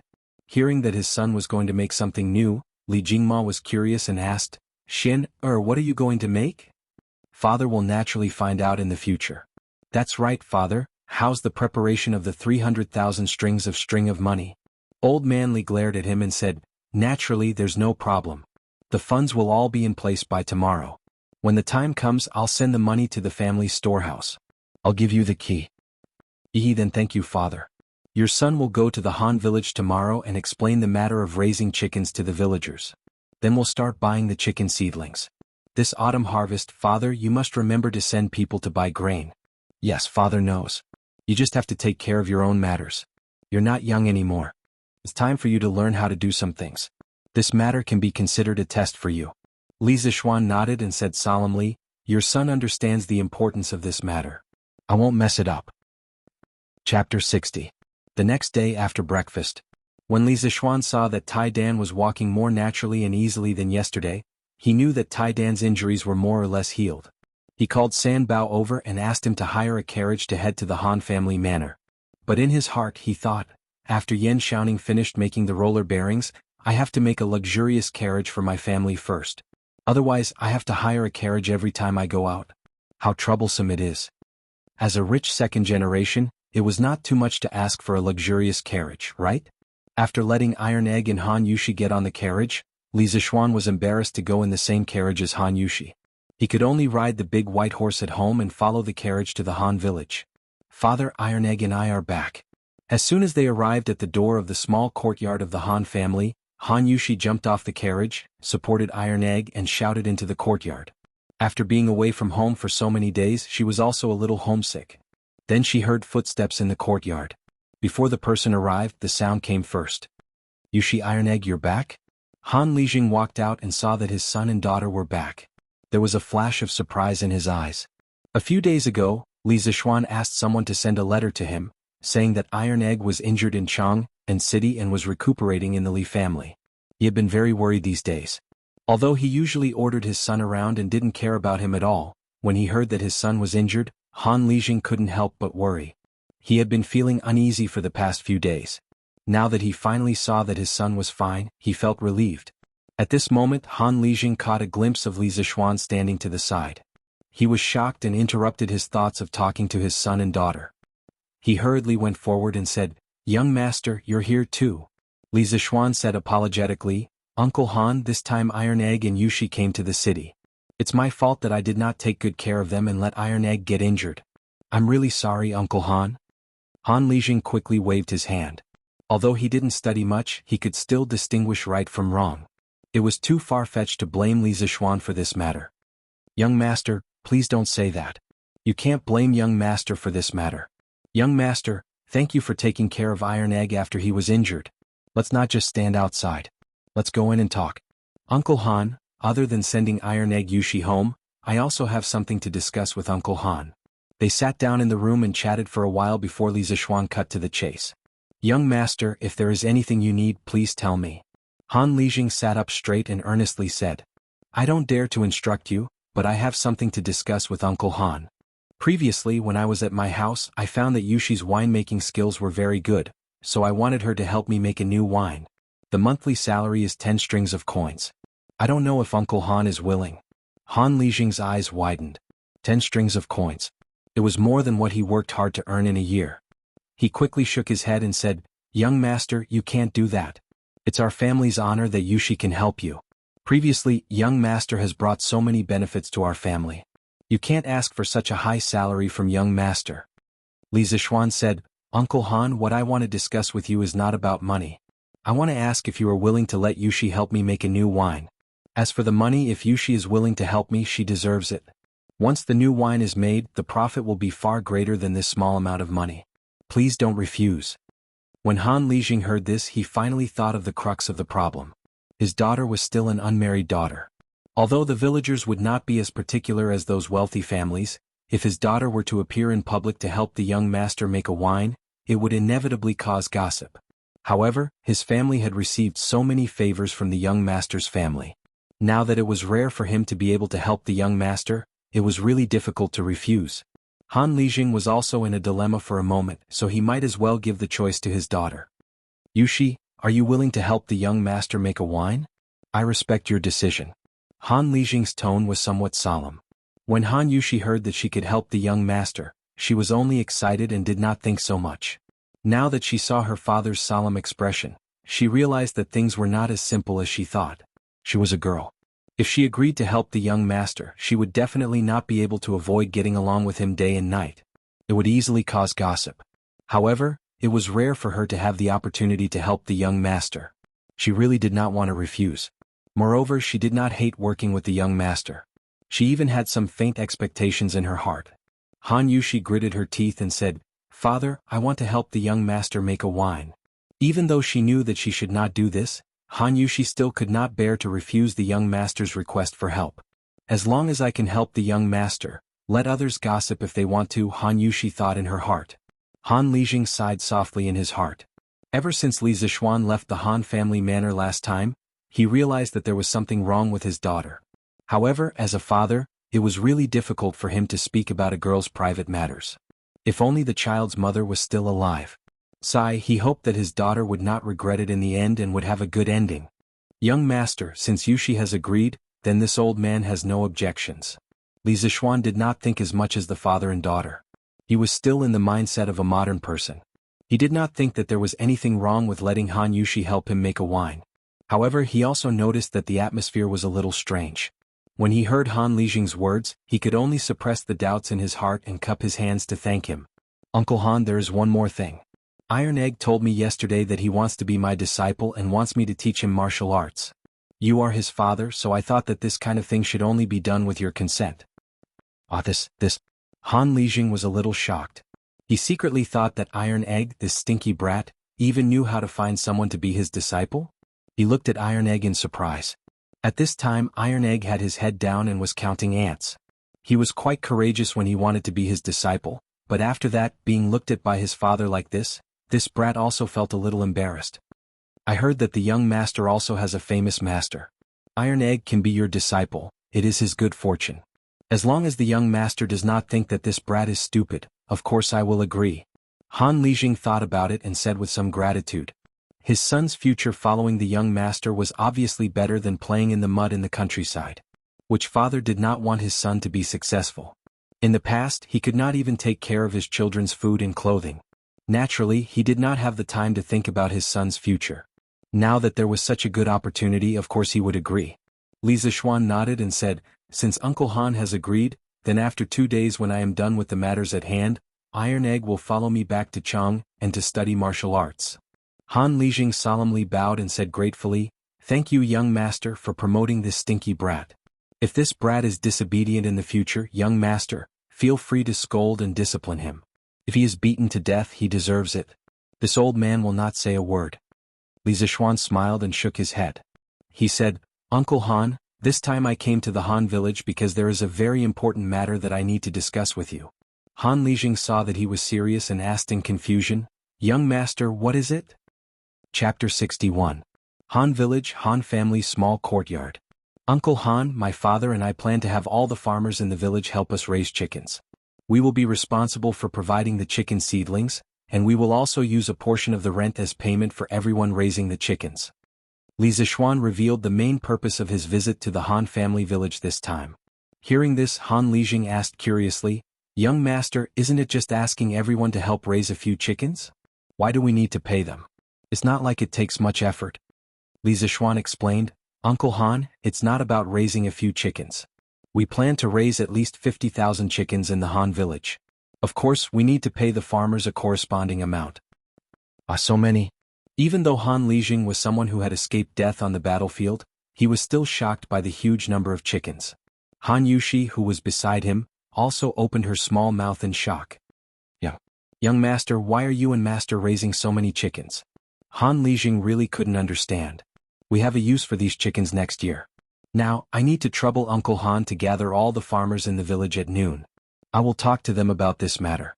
If they are willing to raise them, I will do a count and immediately send the chicken seedlings over." Li Zixuan replied. Han Lijing swallowed his saliva and nodded, "That's fine. Young master, Please sit here for a moment. I will inform the farmers to gather at the threshing field at the village entrance. Li Zishuan cupped his hands and thanked him. Then I will have to trouble Uncle Han. 2 hours later at the threshing field of the Han village. Old Hu, why did Li Jing call everyone here? Old Hu stared and said, how would I know? But I heard that young master came to the village today. Hey, could it be that young master is here to give us business again? Last time the people in our village picked fruits and earned quite a bit of money, right? This year we might even be able to make new clothes for the children. Young master is really a good person. Of course. If anyone dares to say anything bad about young master, Lu Yue, will be the first to beat them to death. A chubby village woman beside them interrupted. Old Hu, I'm afraid you won't beat them to death. You will crush them to death, right? Another burst of laughter came from the side. Stop quarreling, stop quarreling. Young master is here. When Li Zishuan arrived at the threshing field, he saw that there were already 200 to 300 villagers gathered here. At this time Han Lijing came up to him and said, young master, all the villagers have gathered here. Including the women, there are a total of 348 people and 208 households. Young master, you can go up and talk to them now. Li Zishuan nodded. Thank you, Uncle Han. Then he walked to the front of the crowd. Looking at these simple and adorable villagers, he thought about the locusts that were coming next year. If he did not do anything, most of these people would probably starve to death. At this moment he felt a sense of urgency. As soon as he stood in front of the crowd, the noisy crowd immediately quieted down and waited for Li Zishuan to speak. Uncles and aunties, I've come to the Han family manor today mainly to discuss a business deal with all of you. If you're willing, we can cooperate. If you're not, I won't force you either. There's no need to worry. Li Zishuan loudly stated the purpose of his visit. His internal energy was strong and everyone in the field could hear his voice clearly. Young master, if you have anything to say, just tell us. No matter what business it is, as long as I, Old Hu, can do it, I'll be the first to support it. Yes, young master. If we can help, we'll definitely help. Young master, just tell us what it is. Yes, we'll definitely help. Li Zishuan gestured with his hand, and the crowd immediately quieted down. Then I'll say it. Just do what you can. This business deal is very simple. I want all of you to help my family raise chickens. My family will provide the chickens for free, and according to the number of chickens raised by each household, a portion of the rent will be reduced every year. For example, if a household raises 100 chickens, then this household's rent will be reduced by 10% this year. If they raise 200 chickens, then the rent will be reduced by 20% and so on. Does everyone understand? As soon as Li Zishuan finished speaking, the crowd below burst into an uproar. There's actually such a good deal? Raise 100 chickens and the rent will be reduced by 10%. Yes, aren't these conditions too generous? Why does young master want to raise so many chickens? Is what young master said true? Did I hear wrongly? Li Zishuan waited for them to talk privately for a while before asking them to quiet down. What's everyone's decision? If you're not willing to cooperate, you can leave now and do your own things. I won't hold any grudges. No one was willing to leave. The bearded man couldn't help but shout again, young master, only a fool wouldn't agree to such generous conditions. My Old Hu family is willing to help young master raise 500 chickens. Old Hu's words were shocking. He wanted to raise 500 chickens. According to his calculations, he wouldn't have to pay rent for a year. Young master, my family is willing to raise 800 chickens. With someone taking the lead, the people behind immediately began to fight with each other, fearing that they wouldn't be able to raise enough chickens.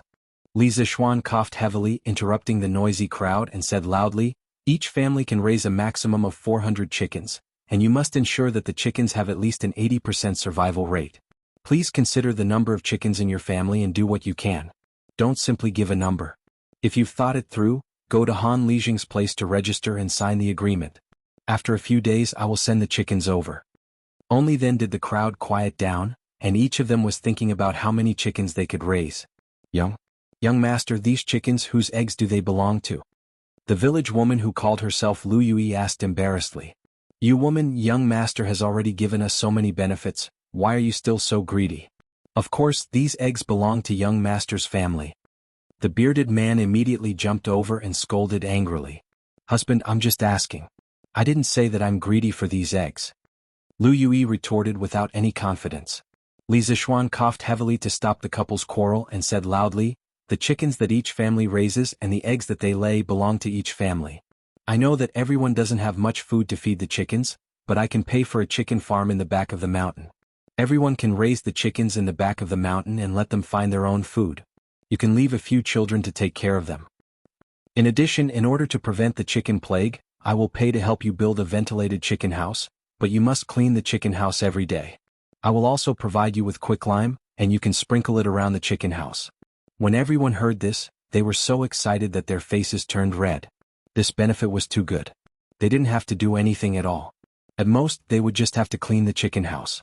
Farmers were never afraid of work. Calculating this, throughout the year, not only would they be able to reduce the rent, but the eggs that the chickens laid could also be sold. This year's income was estimated to be comparable to that of farming. Thank you, young master, for your kindness. We will definitely raise the chickens well for young master. Not to mention an 80% survival rate, I can guarantee that 90% of the chickens will survive. Young master, my family has 5 children. Raising 400 chickens is no problem at all. Young master, my family also has 4 children. We can also raise 400 chickens. Seeing that everyone was so enthusiastic, Li Zishuan was also very gratified. His words were not in vain, so he shouted, "After everyone has thought about it, go to Han Lijing to report the number and press your fingerprint. In the next few days I will send the chicken seedlings over one after another. According to the number that each of you reported, the chicken seedlings will be distributed. I hope that everyone will raise these chickens well." Han Lijing had already set up a table at the side. Han Yushi sat on the stool and held a brush, waiting for everyone to report the number. As soon as everyone heard Li Zishuan's words, they immediately scrambled to get to the table. Chapter 62. In the afternoon, in the small courtyard of the Han village. After Li Zishuan explained the matter of raising chickens to the villagers, he and Iron Egg returned to the small courtyard of the Han village to rest. There were no extra stools there and standing was tiring. Li Zishuan's laziness had not been cured. Iron Egg, did you go to school before? Since he had nothing to do, he wanted to chat with his new disciple. Master, Iron Egg went to school in the village last year, but the village ran out of money to pay for the school, so the teacher ran away. Iron Egg no longer called Li Zishuan young master, but master. It was also the first time that Li Zishuan heard someone call him master, and he felt a little proud. He then asked happily, Iron Egg, how many words did you learn after going to school for a year? Iron Egg scratched his head and said embarrassedly, Master, Iron Egg knows about 100 words. He was a famous brat in school and his grades were not good. As so little not as good as Lan Er. Although Lan Er was young, her mother had taught her how to read and write when she was very young. Although Lan Er's writing skills were immature, it was almost the same as Li Zishuan's calligraphy. Li Zishuan patted Iron Egg's shoulder and said earnestly, Iron Egg, you can't be illiterate. In the future you have to learn from Lan Er every day. Even Lan Er knows more words than you. As a man, how can you be worse than a girl? Yes, master. Iron Egg answered with a bitter face. Young master, we're back. Han Yushi's clear voice came from the door, followed by Han Lijing. Li Zishuan quickly got up and greeted them with a smile. Uncle Han Yushi, thank you for your hard work. Han Lijing waved his hand and said with a smile, Young master, what are you talking about? With this livelihood, I'm afraid our Han manor will become the richest manor in the vicinity of Chang'an. No matter how hard it is, I, old Han, am willing to do it. Ah. Yes, Uncle Han, you have to believe me. As long as the farmers work hard, their days will only get better and better. Alright, have you calculated the number of chickens? How many chickens did the farmers register? Han Lijing hurriedly handed the booklet in his hand to Li Zishuan and said, Young master, the amount reported by each household in the Han village is recorded here. Yushi and I haven't had the time to calculate it yet. The main thing was that he had never been to school, so how could he know how to count? Li Zishuan flipped open the booklet and glanced at it. He found that almost every household had signed up for 400. Only about 20 households had signed up for 300 or 200. Han Lijing had also signed up for 400. After Li Zishuan practiced the Taishin Sutra, his brain's reaction was unusually fast. After he glanced at the booklet, he immediately calculated the total number in his mind. Closing the booklet, Li Zishuan smiled and said, There's no need to trouble Uncle Han to calculate. I've calculated that the farmers have signed up for 78,600 chickens. I'll round it up. When the time comes, I'll purchase 80,000 chickens. Uncle Han, you can distribute the excess evenly to each household. Take it as a token of my appreciation to the farmers. The additional portion will not be included in the amount they have to pay me next year. Li Zixuan waved his hand and sent out an additional 1,400 chickens. Han Lijing saw that the young master calculated so quickly and secretly thought that the young master was really knowledgeable. Iron Egg was the young master's disciple. Even if he didn't learn martial arts, if he could learn 30% of the young master's knowledge, it would be enough to last him for a lifetime. When he heard that the young master wanted to send out an additional 1,000 chickens, Han Lijing was shocked. He hurriedly said, "Young master, you can't do that. This young master's conditions are already generous enough. If you do that, won't you lose money?" Li Zixuan smiled and said, "Uncle Han, this isn't worth much. If the farmers can live a better life, I'll be happy. If my mother knew, she would be happier than I am. Oh, right, Uncle Han, I also want you to help me find a type of person." "Young master, what kind of person are you looking for?" Han Lijing asked curiously. "That's right. Uncle Han, do you know a type of person who can make a flock of chickens very obedient? For example, if you tell the flock to head east, the flock will head east. Is there such a person?" Li Zixuan wasn't confident that he could find such a person. If he really couldn't find such a person, then when the locust exterminating plan was implemented next year, he would have to hire a lot of people to chase the chickens down to the ground and eat the locusts. The efficiency would be very low. In his previous life, he had seen a lot of experts on the internet who could train chickens like they were their own arms. He just didn't know if there was such a person in the Tang dynasty. Han Lijing, who was listening at the side, was stunned. He asked in bewilderment, Young master, is there such a person in the world? It seems like I'm thinking too much." Li Zixuan was slightly disappointed. "Master, I know who can make chickens obedient." Iron Egg, who was at the side, jumped up and shouted excitedly. "Oh, Iron Egg, you really know?" Li Zixuan asked in surprise. "Stinky brat, don't talk nonsense. How come I don't know that there is such a person in the farmstead?" Han Lijing frowned and scolded. "Father, there really is such a person. Uncle whose son can make a flock of chickens obedient. Moreover, his sister also has this ability." Iron Egg hurriedly explained. "Oh, so that child really knows how to do this? How come I don't know?" Han Lijing asked in puzzlement. Li Zixuan ignored the puzzled Han Lijing and pulled Iron Egg over. He hurriedly asked, "Iron Egg, quickly tell master what is going on." "Yes, master. It's just that uncle who has a son. Since he was young, he didn't like to play with the children in our farmstead. He usually stays alone in the small courtyard at home and keeps his chickens company. We all call him Silly Who in private. There was once when I went to Uncle Who's house to help my father return something. I saw him and his sister playing with the chickens in the courtyard. I heard him squawk and the chickens ran to the east. His sister squawked and the chickens ran back. Moreover, the chickens weren't afraid of them at all. At that time I thought it was strange. But after hearing what master said, I feel that the two of them are quite suitable for master's conditions." "Oh, there is such a thing. That's great. Iron Egg, what are the names of these two children? I have to meet them." Li Zixuan originally didn't have much hope. He didn't expect that there would be a glimmer of hope at the end of the tunnel. He couldn't help but be excited. "Master, that Silly whose real name is Huguoji. His sister is Huguoji. If master wants to meet them, I can bring master there." Iron Egg replied. Li Zixuan, who was about to follow Iron Egg to meet the two children, suddenly staggered and almost lost his balance when he heard these two strange names. Why are their names so strange?" Li Zixuan wondered. Han Yushi, who was at the side, explained, "Young master, I know this. It is said that when Aunt Lu was pregnant, Uncle Who wanted a boy. He went to the Taoist temple in Chang and West City to find a fortune teller. The Taoist priest said that Aunt Lu was definitely pregnant with a boy. Uncle Who was overjoyed and went home to tell Aunt Lu. In the end, after Aunt Lu gave birth, she found out that it was a girl. Uncle Who conveniently named her Huguoji. A year later, Aunt Lu was pregnant again. Uncle Who went to another Taoist temple to have his fortune told. The Taoist priest there said that Aunt Lu was definitely pregnant with a boy this time. Later, Aunt Lu gave birth to a boy. Uncle Who named the boy Huguoji." Li Zixuan was thunderstruck when he heard this. He was speechless for a long time.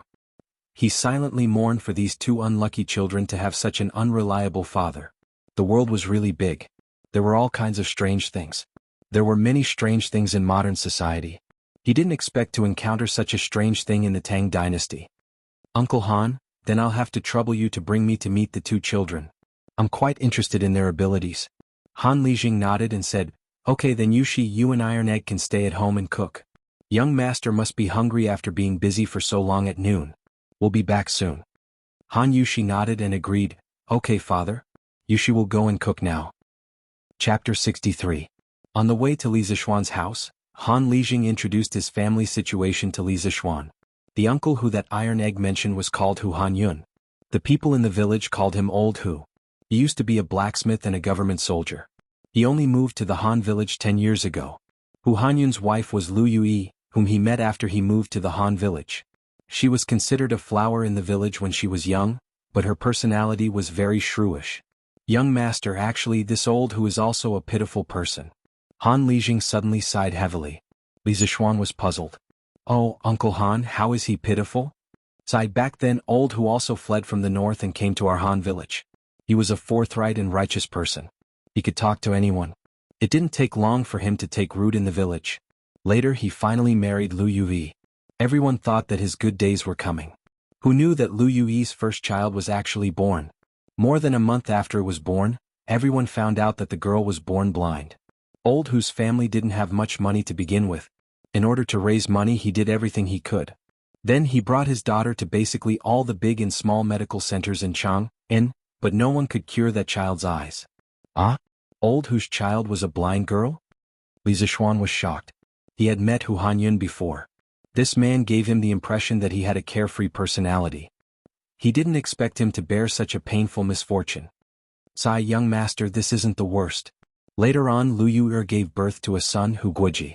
Although the child was born healthy, the couple slowly realized that the child's reaction was very slow, and his speech was also very slow.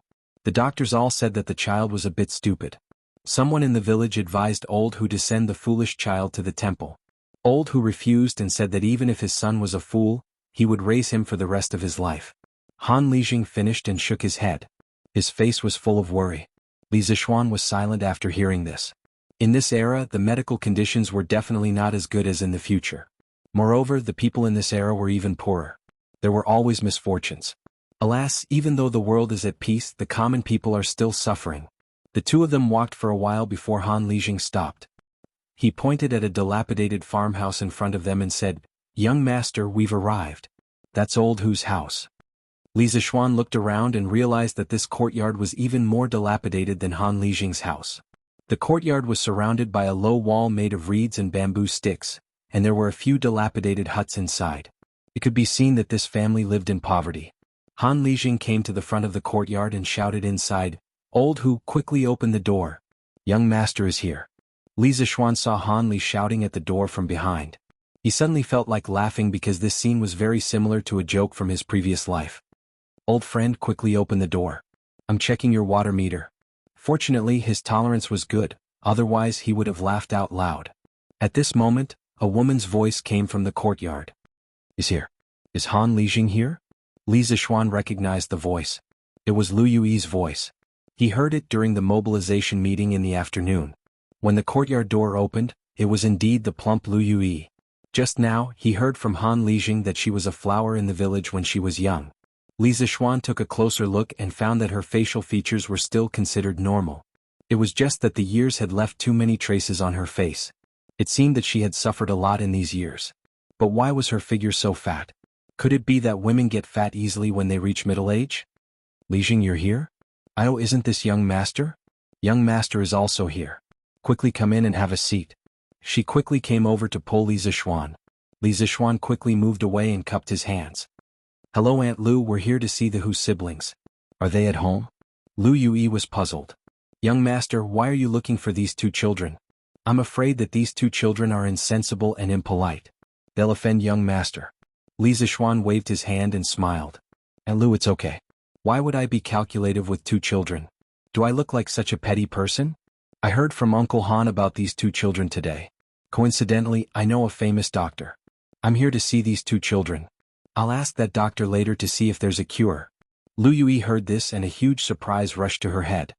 Her breathing quickened and her eyes widened as she stared at Li Zishuan. She said in disbelief, Young master, you're saying that our family can still be saved?" "Aunt Lu, I didn't say that it can definitely be saved. As for the specific situation, I'll have to see them to know." Okay. I'll bring young master to see them now. Young master, quickly follow me." Lu Yui couldn't wait to bring Li Zishuan in. "Cough Yui, why isn't Old Hu at home?" Han Lijing asked at this time. Lu Yui then remembered that Han Lijing was next to her. She quickly turned around and answered, "Our master went to the fields. It seems that the rented cattle from the farmstead can be used by our family today. Our master went to the fields in advance to guard." Han Lijing suddenly understood and nodded. The few of them entered the courtyard. Li Zixuan saw that there was a flock of chickens in the courtyard. There were about 10 of them. Beside the flock of chickens stood 2 children. The slightly older girl was about 7 or 8 years old. She was so skinny that Li Zixuan even suspected that this girl didn't weigh more than 40 pounds.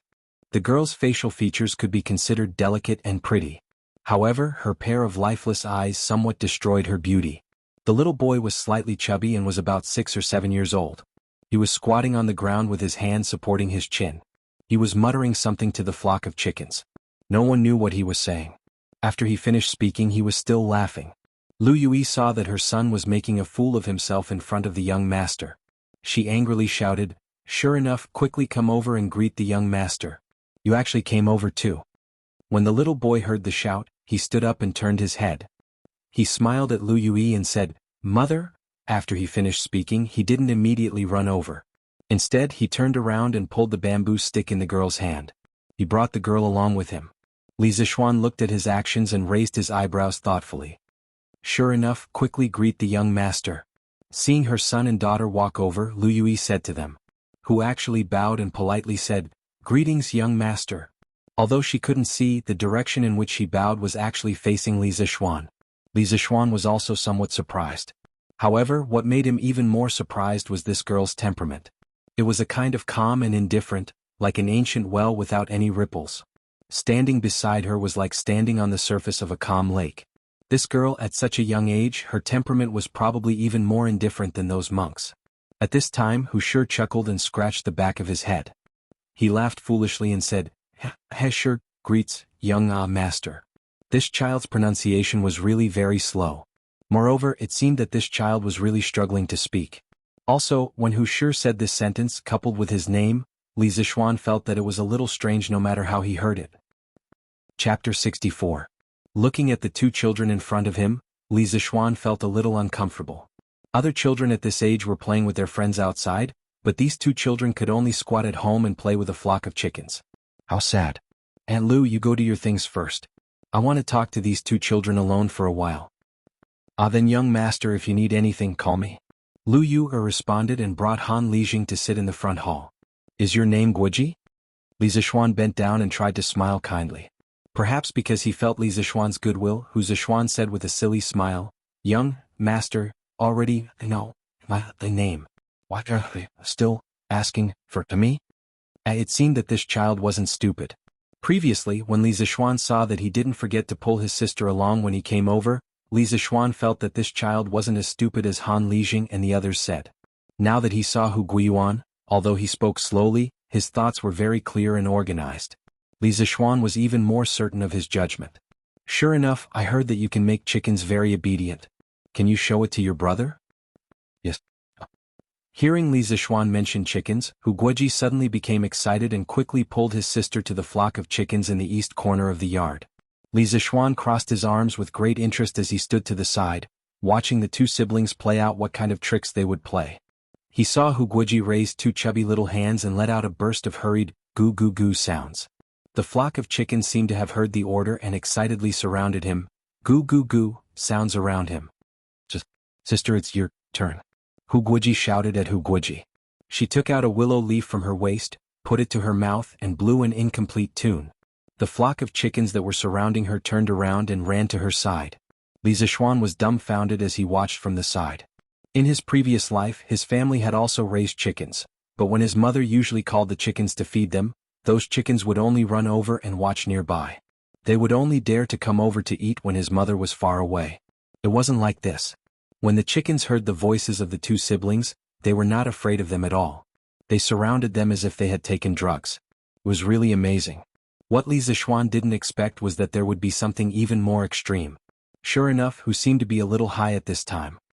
He ran to his sister's side and stood in front of the flock of chickens. Then he turned his head to Li Zixuan and smiled proudly, saying, Hey, young master, look, quickly."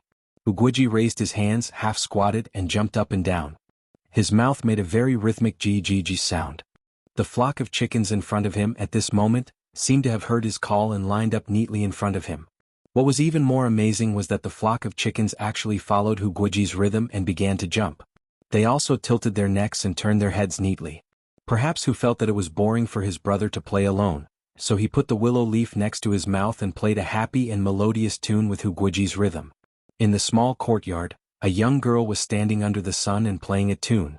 A young boy was happily walking while making strange sounds. The flock of chickens on the ground twisted their bodies to the rhythm. This scene was so beautiful that it almost blinded Li Zishuan's titanium alloy eyes. At this moment, Li Zishuan's heart gave birth to a strange feeling. The scene in front of him was as if a young girl was playing music, and then a young boy was below the stage, leading a flock of chickens to do a square dance. TSK, Li Zishuan expressed that this was really something that he had seen long ago. Hey, young master, Guiji, how is your acting? The two children played for a while, and Hu Guiji felt tired first, so he stopped and ran to Li Zishuan's side, somewhat proudly asking for praise. Usually, only his sister was willing to play with him. When other children saw him and his sister playing with a flock of chickens, they all treated them as fools and distanced themselves from them. This time, it was rare to have such an amiable young master who specially wanted to see him and the flock of chickens perform. Hu Guiji was very happy and had long regarded Li Zishuan as his best friend. Li Zishuan could see that Hu Guiji urgently needed to be acknowledged and praised by others. He also understood that this child's heart was lonely and lacked recognition. Li Zishuan smiled, rubbed Hu Guiji's head and said, "Sure enough, your performance was very good. You really are the smartest child I've ever seen." Hu Guiji, who was on the side, heard this and breathed a sigh of relief. She was afraid that this young master would say something to hurt her brother like other people and make him sad. Her brother's heart had been hurt enough.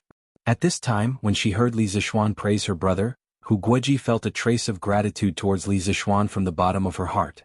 When Hu Guiji heard Li Zishuan's words, he jumped 3 feet high and excitedly rushed to the front hall. As he ran he cheered, "Mother, young master, just said, not a fool. You said, the smartest child in the village." At this moment he was so excited that he spoke faster than before. This was the first praise he received from an outsider since he came to this world. Finally, there was someone who didn't treat him as a fool. Of course, Hu Guiji's heart was excited. Although he was young, he had been treated as a fool by the children in the village since he was young. His self-esteem had been trampled over and over again, so of course he was more mature than his peers. He was so eager to be recognized, and today there was finally someone who recognized him. Hu Guiji felt that he had never been as happy as today. In his heart he thought, "This young master who came from nowhere is really a good person." At this time, Hu Guiji used the bamboo stick to explore the road and came to Li Zishuan's side. She smiled and said, "Thank you, young master, for saying so. I haven't seen my brother so happy in a long time." Although her heart was as calm as still water, it was only for outsiders. For this brother of hers she naturally cared and loved him very much. Li Zishuan habitually shook his head. Suddenly he realized that this girl seemed to be unable to see, so he quickly said awkwardly, "What I said just now was actually the truth. I didn't deliberately say that to make you happy." Hu Guiji said in disbelief, "Really? Of course it's true. In the eyes of others, your ability to make chickens obedient may be worthless, but in my eyes your ability is priceless." Li Zishuan said with certainty. "Well, although I can't see young master's expression, I can feel young master's sincerity. Young master is speaking the truth. Thank you, young master." Hu Guiji's face finally broke into a smile and said happily. Chapter 65.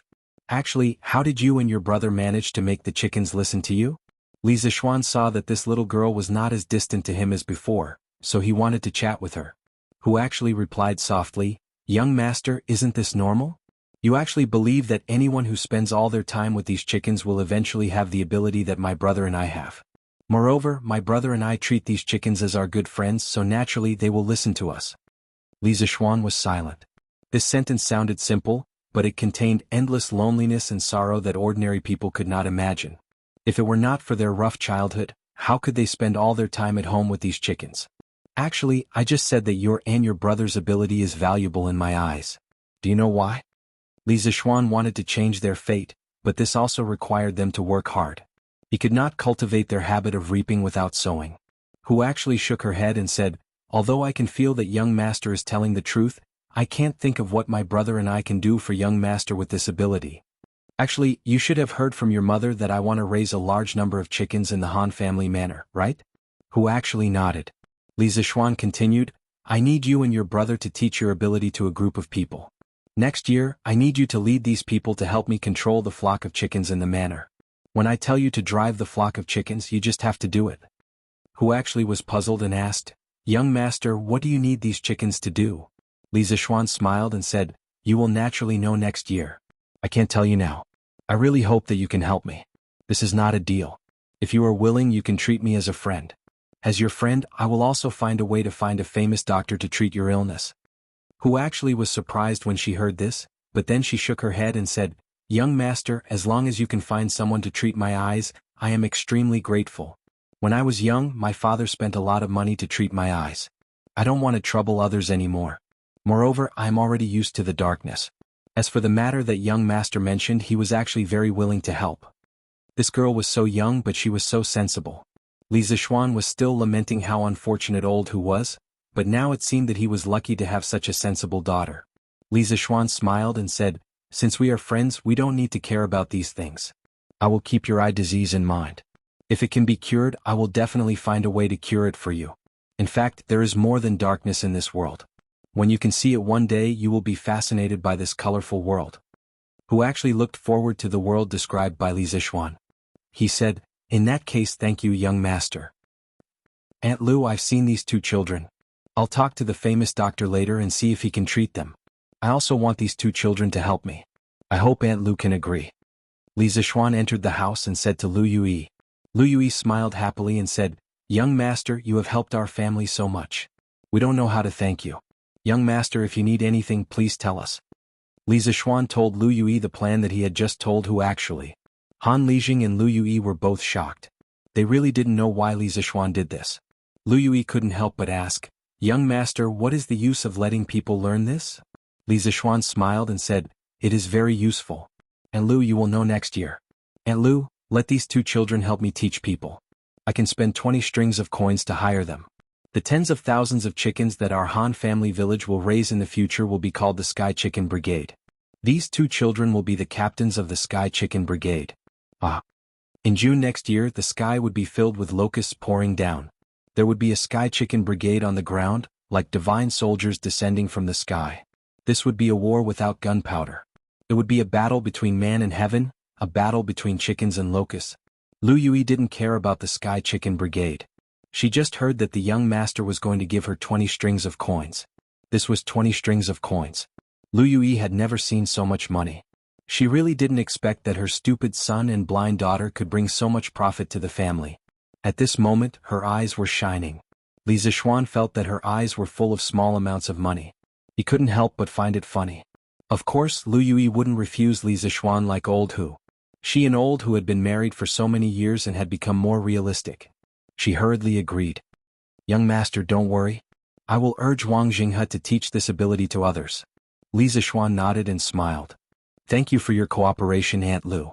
I will ask someone to send the money over another day.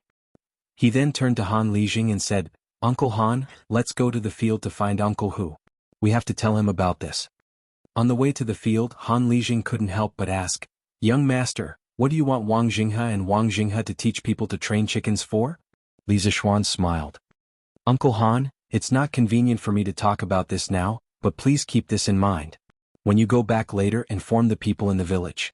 In the Han family village, whether it's adults or children, the first 100 people who learn the ability of Hu Jinghe and Wang Jinghe to train chickens will receive a reward of 500 coins. Uncle Han, you will work hard and be in charge of the assessment. Help me record these people's names in the book and then hand it to me. Han Lijing was dumbfounded. He really wanted to say, Young master, is it really good to spend money like this? In his eyes, Li Zishuan's actions were really nonsense. On the ridge of the field outside the village, the two of them found old Hu. Seeing him sitting on the ground, bored to death as if he was waiting for something, the two of them walked over. Old Hu, young master and I are here to see you. Han Lijing called out. Io Lijing, young master, why are you here? Old Hu stood up in surprise. Uncle Hu, I came to talk to you about Wang Jinghe and Wang Jinghe. Li Zishuan replied. Young master, what's there to talk about those two children? Old Hu stared at him in confusion. Li Zishuan told Old Hu about his thoughts just now. Old Hu immediately widened his eyes and said in disbelief, "Young master, don't make fun of me, Old Hu. You only want my 2 children to teach people how to train chickens, and young master will find a famous doctor to treat the 2 children?" Li Zishuan nodded and smiled, "Uncle Hu, what I said is true. Why would I make fun of you?" Hearing the affirmative answer, Old Hu suddenly became so emotional that his eyes turned red. His lips trembled. Young master, as long as you can get people to treat my 2 children, my life will be yours from now on. Even if young master wants me to die, I am willing." Li Zishuan also admired this honest and affectionate man in front of him. In his previous life, he had seen many parents who abandoned their children after giving birth to deformed or disabled children. This Old Hu did not care about any difficulties and did not abandon his children. This was a man worthy of respect and also a father worthy of respect. Li Zishuan hurriedly said, "Uncle Hu, what are you talking about? Why would I want your life? As expected, as long as you can help me teach a group of people, that would be the best reward for me." Chapter 66. Outside the Han village in the fields. Old Hu kept thanking the young master, but he was not good with words. In the end he only said the same few sentences. Li Zishuan felt very awkward listening to him. Seeing this, Han Lijing interrupted him and said, "Old Hu, you've been waiting here for so long. You still haven't seen the cattle?" Old Hu heard this and shook his head dejectedly. He pointed at a middle-aged man who was plowing not far away and said, "Lijing, look, old Wang's family hasn't used up all the cattle. There's not much rain this year, so the fields are hard to plow. I'm so worried." "Uncle Han, can't we borrow more cattle from the county?" Li Zishuan heard Old Hu's complaints and was a little confused, so he asked. Han Lijing shook his head and said, "Young master, you don't know, but we have a lot of people in the village. The county has already given us more cattle than the other villages. At this time it's spring plowing season everywhere. The county definitely doesn't have any extra cattle to give us." Old Hu sighed heavily and said, Lijing, with the current speed of plowing, I'm afraid that many of the villagers will miss the spring plowing season. What should we do?" Li Zishuan was shocked when he heard this. In his previous life he was also a child from the countryside. He knew how serious the consequences of missing the spring plowing season were. At that time many families would starve. If everyone missed the spring plowing season, it would definitely affect their enthusiasm for raising chickens. This problem must be solved. He pondered for a while, then looked at Old Hu and asked, "Uncle Hu, how much land can a cow plow in a day?" Old Hu scratched his head and thought for a while before saying, "Young master, the fields are very hard to plow this year. A cow can at most plow 4 mu of land a day. If we plow more, we're afraid that the cows will be tired out. If this was in the previous years, they could plow 6 to 7 mu of land a day. It's all because there's not enough rain this year. For mu of land a day, the speed was too slow." Li Zishuan frowned and looked at Han Lijing and asked, "Uncle Han, how many cattle do we have in the village?" "Young master, this year the farmstead has rented 20 cows, which is already much more than the other farmsteads." Li Zishuan silently calculated in his heart. At this rate, wouldn't it take more than a month to finish plowing? That wouldn't do. It was not that he had not thought of spending money to buy cattle from other places, but in this era, cattle had always been scarce. If he bought cattle from other places, what would happen to the people there? If only he was like the other transmigrated protagonists and had a system with him, he could directly exchange for a farming tractor and guarantee that he could plow dozens of acres of land in a day. Since we don't have a tractor and we can't increase the number of cattle, it seems like we have to think of other ways to increase the efficiency of farming. This problem was easy to solve. He had countless advanced mechanical models in his mind, and he would definitely be able to find a better plow. "Uncle Han, I'll go and see what kind of plows the farmers are using." Li Zishuan instructed and walked towards Old Wang, whom Old Hu had pointed out.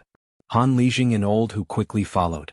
Li Zishuan came to the embankment beside Old Wang, and his eyes began to focus on the plow that Old Wang was using. Old Wang was concentrating on plowing and did not notice that someone was looking at him. In his previous life, Li Zishuan was very short-sighted. In this life he did not know if it was because of his divine ability, but his eyesight was very good, and he could clearly see the structure of the plow from afar. He discovered that the structure of the plow was very strange. The shaft of the plow was actually straight and it was actually about 9 feet long. With such a long shaft, it would probably be very difficult to turn around. Li Zishuan quickly constructed a 3-dimensional structure of the plow in his mind, and based on his knowledge of engineering mechanics, he analyzed the various parts of the plow. He discovered that the plow required a large amount of pulling force to plow the land, and its structure was clearly unreasonable. Li Zixuan furrowed his brows. He was thinking about which better plow should be used to replace the current one. Various plows from different eras flashed through his mind, and suddenly he stopped at a plow that was not very different from the current one. I'll choose you. This should be called a curved plow, and it should not have appeared yet.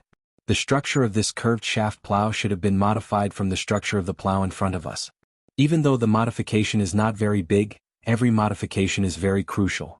Compared to the plow that Lao Wang is using, this curved shaft plow obviously saves more effort. It is very easy to see this by drawing an analysis of the force exerted. At this time, Li Zixuan not only had a three-dimensional model of the curved plow in his mind, but he also had a force analysis diagram. It was obvious that the curved plow was more labor-saving, and it was not just a little. The most important thing was that the plow was not difficult to manufacture, and it was easy to mass-produce. When he returned, he could immediately find a craftsman to start manufacturing. This way he could ensure that the Han family village would not miss out on the spring plowing. In fact, the Tang dynasty was currently using the long straight plow that was passed down from the Han dynasty. The curved plow that Li Zixuan imagined in his mind only appeared in the Jiangdong region in the later part of the Tang dynasty, and thus it was also called the Jiangdong plow. Compared to the long straight plow, the curved plow was more flexible and labor-saving. In the case where the soil was moist, even a strong young man would be able to pull it. Uncle Han, you guys plow like this for now. I will think of a way for you guys in the next 2 days. I will definitely not let the villagers miss out on the spring plowing. Li Zixuan had a solution in his mind, so he turned around and said to Han Lijing. When Han Lijing and Old Hu heard this, they were pleasantly surprised. The land was the life of the villagers. If they missed out on the spring plowing, the harvest would be greatly reduced, and it would not be rare for people to starve to death. They did not expect that the young master would actually help them think of a way. This was really too surprising. Thank you, young master. All of the villagers in the Han family village will remember young master's kindness for the rest of their lives. But what method does young master plan to use? Are you going to Chang'an to buy more cattle? Han Lijing solemnly bowed to express his thanks, but he was also very curious about what method Li Zixuan would use to help them. If he were to buy cattle for their village, then the price he would have to pay would be too expensive. Li Zixuan shook his head and said with a smile, Of course I'm not going to buy cattle. If I were to buy cattle, what would the villagers in other places use? Uncle Han, in 2 days I will bring you a more labor-saving plow. At that time your plowing speed will at least increase by 2 times. When Han Lijing and Old Hu heard this, they were both shocked. Did such a plow exist in this world? Old Hu's eyes widened exaggeratedly and he cried out in disbelief, Young master, are you speaking the truth? How could there be such a godly plow in this world? Li Zixuan nodded with certainty and said, Uncle Hu, don't worry. Seeing is believing. In 2 days you will naturally know. Chapter 67. When Li Zixuan returned home, the sky was almost dark. He also brought Iron Egg over. Since he had accepted this disciple, Li Zixuan also planned to teach him well. He would let Iron Egg stay in the west courtyard first. Since the west courtyard was so big, he could just pick a wing room for him. As for Han Yushi, of course she didn't come with him. Li Zixuan planned to let her help with the wine mixing after he was done with his work. At that time, the first batch of fruit wine from the Han village would be delivered. Recently, he really didn't have time to care about this. There were too many things to do. During dinner, Li Zixuan's parents expressed their goodwill to Iron Egg, a new member of the family. Iron Egg, who was always dignified and strong, was a little embarrassed. During dinner he was teased by Lan. Was also very happy about Iron Egg's arrival. Now she finally had a playmate of the same age. Although her brother was usually very good to her, he always treated her like a child. Lan always felt a little indignant. Now that Iron Egg was here, she was no longer the youngest. Of course, this was only what she thought. In reality, Iron Egg was a few months older than her. After dinner, Li Zixuan reported the number of chickens raised by the Han village to Old Man Li in the study. Old Man Li was shocked. 80,000? So many? So many chickens, can the villagers raise them all? Father, don't worry, they can definitely raise them all. I will arrange for the villagers to take care of them. I plan to prepare to buy the chicken seedlings tomorrow and send them to the Han village in batches. Li Jingmo nodded and said, Yes, the sooner, the better. Father, do you know the market price of the chicken seedlings in Chang'an? How much is one? Li Jingma thought for a moment and said, About 70 to 80 copper coins for one. But if you need so many chicken seedlings, I'm afraid that the peddlers in Chang'an and will not be able to supply all of them. 70 to 80 copper coins for one? So expensive? Li Zishuan was shocked. In his previous life, a chicken seedling only cost 3 or 4 yuan each, which was about the same as the Tang dynasty. But after thinking about it carefully, he understood. Modern chicken seedlings were hatched in batches using large automatic incubators, so the cost was naturally lower. Li Zishuan frowned when he heard the second half of his father's words. Dad, do you have any way to provide a large number of chickens in a short period of time? In his impression, as long as it was related to business, his father was omnipotent. Unfortunately, he was disappointed this time. Old man Li shook his head, showing an expression of helplessness. Xin, I have indeed done various businesses in my early years. However, I have never set foot in the chicken market. Li Zishuan felt a little helpless. Then let's buy as many as we can and send them over. I believe that those peddlers will definitely think of a way when they see that the market is in short supply. At that time we just need to give them more money. Li Jingma nodded and said with a smile, Hee, you've seen through it all. Early the next morning, Li Zishuan called Wang Zhong and asked him to bring Sanbao, Ah Fu and a few other servants to the East Market to purchase as many chicken seedlings as possible. The few of them took the money and left with the order. Li Zishuan calculated in his mind. If he calculated according to the price of 80 yuan per chicken, 80,000 chicken seedlings would cost about 6,400 strings of coins. Of course, with Li Zishuan's large purchases, there would be many other peddlers who would raise the price. Li Zishuan felt that if he wanted to buy 80,000 chicken seedlings, he would need to spend about 8 to 9,000 strings of coins. This was really expensive. Early in the morning, Iron Egg was also picked up by Li Zishuan to learn how to read from Lan. This made Lan very happy. She never thought that she would become a teacher one day. Looking at the little girl with her hands behind her back, pretending to be mature and steady teaching Iron Egg, Li Zishuan couldn't help but want to laugh. In fact, Li Zishuan's guess was not wrong at all. After Wang Zhong and the others came to the East Market, they were like bandits. When they met peddlers who sold chicken seedlings, they directly bought all of their stock. Merchants had the most sensitive noses. Some of the peddlers soon heard the news from Wang Zhong and the others. So one by one they heard the news, and one by one, they raised the price of the chicken seedlings and sent people to the surrounding counties to purchase chicken seedlings in large quantities. In half a day, the price of a chicken seedling rose from 75 yuan per chicken to 85 yuan, and finally to 90 yuan per chicken. In a short time, chicken seedlings were expensive in Chang'an. However, Wang Zhong and the others still didn't care about the price. They bought all the chicken seedlings in the West Market and told the peddlers that they still needed a lot of chicken seedlings and asked them to hurry up and stock up. Young master, this old servant bought all the chicken seedlings in the West Market. There were only about 8,000 in total. In the end, some peddlers raised the price, but this old servant still bought all of them. Those peddlers will go to the surrounding counties to stock up today. We can continue to buy tomorrow. In the front yard of the Li residence, Wang Zhong pointed to more than 10 large wooden boxes on the ground and reported to Li Zishuan. Noisy chattering sounds came from the wooden boxes. For a moment it was very lively. Li Zishuan nodded and agreed, Uncle Wang, you did the right thing. I believe that the price of the chicken seedlings will only be more expensive tomorrow. I'll have to trouble Uncle Wang to bring 7 or 8 servants and hire a few carriages to transport these chicken seedlings to the Han village. Give them to Han Lijing and let him distribute them according to the order that everyone signed up. Also, let Han Lijing immediately gather people in the village. The wage is 30 yuan per person per day. Let them surround the back of the mountain and build a chicken farm. You can continue to purchase the chicken seedlings tomorrow. Wang Zhong nodded and immediately went to gather people. Li Zishuan returned to the west courtyard and went to his study. He spread out a piece of rice paper and closed his eyes. He drew the structure of the curved shaft plow and labeled the dimensions. Li Zishuan also learned about the measurement units of the Tang dynasty. The labeled dimensions were naturally converted. He also noted the things that needed to be taken note of during the processing. After he finished drawing, Li Zishuan rolled up the drawing and prepared to go to Yan Xiaoning's house to find him. Of course, the sooner the better. The villagers of the Han village were still waiting for his curved shaft plow to plow the land. Under the lead of a servant, Li Zishuan arrived at the Yan residence. After the gatekeeper announced his arrival, Yan Xiaoning came out to greet him with a big smile. Ah, Xiaoxian, how come you have time to visit me today? Li Zishuan smiled and said, Brother Xiaoning is the technical director of our Strange Interest Pavilion and one of the 4 major shareholders. Of course I have to come and greet you. Ah. Yan Xiaoning's forehead was full of black lines.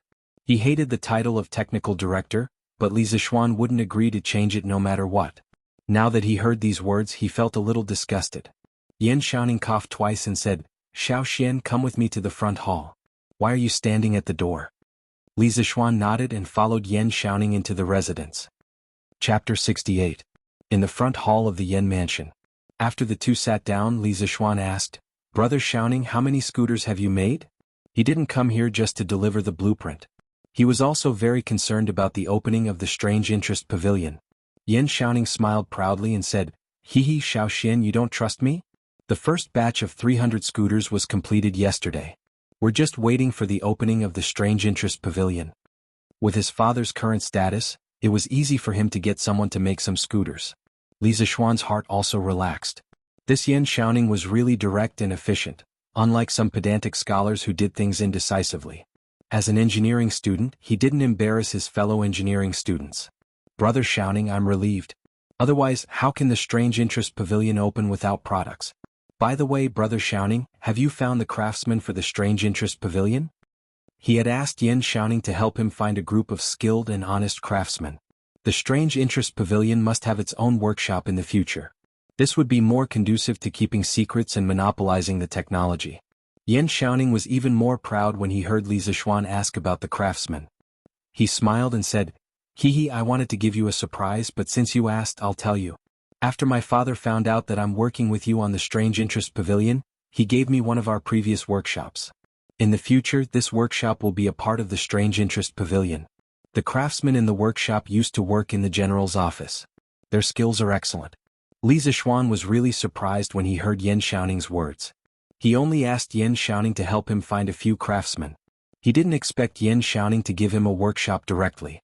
This gift was really precious. Since Yan Xiaoning was so generous, Li Zixuan couldn't be stingy. He waved his hand and said generously, "Brother Xiaoning is really kind. I have to thank Uncle personally. I'll pay all the craftsmen's salaries in the future." Yan Xiaoning looked at him with a strange expression and couldn't help but say, "The craftsmen in the workshop work for Wonderful Interest Pavilion. Of course you should pay them. Little Xian, are you planning to let my father continue to pay them?" Li Zixuan felt that Yan Xiaoning's words made sense. He patted his head in annoyance and secretly scolded himself for being a fool. "Well, Brother Xiaoning is right.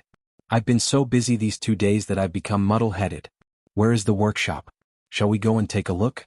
Since he already had a workshop, wouldn't it be more convenient for him to let the craftsmen in the workshop make the curved shaft plows? The workshop is in an E lane, which is very close to the East Market. It will be very convenient in the future. Li Zixuan said happily, "That's great. Brother Xiaoning, shall we go to the workshop to have a look?" Since little Xian wants to go and take a look, then big brother will respectfully accept. He followed Yan Xiaoning to an E lane. After making several turns and entering a small alley, he saw a relatively large group of courtyards. Although the houses were not luxurious, they occupied a large area. There was a sign hanging above them that read, "Strange Interest Pavilion Workshop." Li Zixuan looked at Yan Xiaoning in confusion. He didn't expect him to act so quickly. Yan Xiaoning seemed to see the confusion in his eyes. He smiled proudly and said, "My father said that since he gave the workshop to us, of course he had to change the name. This plaque was personally inscribed by my father. What do you think? Many people in Chang and can't get my father's calligraphy." Although Li Zixuan didn't know much about calligraphy, he could see that the calligraphy was vigorous and powerful. It was hundreds of times better than his own doggy handwriting. He immediately exclaimed in admiration. He praised in admiration, "Uncle Yan's calligraphy is really good. I owe him such a big favor this time. I must thank him in person someday." Yan Xiaoning laughed in his heart, "This is the effect I want. When you fall into my father's hands one day, let's see how you can find an excuse to be lazy." Ah. But then he said without changing his expression, "Well, little Xian, my father is very pleased that you have such good intentions. Let's go in and have a look." The two entered the workshop and saw that there were more than 20 rooms inside. There were some empty spaces outside with some wood and iron piled up. Li Zixuan even found a big iron furnace. The scale of the workshop was really beyond Li Zixuan's expectation. He thought it was just a small workshop, but it was actually equivalent to a small factory. At this moment, Li Zixuan was really moved. Looking at Li Zixuan's shocked expression, Yan Xiaoning introduced it to him. "Little Xian, this workshop was built by my father in the year of Wu Yuan. At that time, it was just a small workshop and my father was only a supervisor. But our Yen family is a real engineering family and we know many people in the same field. It didn't take long for the workshop to expand gradually and we have more people. Now there are more than 60 craftsmen in the workshop. Some of them are old craftsmen such as Faubert who worked with my father before. Their skills are superb. Little Xian, you can't mistreat these old craftsmen, or else my father won't forgive you. Li Zishuan waved his hand and said, of course I won't mistreat them. These people will be the foundation of our strange taste pavilion in the future. In the future their salaries will be increased by 50%. Yan Xiaoning raised his thumb and laughed, ha brother, you're generous. The two of them entered a house and saw an old man dressed like a farmer drilling wood. He should be making a scooter. Faubert, are you busy? Yan Xiaoning called out. The old man turned around and saw Yan Xiaoning. He smiled and said, oh young Master Yan, you're here. This is? He pointed at Li Zishuan. When Li Zishuan heard Yan Xiaoning call this person Faubert, he remembered what Yan Xiaoning said just now. He knew that this person was an old man in the workshop and couldn't be neglected. He took the initiative to introduce himself. Faubert, hello. I'm Li Zishuan, one of the owners of Strange Taste Pavilion. You can call me Little Xian. Faubert raised his eyebrows and said in surprise, you're the one who invented the scooter and the roller bearing? Li Zishuan smiled and nodded. Faubert said in surprise, I didn't expect that you could come up with such a good idea at such a young age. It seems that we old guys are really old. Ah. What are you talking about, Faubert? As the saying goes, having an old man in the house is like having a treasure. I have a lot of immature ideas in the future and I need you to guide me. Li Zishuan valued these old craftsmen very much. Although their physical strength was not good, their experience was very valuable. Faubert felt warm in his heart when he heard Li Zishuan's words. This owner was young and talented but not overbearing. Faubert also had a good impression of him. He stroked his beard and smiled. Ah, you're too serious. We old guys just can't stay idle. We have no regrets if we can make one last contribution to the workshop. Faubert, you can call me Little Xian in the future. You're an elder and I don't deserve it. Ah, then I'll call you Little Xian. Come Little Xian, you came at the right time. I was just about to talk to you about your scooter and the bearing. Chapter 69. Strange Interest Pavilion Workshop. Little Xian, I'm a straightforward old man, so don't be offended. Although your scooter is innovative, it's just a toy for children. It's not beneficial to the people's livelihood. Your roller bearings are very useful.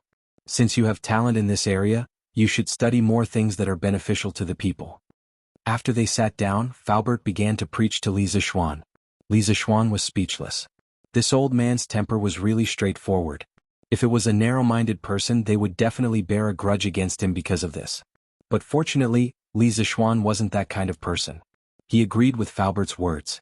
Faubert is right. This scooter is just a toy I thought of to coax my sister. Of course, I won't only make this in the future. Faubert nodded with gratification. Well, you're worth teaching. Li Zishuan remembered another purpose of coming to the workshop this time. He said, yesterday I went to my family's farmstead and found that it's very difficult to plow the fields this year due to the lack of rain. It's estimated that some of the farmers will miss the spring plowing. Brother Xiaoning and Faubert, do you know about this? Yan Xiaoning's face turned solemn and he said in a deep voice, this situation doesn't only happen in your farmstead. It's more or less the same situation in the surrounding counties of Chang'an. According to my father, this matter has alarmed the imperial court. His Majesty has also learned about it. He's ordering people to transfer a batch of cattle from the northern counties to Chang'an and distribute them to the farmers. He's trying his best not to let the farmers miss the spring plowing. Faubert also nodded and said, I've also heard about this. But Little Xian, why did you mention this? We can't help much with this kind of thing. We can only rely on the imperial court. Li Zishuan stood up and disagreed. Faubert's words are wrong. As the saying goes, if a worker wants to do a good job, he must first sharpen his tools. As a craftsman, you must have the spirit of a craftsman. You just taught me to study more things that are beneficial to the people's livelihood. Then why can't we make better farming tools for the people? Faubert raised his eyebrows. He had been in this field for so many years, but today he was being lectured by this little kid. He was proud and arrogant, he was a bit unhappy and frowned. It's easy for you to say. The straight plow used by the Tang dynasty originated from the Han dynasty. After several improvements, it's already the most advanced farming tool. How can there be better farming tools? I don't agree with Uncle Fu's words. How can craftsmen not seek innovation? How can they do things like planting trees for their predecessors and enjoying the shade for their descendants? If they don't try, how can they know that they can't make better farming tools? Faubert was not convinced. So, you can make better farming tools? Li Zixuan could also see that this old man was stubborn. It wasn't that he had a bad heart, but he didn't allow others to question him in the field he was best at. Li Zixuan had seen a lot of people like this in his previous life. Generally, all the big shots in various fields had this kind of bad habit. Li Zixuan didn't talk nonsense. He directly took out the drawing of the curved plow from his sleeve, spread it out on the table and said to the two of them, "This is a type of plow that I thought of when I saw the villagers using the straight plow in the Han village yesterday. It's a more labor-saving plow. Today, I'm looking for a workshop to make a batch as soon as possible. Brother Xiaoning, Faubert, come and take a look." Yan Xiaoning and Faubert couldn't wait to take a look at the drawing. It was the first time that Faubert saw this kind of drawing technique. He couldn't help but frown. He wanted to ask Li Zixuan, but he was a little embarrassed to do so. He had just quarreled with Li Zixuan, so he couldn't bring himself to ask. Yan Xiaoning, on the other hand, was very familiar with this kind of drawing technique. He read the contents of the drawing carefully, then closed his eyes and concentrated. He imagined the structure of the plow in his mind. After a few breaths, he opened his eyes. "Little Xian, this plow of yours should be an evolution of the straight plow, right? I saw that you made some changes to the length and shape of the plow shaft. You even installed a wheel on the shaft. I've never seen this kind of structure before. I can't tell which one is more labor-saving between your plow and the straight plow we use." At this time, Faubert saw that Yan Xiaoning's words were clear and logical. It was obvious that he could understand this kind of drawing. Faubert couldn't help but feel depressed. He had been a craftsman all his life, and he had his own pride in this field. He didn't expect that today. It seemed that he wasn't as good as these two little kids. In fact, after Yan Xiaoning finished speaking, he noticed that Faubert was still staring at the drawing. He thought for a bit and understood what was going on. He patted his head and said embarrassedly, Faubert, I forgot to tell you. This kind of drawing technique was created by little Xian. These three drawings represent the shape of the object when seen from three directions." Yan Xiaoning began to teach Faubert about the three-view view again. Faubert had studied this field for so many years, so he understood it all with just a little bit of explanation. Even though he didn't agree with Li Zixuan's point of view before, he now somewhat agreed with Li Zixuan's drawing method. He nodded and looked at the drawing again. Li Zixuan also explained at the side, "Faubert, Brother Xiaoning, I call this kind of plow the curved shaft plow.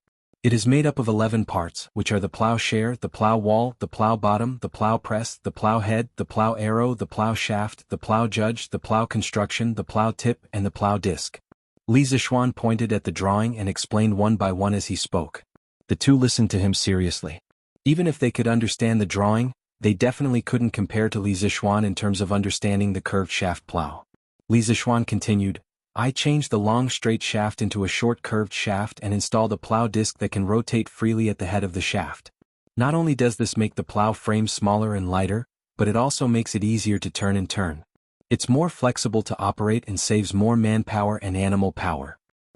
Also, I added the plow judge and plow arrow.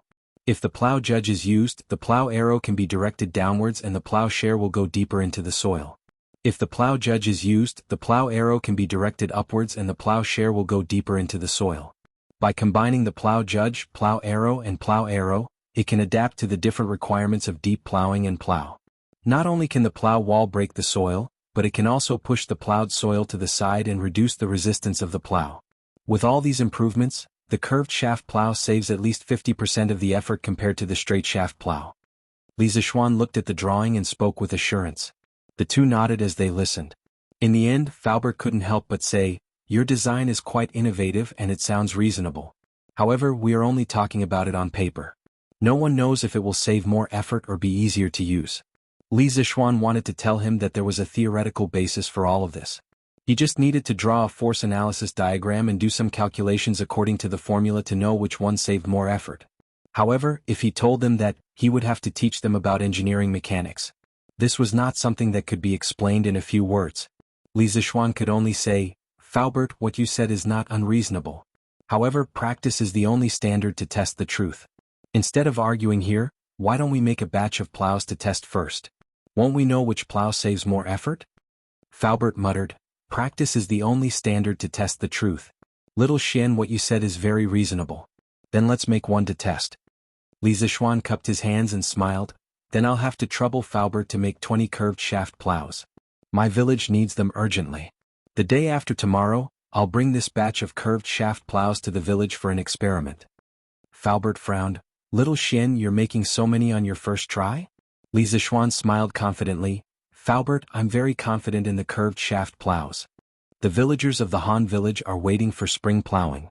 I don't have time to test them one by one. I believe that the curved shaft plows can solve this urgent problem. Faubert hesitated for a moment and nodded. Okay, since little Xian said so, then the workshop will work overtime to make 20 curved shaft plows. The day after tomorrow, I'll go with you to the Han village to see the results. I want to go too. Yin Xiaoning hurriedly added. If the curved shaft plows were really as magical as Li Zishuan said, then this would definitely be a shocking event. He had to go and see for himself. Chapter 70. When Li Zishuan left the workshop, he asked someone to send the 300 scooters that he had already made to the Strange Interest Pavilion. The original shopkeeper of the Curious Pavilion had already moved everything away. Li Zishuan had previously had Wang Zhong decorate the shop. He felt that the most important thing about the Curious Pavilion was the novelty of the products, not the decoration of the shop. Brother Xiaoning, now that we have the first batch of scooters, I plan to open for business tomorrow. I will have someone inform the Crown Prince and Princess Changle that tomorrow at noon, Brother Xiaoning, please be there on time. With the first batch of scooters, Li Zishuan's back was firm and he planned to open for business immediately. Yin Xiaoning was shocked. So fast. Li Zishuan nodded his head. Since we already have the first batch of scooters, the sooner we open for business the better. Besides, there are still a lot of things waiting for me to do. Okay, then your brother will definitely be there on time tomorrow. When Li Zishuan returned home, he immediately wrote 2 invitations and asked Wang Zhong to send them to Cheng Chumo and Li Qingqian. These 2 good brothers still had to be notified and at the same time, let them come and support him. Wang Zhong accepted the order and left. Li Zishuan then called for San Bao, instructing, San Bao, go to the Western Market and find 6 children from the vaudeville troupe. 6 or 7 years old will do. Tell them that this young master needs to invite people to perform. Each person will be paid 200 copper coins a day. Quickly go and bring them back. Although San Bao was puzzled, he knew that he should not ask. Thus, without hesitation, he bowed and replied, Yes, young master. San Bao will go immediately. 2 hours later, San Bao returned with the 6 children and a middle-aged man. Young master, San Bao has returned. This is troop leader's son of the vaudeville troupe. He was somewhat worried and followed along. San Bao pointed at the middle-aged man and introduced him to Li Zishuan. Without waiting for Li Zishuan to speak, leader's son took the initiative to step forward and say, Young master, I'm really sorry. I was just worried that these children were not sensible and would offend young master, so I followed you. Young master, please don't misunderstand. Li Zishuan knew in his heart that leader's son was probably afraid that something would happen to these children, such as encountering human traffickers or something. That was why he followed them. However, this also showed that this person had a good heart and was not the kind of person who only had money in his eyes. Li Zishuan was too lazy to expose him, so he just smiled and said, What are you talking about, leader's son? I have a shop in the East City that will officially open tomorrow. I invited these children here mainly to let them perform at the entrance of the shop tomorrow for a festive occasion. Leader's son heaved a sigh of relief when he heard this. He had indeed been worried about the safety of these children before, which was why he had followed them here. If that's the case, young master, if you have any requests, feel free to instruct these children. Their playing skills are not bad. This old man will take his leave first. Li Zishuan nodded. San Bao, give your salary to leader's son first. After leader's son left, Li Zishuan looked at the 6 children in front of him. There were 3 boys and 3 girls. They were all about 6 or 7 years old.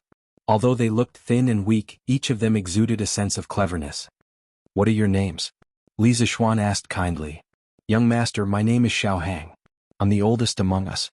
This is Xiao Hao, this is Xiao Ji, this is Xiao Shui, this is Xiao Meng, and this is Xiao Ya. Young master, what do you want us to perform? Feel free to instruct us. Although we are young, we can definitely do it well. A slightly older boy came out and introduced them to Li Zishuan. The other children looked at Li Zishuan with hopeful faces. They all wanted to perform well and satisfy this young master. Otherwise, they would definitely be scolded when they went back. Well, don't be nervous. I didn't ask you to perform any difficult juggling. I just want you to play something very interesting. San Bao, go and bring all the scooters in our school. Yes, young master. Half an hour later, Sanbao and 2 other servants brought 6 scooters over. The 6 children stared at the scooters curiously. Li Zishuan smiled and said, "Your task is very simple. You must learn how to ride the scooters by today.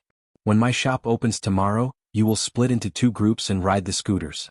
Make 2 lines of scooters at the entrance of the shop to attract the crowd. Sanbao, come over and teach them how to ride." Sanbao's face was bitter. This was something for children to play with. He was too embarrassed to play with it. "Young master, Sanbao has never played with scooters before. Stop talking nonsense. If you haven't played with scooters before, then you haven't seen it before. How Lan usually plays with scooters is how you play with scooters. Quickly go and teach them. I will reward you." Li Zishuan was, of course, unwilling to teach a group of children how to ride scooters. It was too degrading. He had no problem teaching his younger sister, but with so many children, it was better to let Sanbao teach them. Li Zishuan finished speaking and went back to the west courtyard. He planned to wait for 4 hours before coming back to check on the progress.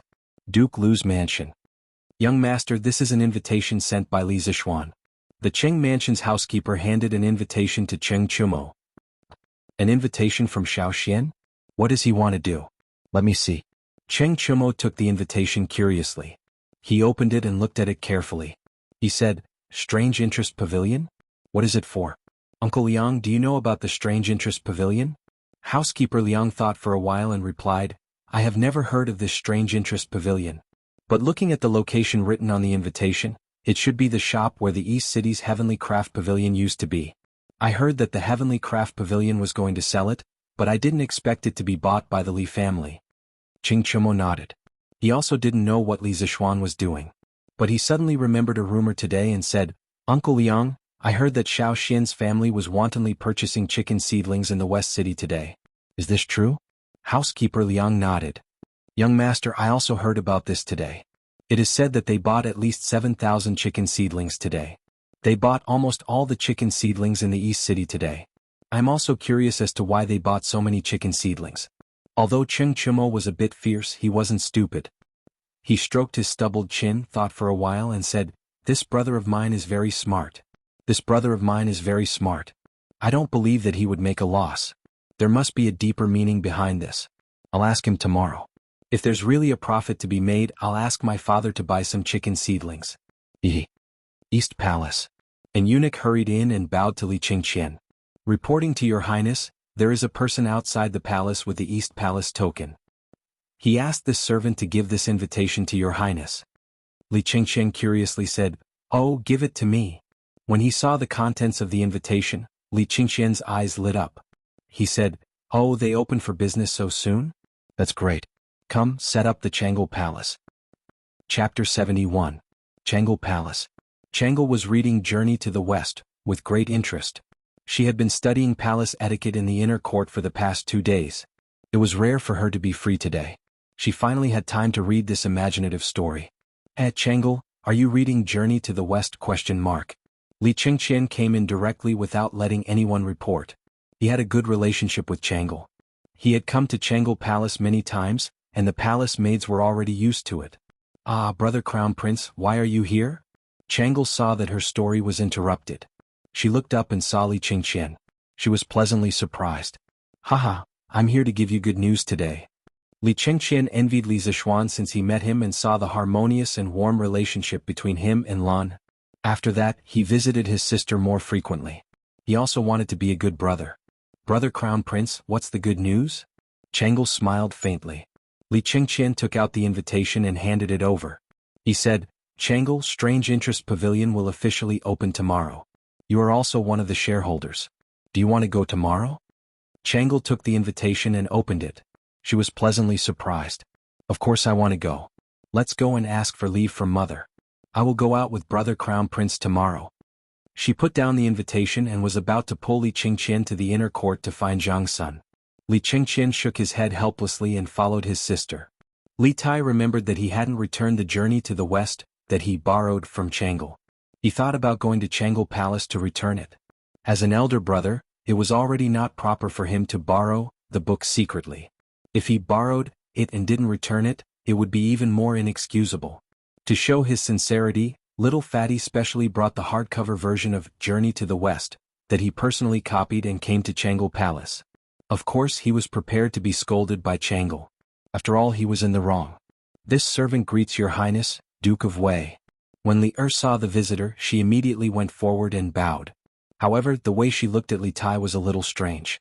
Last time, Li Tai stole books and caused her to almost be punished. Of course she didn't dare to blame Li Tai. She was just a little vigilant and thought to herself, could it be that Wei Wang is here to steal again? Li Tai pretended not to see her strange eyes. He waved his hand and coughed softly. "Ahem, where is Changle?" "Reporting to your highness, the princess just went out with the crown prince." Li Tai's eyes lit up as he was secretly delighted. However, he did not show it on his face. He waved his hand and said, "Then go busy yourself. This king is just taking a stroll." After saying that, he walked straight into the palace. Li wanted to follow and take a look so that she wouldn't lose something again. However, Li Tai specifically forbade her from following. If she followed, she would definitely provoke Li Tai. After hesitating for a moment, Li still didn't dare to follow. She prayed that the princess would return soon. Li Tai came to the hall and quickly glanced around. After seeing that there was no one, he immediately sneakily put the hardcover edition of Journey to the West on the table and prepared to leave. He was also afraid that Changle would suddenly return. At this moment he saw a red invitation on the table. After hesitating for a moment, he took it and opened it to take a look. East Market, Strange Interest Pavilion opening. What is this? Li Zixuan? It's actually Li Zixuan's shop? So it's you, this bastard. Instead of writing Journey to the West properly, you actually opened some Strange Interest Pavilion. You really don't do proper work. I'm so angry. This king will go and capture you tomorrow to specially write stories. Li Tai put down the invitation and walked away angrily, leaving behind a dazed Li outside the hall. Unaware that someone was plotting against him, Li Zixuan took an afternoon nap on the lounge chair in the western courtyard. When he opened his eyes, the sun was about to set. Thinking that the children in the front yard were still practicing their scooters, Li Zixuan hurriedly got up and washed his face. He wanted to go to the front yard to see how the children were doing. Before he reached the front yard, he heard the laughter of children. Li Zixuan even heard Iron Egg and Laner's voices. Hence he hurriedly walked over. "Little Ji, pay attention to controlling your speed. Maintain the formation." "Yes, got it, brother Little Hang." "Little Shui, your team's speed should be faster. Keep up with Miss Laner's speed. Don't fall behind." "Understood." When Li Zixuan came over, he saw Little Hang instructing a few people to practice their scooters. There were a total of 2 teams. The boys' team, Little Hang was at the front. Iron Egg, that brat, actually mixed into the team. As for the girls' team, Lon was at the front.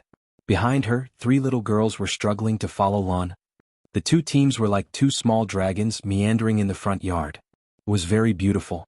The few children in the field cheered repeatedly, and Laner's voice was the loudest. The little girl usually had few playmates. This time, so many children came to play scooters with her. She was so excited that she pulled Iron Egg, who was learning how to read, along. "Ah, brother, you're here." When Laner saw Li Zixuan, she stopped in her tracks and said in surprise. However, the 3 little girls following behind her didn't have time to stop in time. "Be careful." Seeing that the few people were about to be rear-ended, Li Zixuan flashed over and picked up Laner and her scooter. Only then did they avoid a chain accident. He put Laner down and glared at her angrily. "You're so careless. How can you be so careless?" Laner was not afraid of him. She went forward and grabbed Li Zixuan's arm. She smiled and said, "Laner knows that brother can save me in time. Didn't it happen last time?" Little Hang and the others had also stopped their scooters. They came to Li Zixuan with some fear and said with trembling, "Young master, please forgive us. We didn't take good care of Mississippi." Li Zixuan smiled and waved his hand. He was not the kind of person who couldn't distinguish right from wrong. "It's not your fault. Don't be afraid. I just saw. Little Hang, you guys are practicing very well. Let's stop here today. Tomorrow morning when the gate opens, you guys come over and practice for a while. At noon we'll go to the East Market together. Sanbao, give each of them 10 coins. You guys go home quickly." It was not that he was stingy, but 10 coins was a lot for these children. If he gave them more, it would harm them. When Little Hang heard that Li Zixuan did not vent his anger on them, he was greatly relieved. These young masters of rich families often beat people over small things. When he heard that there was a reward, Little Hang quickly went forward and said gratefully, "Thank you, young master, for your reward. We will definitely come on time tomorrow and practice well." We won't embarrass you. Li Zishuan nodded. This child was very clever and knew how to talk. He could not help but wonder, are the children in ancient times all so precocious? The children happily received the reward and went home.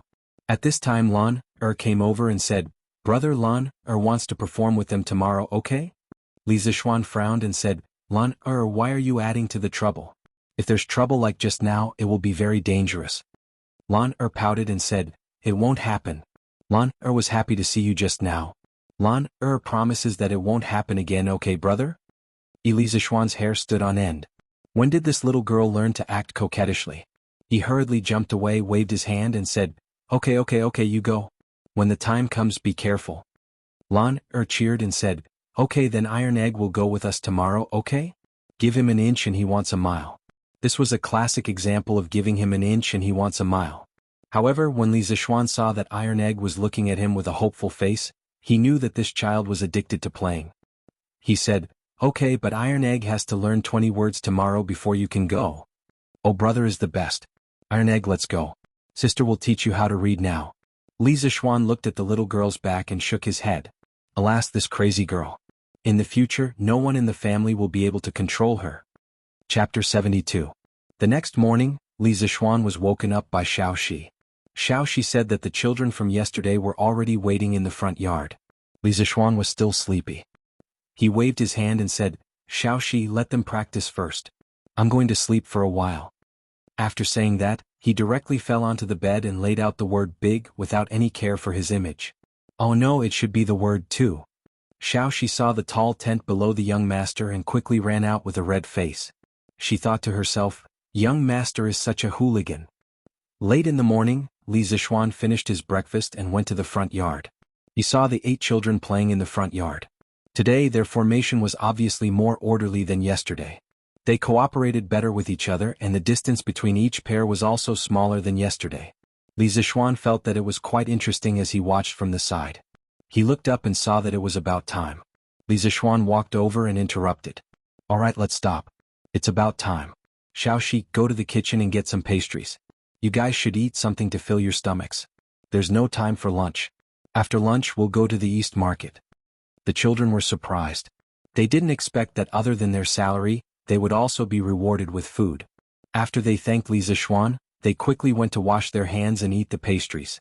After watching them eat the pastries, Li Zishuan waved his hand and shouted, let's go. Then, like a child king, he led the 8 children on the scooters and rushed to the East Market. As for Wang Zhong, he had already gone to the shop to prepare for the opening. This strange team attracted a lot of attention along the way. The people of the Tang dynasty had never seen such a strange small car before. The pedestrians all made way and stood by the roadside to point at the scooters under the children's feet. However, this made the passers-by with children suffer. Children were very playful. Seeing such a novel toy and seeing that other children were having so much fun while they were not, how could they hold it in any longer? They immediately started acting coquettishly. Mother, I also want that small car. Mother, quickly buy it for me. Daddy, Menger wants the cars that those little brothers and sisters play with. Can Daddy also buy one for Menger? These two were the gentle type of people who could negotiate with each other. Of course, there were even more extreme ones. Dad, if you don't buy that car for me, I won't get up today. A certain brat directly rolled on the ground and acted shamelessly. The man beside him was so angry that the veins on his forehead bulged. He said angrily, you little bastard, if you don't get up, I'll beat you to death. I won't get up even if you beat me to death. The parents looked at each other and could only compromise. But where were they going to buy such a car for their children? Brother, do you know where I can buy this car? I don't know either. This is the first time I've seen it. Should we follow them and take a look? Brother, you're right. Just like this, without any advertising, the scooter had its first group of followers. The line behind Li Zishuan was also getting longer and longer. After entering the East Market, the crowd was even denser. There were even more onlookers. Naturally, the line was also longer. Li Zishuan was also happy to have them follow. It would be a waste if he didn't want free publicity. Li Zishuan brought the team to the entrance of the Strange Interest Pavilion. He found that Yen Xiaoning had already arrived. He was instructing people to lay out a red carpet and hang red ribbons around the shop. The entire Strange Interest Pavilion was bustling with activity and was filled with joy. Li Zishuan greeted him and saw that there was a plaque covered with a red cloth hanging above the shop. Li Zishuan curiously looked for Wang Zhong and asked, Uncle Wang, where did this plaque come from? Young master, this was just sent by a group of people. They said it was custom made by a person called Gao Ming. Oh, Li Zishuan patted his head. These past 2 days, he had been busy preparing for the opening of the shop. He had nearly forgotten that the plaque had not been made. Fortunately, Li Qingqian was rather reliable. He had not forgotten about the plaque he had asked him to make last time. Li Zishuan patted Wang Zhong's shoulder and whispered, Uncle Wang, this plaque was sent by His Imperial Highness the Crown Prince. In a moment, the Crown Prince and Princess Changel will be coming. Don't be too surprised. In the future, Wang Zhong and Li Qingqian would inevitably come into contact many times. Li Zishuan wanted to tell Wang Zhong as soon as possible to prevent him from accidentally offending Li Qingqian. Ah, young master, this, Wang Zhong's eyes widened in shock. He retreated 2 steps in disbelief. Li Zishuan comforted him, Uncle Wang, don't worry. The Crown Prince's temper is still quite good. Li Zishuan was preparing to go out and have the children begin their performance on the scooter. At this moment he saw Li Qingqian, Princess Changel and Cheng Chumo walking over together. Li Zishuan promptly went to welcome them. Gao Ming, little sister Changel, brother Chonyo, you've come. Li Qingqian nodded his head in greeting. Changel smiled sweetly. Brother Xiaoxian, Changel has 10% of the shares in this shop.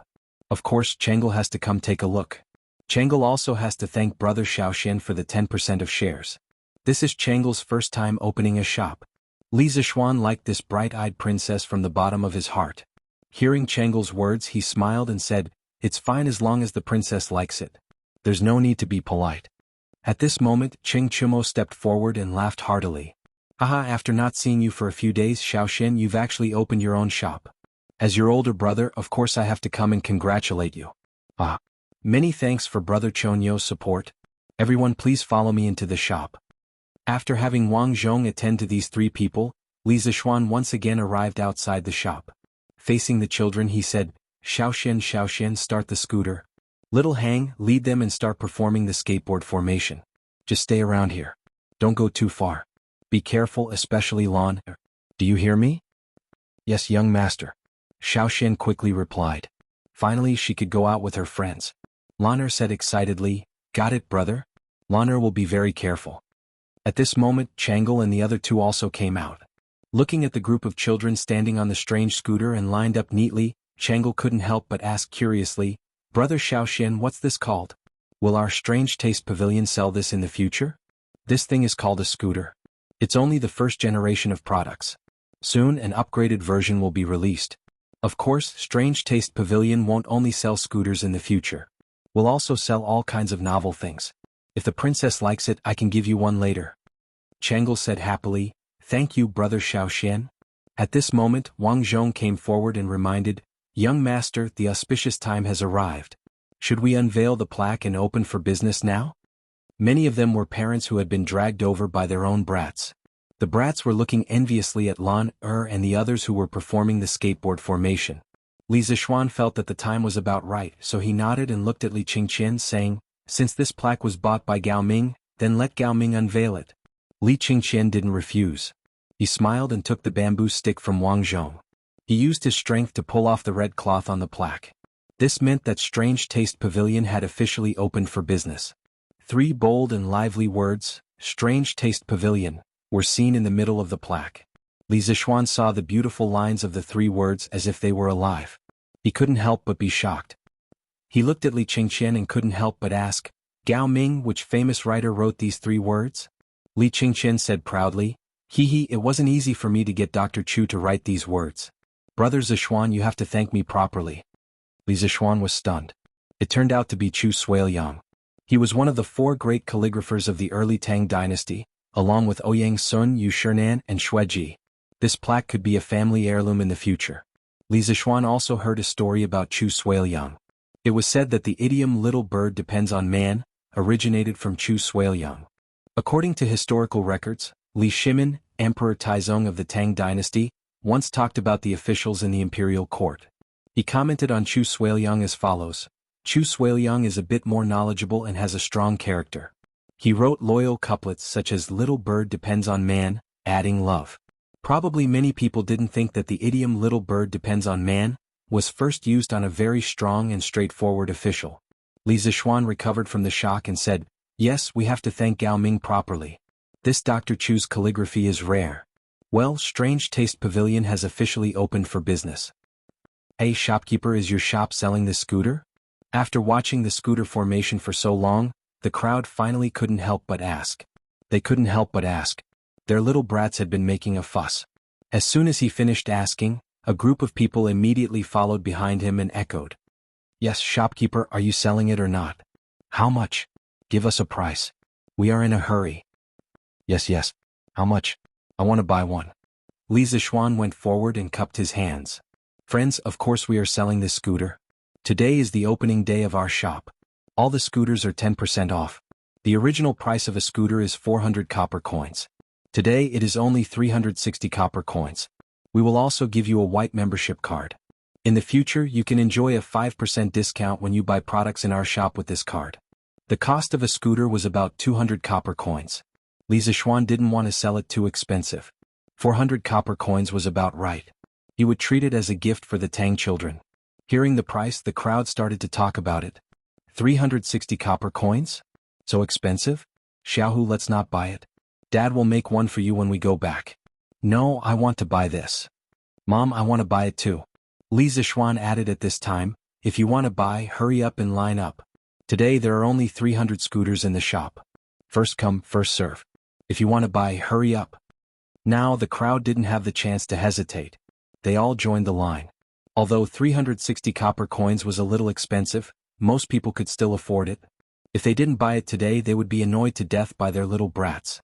Li Zishuan saw that the scene was starting to become popular. He waved his hand and called Xiaoheng over. Xiaoheng, take them on the scooters and walk around the entire East Market. Be careful, okay? The shop didn't need to advertise anymore. Li Zishuan asked Xiaoheng and the others to go to the East Market to attract more people. Yes, young master. Xiaoheng answered and rushed into the East Market with the two scooter teams. Chapter 73. The line outside the Strange Interest Pavilion was getting longer and longer. Many people were shopping in other places in the East Market when their children saw Xiaoheng's fleet of scooters. They cried and dragged them over to buy scooters. In less than an hour, there were only a few dozen scooters left out of the 300. Some people at the back of the line saw that it was not their turn, so they said unwillingly, "Manager, when will you have more scooters?" Li Zishuan thought for a while and said, "Tomorrow. For those who didn't buy one today, please come early tomorrow." It seemed that he had to ask Faubert to make more scooters because the children who bought the scooters today would advertise the Strange Interest Pavilion for free as long as they came out to play with the scooters. When other children saw that their friends had such fun things but they didn't, they would definitely make a fuss and ask their parents to buy them. The sales of the Strange Interest Pavilion scooters would only increase in the next few days. Less than an hour later, the 300 scooters were all sold out. Those who didn't manage to buy any scooters dragged their crying children back home. It was likely that these families wouldn't be able to have a peaceful night. Li Zishuan turned his head and smiled at them, saying, "This is a good start. Smart, Changel, shouting, it seems that as shareholders of the Strange Interest Pavilion you won't lose money, haha." It was Changel's first time doing business, so she was the most excited. She smiled and said, "Not only won't we not lose money, not only will we not suffer a loss, but at this rate, Strange Taste Pavilion's monthly income will be at least 1,000 strings of coins. By then, Changel will be able to save money to buy beautiful jewelry for mother. Thank you, brother Xiaoxian. What a filial little girl." Li Qingxian couldn't help but rub her little head. Yin Xiaoning didn't care much about money. Although his family wasn't rich, they didn't lack money. Qing Chumo was a little depressed. When Li Zishuan was going to open the store, he wasn't in Chang'an and didn't catch the bus. However, he saw that the scooters were a little childish and seemed to be only suitable for children. He felt relieved and said, "Xiaoxian, although your scooters look interesting, they are only for children." Who said so? This scooter can be slightly modified so that adults can also play with it. Li Zishuan replied. In his previous life, weren't there many college students who skateboard as well? Li Zishuan had even joined a skateboarding club during his undergraduate studies. Were you trying to fool?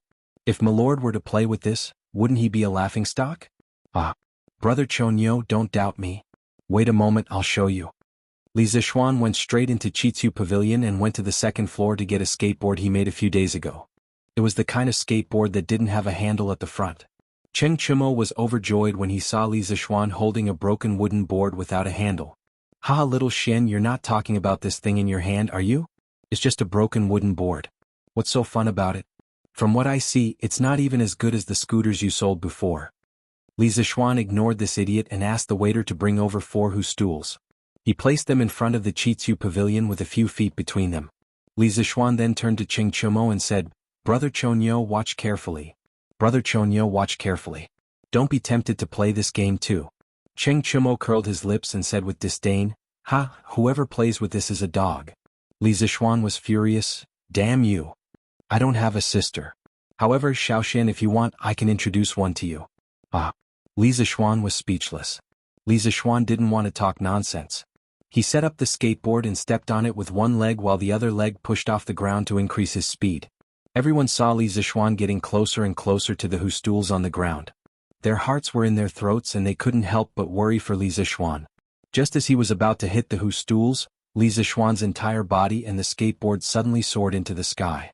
He beautifully jumped over the stools and landed steadily. This guy even had time to strike a pose. Then, without slowing down, he jumped over the remaining 3 stools. After landing, he spun twice and stabilized himself. At this moment, there was already a circle of onlookers. Everyone saw Li Zishuan make a series of beautiful moves and land steadily. The onlookers all cheered loudly. "Wow, Brother Xiaoxian is so awesome." Changel clapped her hands excitedly. Li Zishuan and Yen Xiaoning were also dumbfounded by Li Zishuan's beautiful skills. Cheng Chumo was a little dumbfounded. He didn't expect that a broken wooden board could be played with by Li Zishuan. However, Cheng Chumo had always liked excitement. Now that he saw such a new way of playing, he couldn't help but want to try it. He ran to Li Zishuan's side and chuckled. "Aya Xiaoxian, this thing of yours is pretty interesting. Let me play with it for a while. I guarantee that I'll play it better than you, ha." This guy completely forgot what he just said. He didn't care if Li Zishuan agreed or not. He directly pushed Li Zishuan away and took control of the skateboard. He also copied Li Zishuan's movements. He stepped on the skateboard with one foot and accelerated with the other. Needless to say, this guy's learning ability was pretty good. He actually copied Li Zishuan's movements by 70 to 80%. Everything went so smoothly. Feeling the wind-like speed, Cheng Chumo was very proud.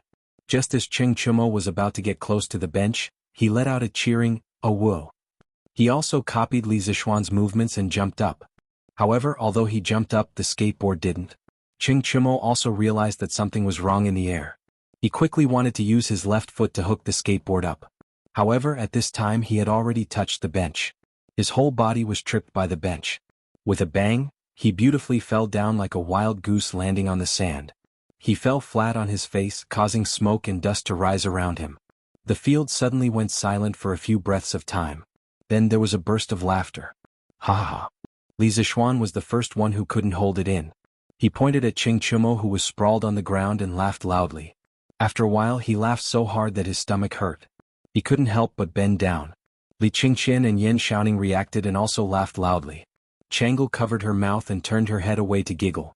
She laughed so hard that her eyes narrowed into slits. The crowd was still cheering for Li Zishuan's wonderful performance. In the blink of an eye, Cheng Chumo, this funny guy, came up. The atmosphere changed too quickly. Everyone was stunned for a while before they couldn't help but burst into laughter. Cheng Chumo was so embarrassed that he wanted to die. He didn't dare to raise his head and let others see his face. He wanted to find a hole to hide in so that he wouldn't embarrass the Cheng family. However, there was someone who didn't let him do as he wished. At this time, a little girl's voice came from beside him. "Hey, isn't this Big Brother Chonyo? Big Brother Chonyo, what are you doing lying on the ground?" Lan Air brought her previous friends back to the Strange Interest Pavilion. When she saw Cheng Chumo lying on the ground, the little girl thought that there was something fun on the ground. She hurriedly stepped on the skateboard and ran over to ask curiously. At this moment, Cheng Chumo only wanted to dig a hole and bury himself so that no one could see him. Chapter 74. Li Zishuan asked someone to bring the dusty Cheng Chumo to the second floor to clean up.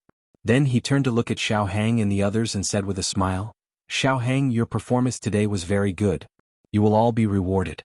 3 treasures, 20 coins each." The 6 children quickly stepped forward and bowed to thank him. "Thank you, young master."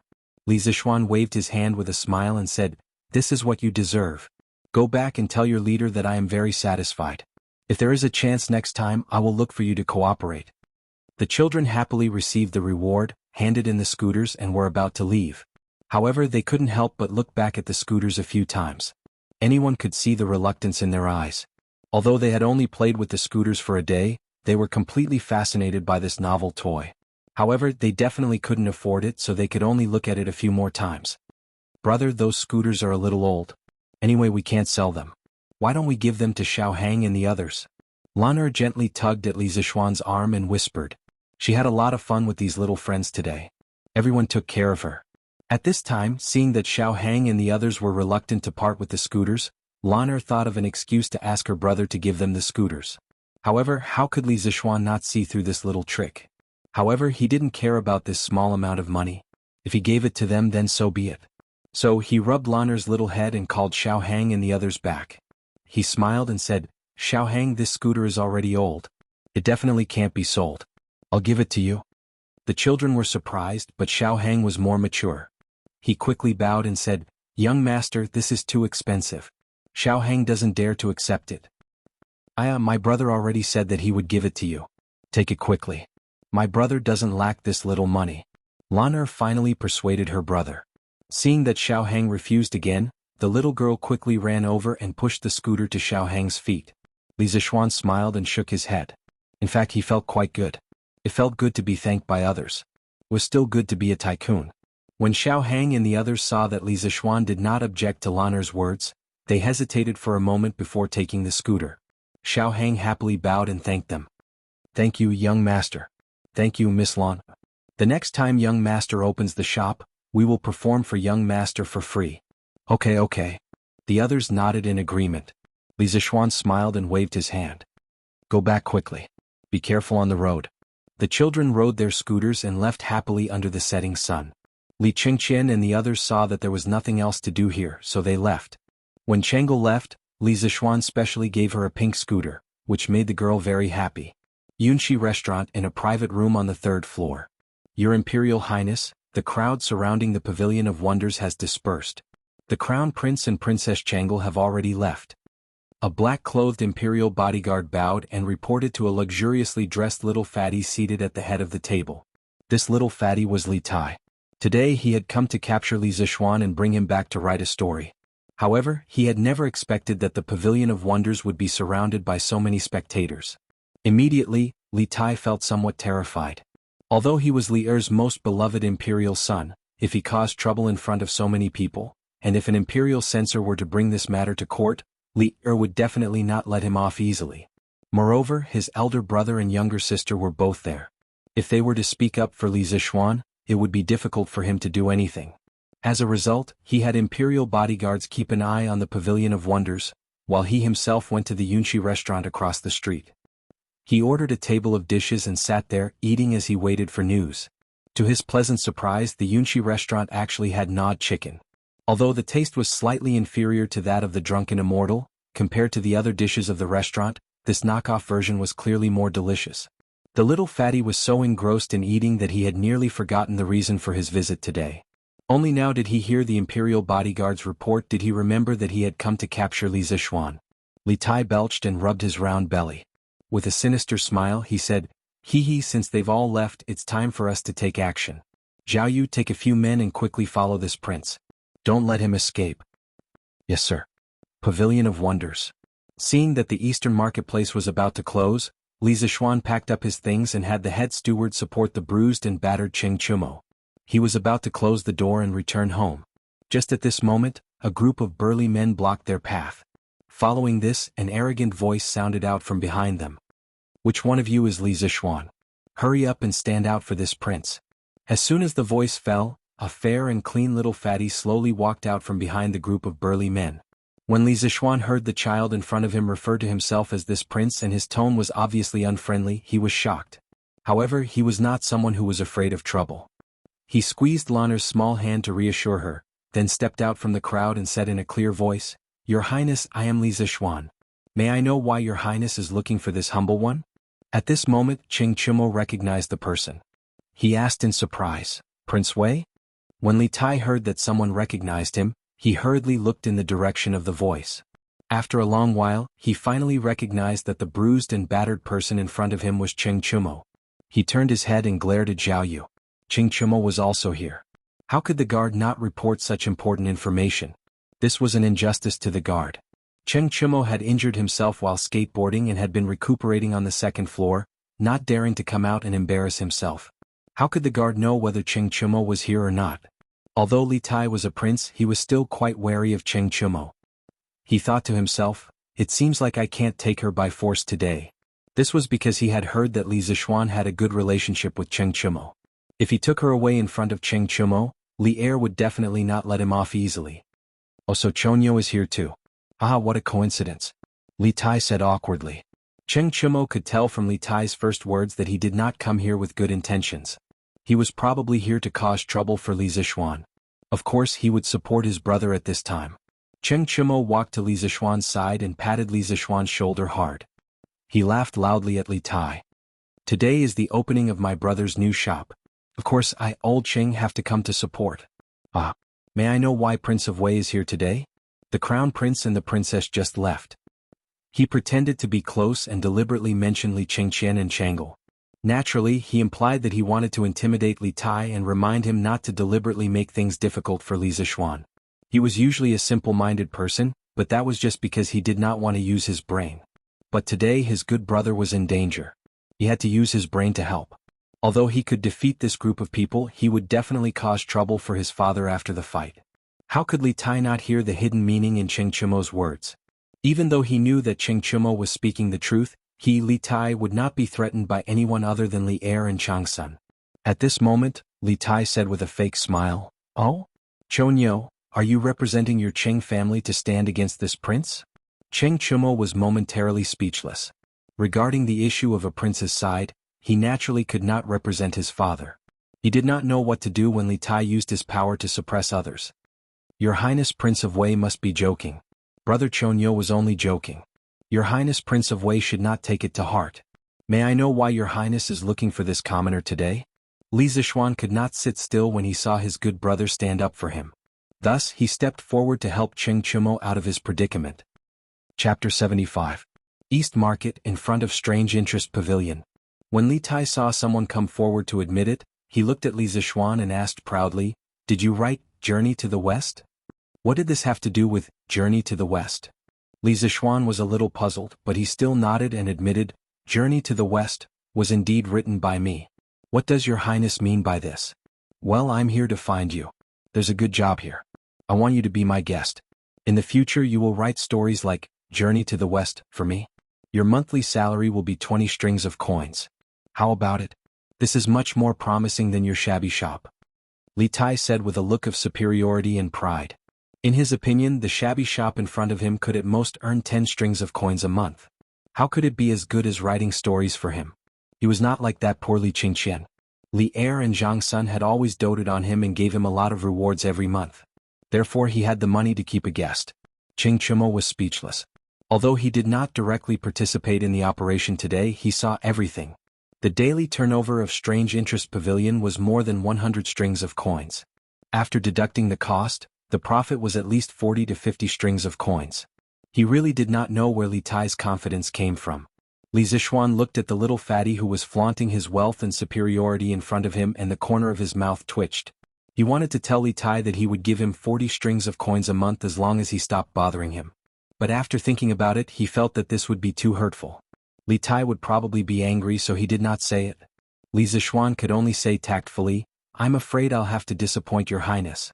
This humble one is undisciplined and only wants to stay at home and open a shop. I have no intention of becoming a guest of the prince's residence." Li Tai was standing there waiting for Li Zixuan to agree, but he did not expect Li Zixuan to reject him without hesitation. He was very angry and secretly thought that this brat really did not know how to appreciate favors.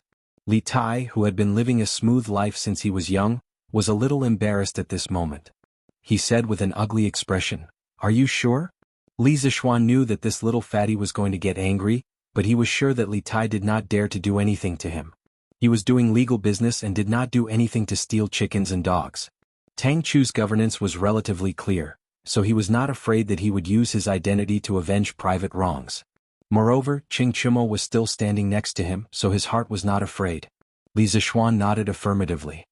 "I'm sure." When Li Tai heard this, he was so angry that he laughed. "Good, very good. Do you think this king can't do anything to you?" This prince heard that you and Yin Xiaoning, the son of Minister Yin, have a workshop. The craftsmen in the workshop were all from the General Works Directorate. Tell me, if this prince were to ask Imperial Father to bestow those craftsmen to me, do you think Imperial Father will agree? You. Cheng Chumo was angry when he heard this and was about to step forward to argue, but Li Zixuan quickly pulled him back. Cheng Chumo had already helped him enough, so he could not drag Cheng Chumo down with the rest of the matter. What Li Tai had just said was indeed the weakness of Strange Taste Pavilion. The status of craftsmen in this era was very low, so Li Er would not refuse Li Tai's pleas for a group of craftsmen. If that happened, the foundation of Strange Taste Pavilion would be shaken. Even if Li Zixuan had countless inventions that could make money without craftsmen, he could not make them. Everything would be in vain. Strange Taste Pavilion was very important in the future, so Li Zixuan absolutely would not allow this to happen. This little fatty's move was really ruthless. Li Zixuan's mind raced. Since force did not work, then he could only use soft methods. This Prince of Wei was actually making things difficult for him today just because of a book, Journey to the West. It was clear that he was still somewhat of a child. Moreover, it was said that Li Tai was full of talent and was extremely arrogant. Li Zixuan suddenly thought of a plan and smiled. I can write a book for your highness, but I have heard that your highness is very knowledgeable. You are proficient in calligraphy, painting, the classics, and arithmetic. I wonder if your highness can answer a few questions of this commoner? When Li Tai heard Li Zixuan praise him like a flower, a trace of pride flashed across his face. This was where he, Li Tai, was more awesome than the crown prince. He was full of talent, so Li Tai doted on him. When he heard that Li Zixuan wanted him to answer a question, Li Tai frowned. Even though he was very talented, who knew what questions Li Zixuan would ask? He was not stupid. Why would he agree? Now that he had the absolute advantage, there was no need to complicate matters. Why should this prince answer your question? Li Tai's face was full of arrogance. This little fatty was not old, but he was quite smart. Li Zixuan had already guessed that he would not agree so easily. He clasped his hands behind his back and smiled. If your highness insists on forcing me to write a story, even if I write one, it will definitely not be as exciting as Journey to the West. Your highness will not be satisfied with it. How about this? I will ask 10 questions.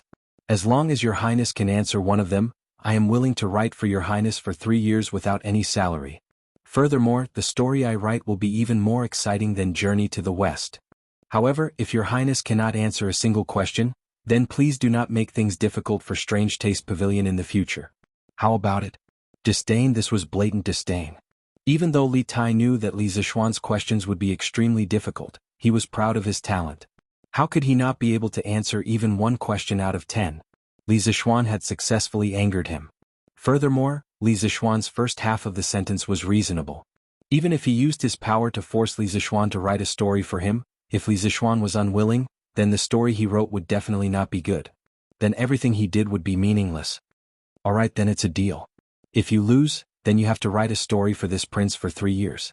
But your question must have an answer, otherwise it won't count. Although Li Tai was enraged, he still retained his rationality. If Li Zixuan asked questions that he had no answer to, such as how many hairs a person had on his head, how could he answer? This little fatty doesn't know that, as the saying goes, virtue is 1 foot tall, the devil is 10 feet tall. He was still too inexperienced. Li Zixuan simply nodded and agreed. Of course, how would this humble one dare to maliciously make things difficult for your highness? At this time Lan Er pulled Li Zixuan's arm worriedly. Li Zixuan smiled at her and shook his head, indicating that he was fine and not to worry. He was someone who had experienced the information explosion of the 21st century. He didn't believe that this little fatty would be able to answer a few random questions. Li Tai nodded his head in satisfaction and called for the guards behind him to bring him a stool. After standing for so long, he was a little tired. He sat down on the stool and raised his chin at Li Zixuan, saying, Li Zixuan, if that's the case, quickly ask any questions you have. This prince is anxious for you to write a story for me. Li Tai was confident that he would not lose. Just thinking that he would be able to read a story better than Journey to the West made him happy. However, he never expected that he would soon be tortured to the point of doubting his life. Chapter 76.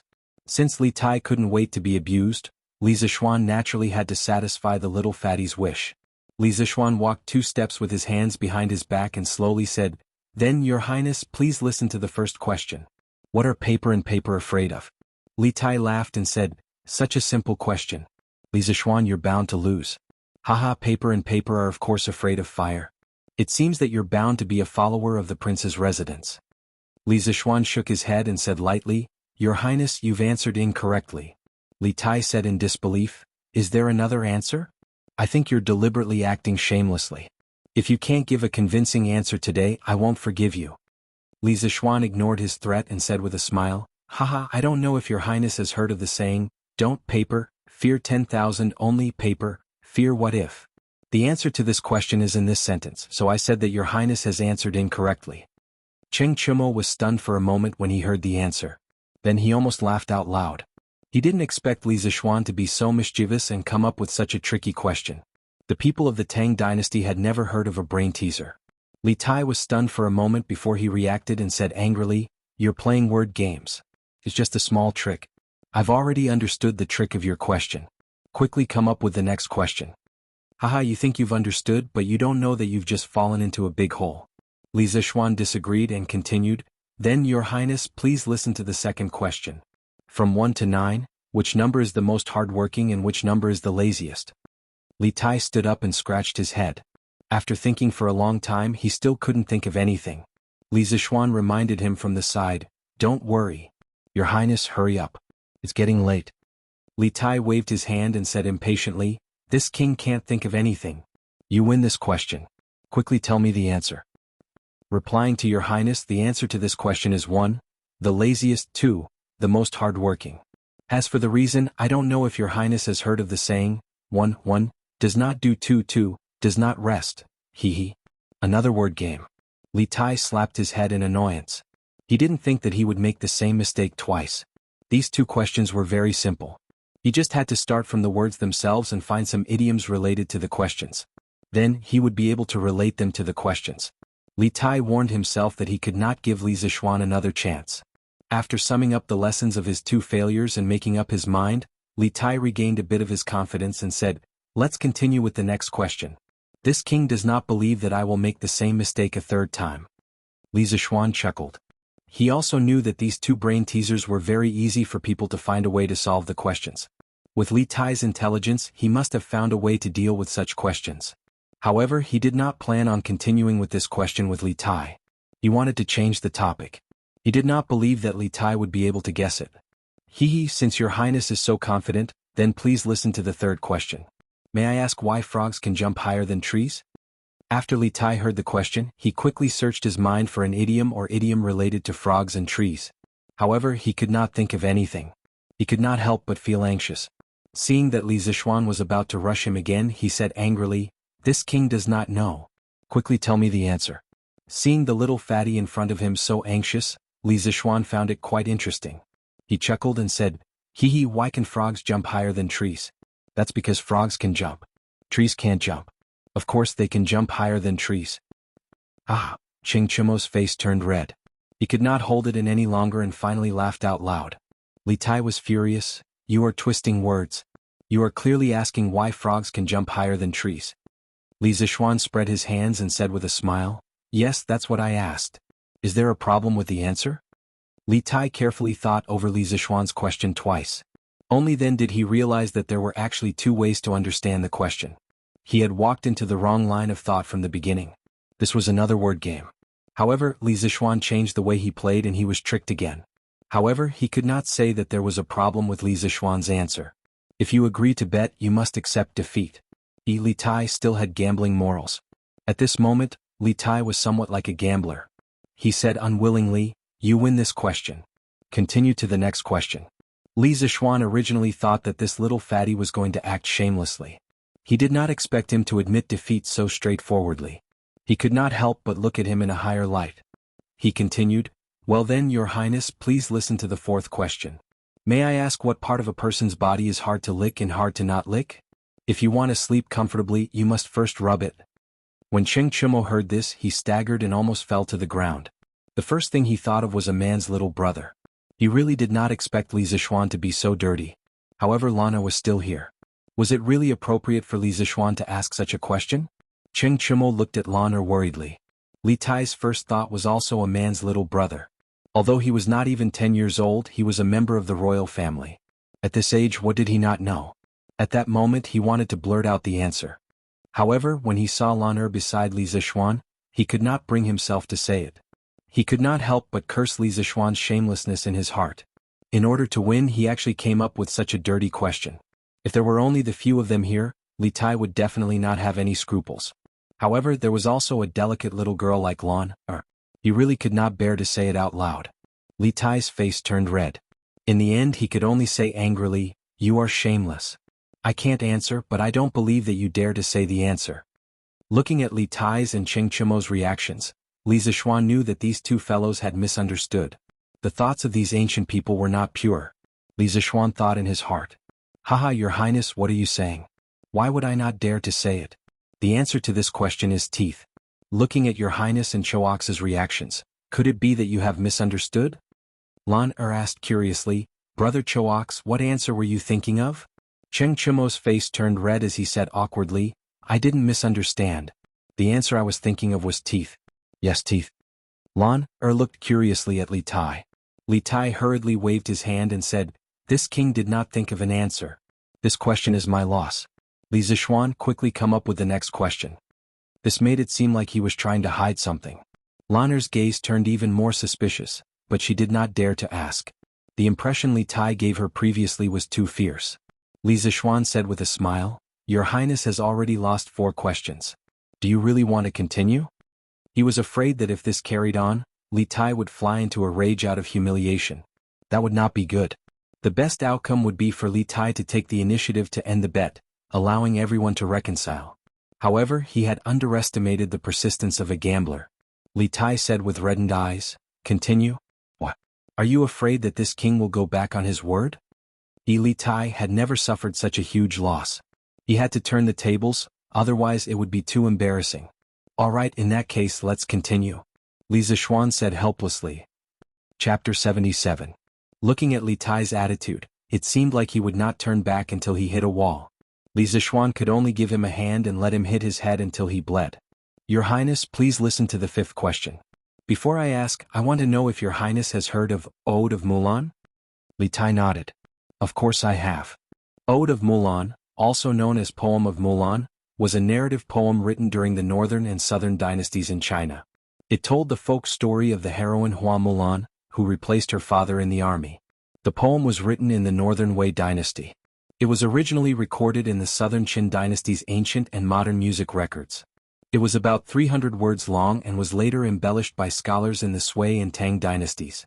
Li Tai was well read, so of course he had seen this poem before. "It's good that Your Highness has heard of it." The 5th question is, why was Hua Mulan, who had been in the army for 18 years, so surprised when she changed into women's clothing? Li Tai replied matter-of-factly, "Wasn't it because her companions had never seen her in women's clothing before?" Li Zixuan shook his head. "Wrong, it was because her companions thought that it was more appropriate for her to wear men's clothing." Li Tai was speechless. He really wanted to curse in his heart, but he did not know if he should say it. "Ta! Tisk!" Cheng Chimo could not take it anymore. He laughed loudly, but tragically the wound on his face was torn. Lan covered her mouth when she heard this funny answer. She could not help but giggle. Li Tai said with a dark face, "Continue, next question." Next question. Next question. As time passed, Li Tai's face became darker and darker.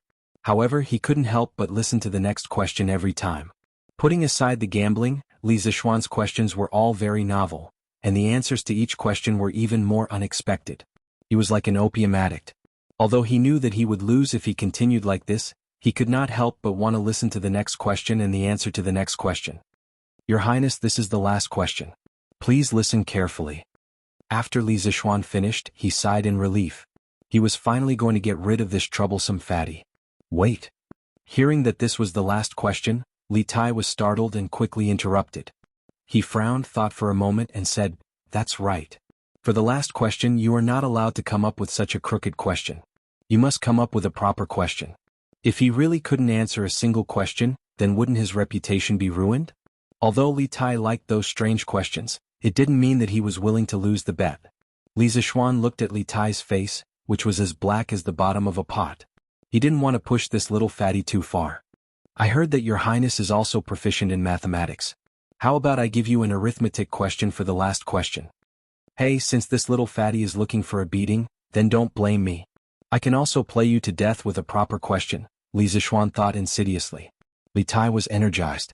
He was quite confident in mathematics. He didn't believe that Li Zishuan would be able to stump him. Okay, then it's an arithmetic question. Quickly give me the question. Your Highness, please listen to the 10th question. Let's say that our Tang Empire wants to attack the Turks. We need to transport 100,000 dan of grain from Qin province to the front line of Feng province. If we travel by water, we will lose 300 dan of grain for every 100 li. If we travel by land, we will lose 500 dan of grain for every 100 li. If the grain transport army travels a total of 1,000 li by water and land, they will have 95,800 dan of grain left. May I ask your Highness, how many li did the grain transport army travel by water and land? Li Zishuan casually came up with a two-variable linear equation. As for higher-order equations, he didn't bother. He was afraid that Li Tai wouldn't be able to understand it. Although this question wasn't as strange as the previous one, it was still difficult for the ancient people. The people of the Tang dynasty didn't have the concept of equations. Li Tai furrowed his brows. This question was open and aboveboard. He tested all the hypotheses in his mind one by one. Gradually, sweat appeared on his forehead. After a long time, he still couldn't find the correct answer. Li Zishuan reminded him, Your Highness, the East Market will be closed soon. Li Tai looked at the sky and said unwillingly, If I have another 2 hours, I will definitely be able to find the correct answer. Li Zishuan smiled and said, Your Highness, the correct answer to this question is 400 li by water and 600 li by land. I can find the correct answer in 3 breaths. Li Tai subconsciously put Li Zishuan's answer into the question to check. He found that it was correct, but he still couldn't believe it. You must have calculated the answer in advance. That's why you can say it so quickly.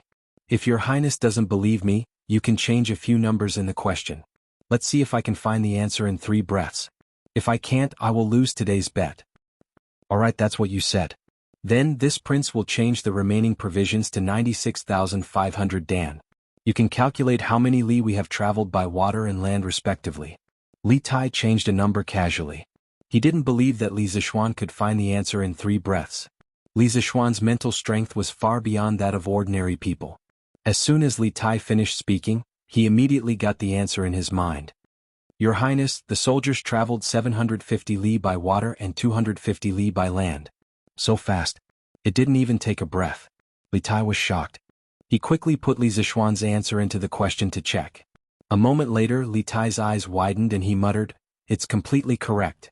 How is this possible? Even Dr. Liu from the Imperial College can't do it?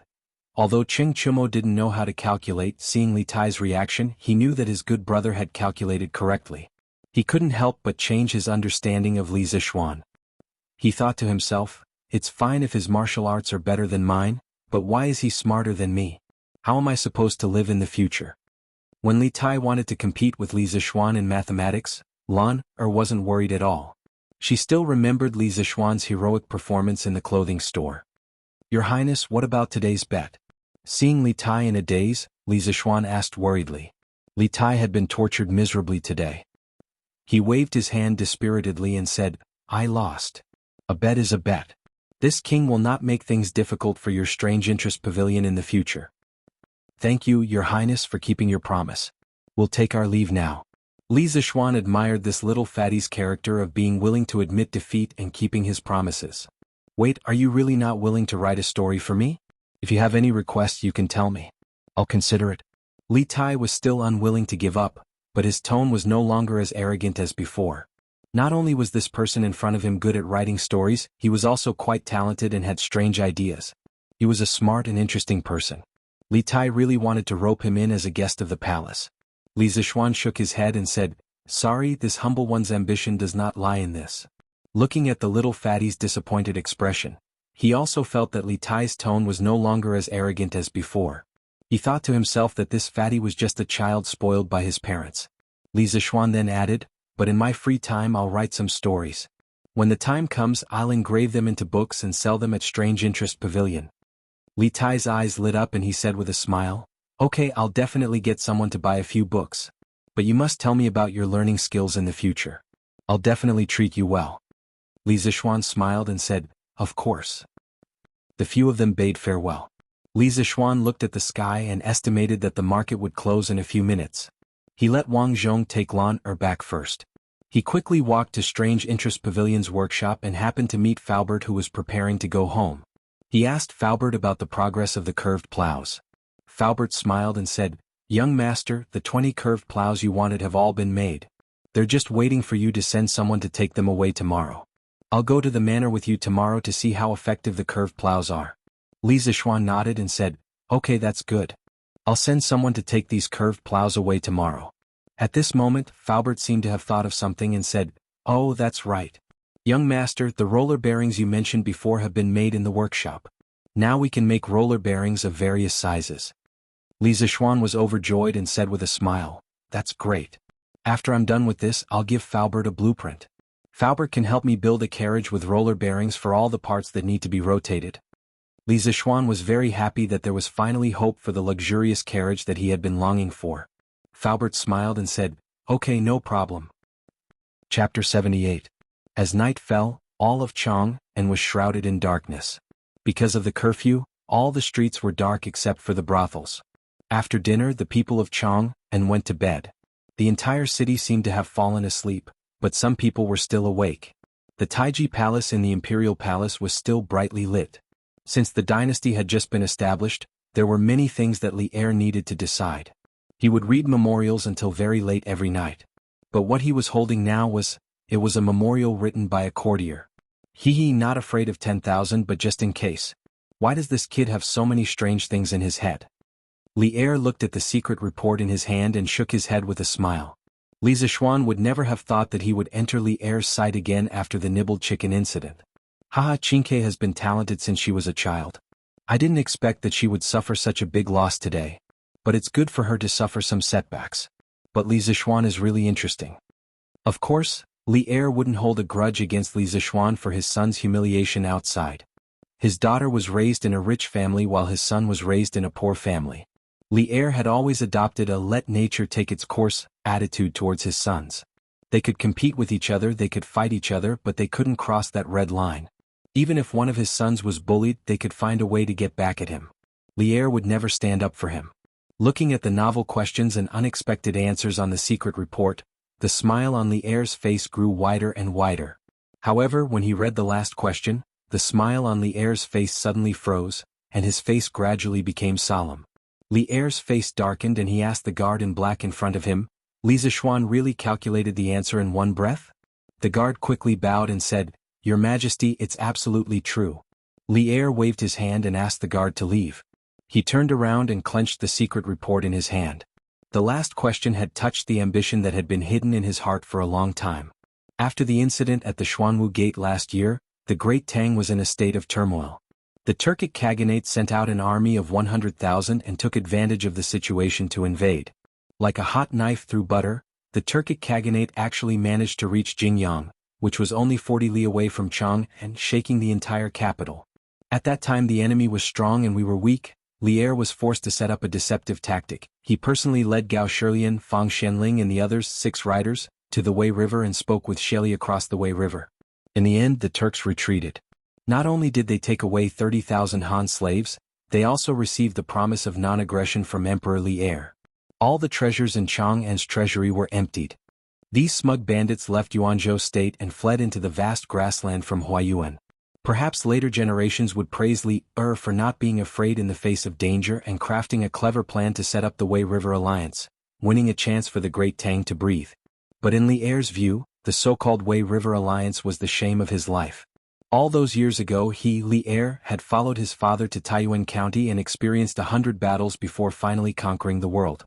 When had he ever suffered such humiliation? Li Er still remembered that after the Turks retreated, Qing Yaojin held his handwritten letter and knelt on the ground like a child, wailing loudly. Tens of thousands of soldiers put on their armor and knelt in front of the commander's tent. Several valiant generals requested to go to war, determined to wash away the humiliation brought by the Wei River Alliance with blood. Although the Great Tang had just been established, from the emperor to the people, there was a pride in their bones, a pride of being a Tang person. If the emperor was humiliated, the officials would die. If the emperor was humiliated, the people would die. In an instant, the entire country, from the generals to the people, was filled with fighting spirit.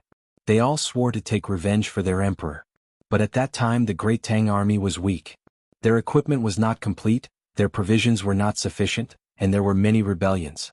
Tufan and Tuyuhun were eyeing them covetously. Lier could only grit his teeth and swallow it down. For a gentleman to take revenge, 10 years was not too late.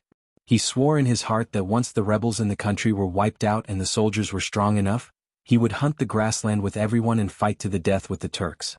Today, seeing Li Zishuan give the last question to Li Tai, Li Er's heart was unable to calm down for a long time. Speaking of Li Zishuan, Li Er could not help but think of the conversation he had with Qing Yaojin 2 days ago in Taiji Palace. Jijia, how has second brother Qin been recently? Li Er sat on the dragon throne, his face full of concern. Qin Shubao had followed him on many bloody campaigns and had saved his life several times.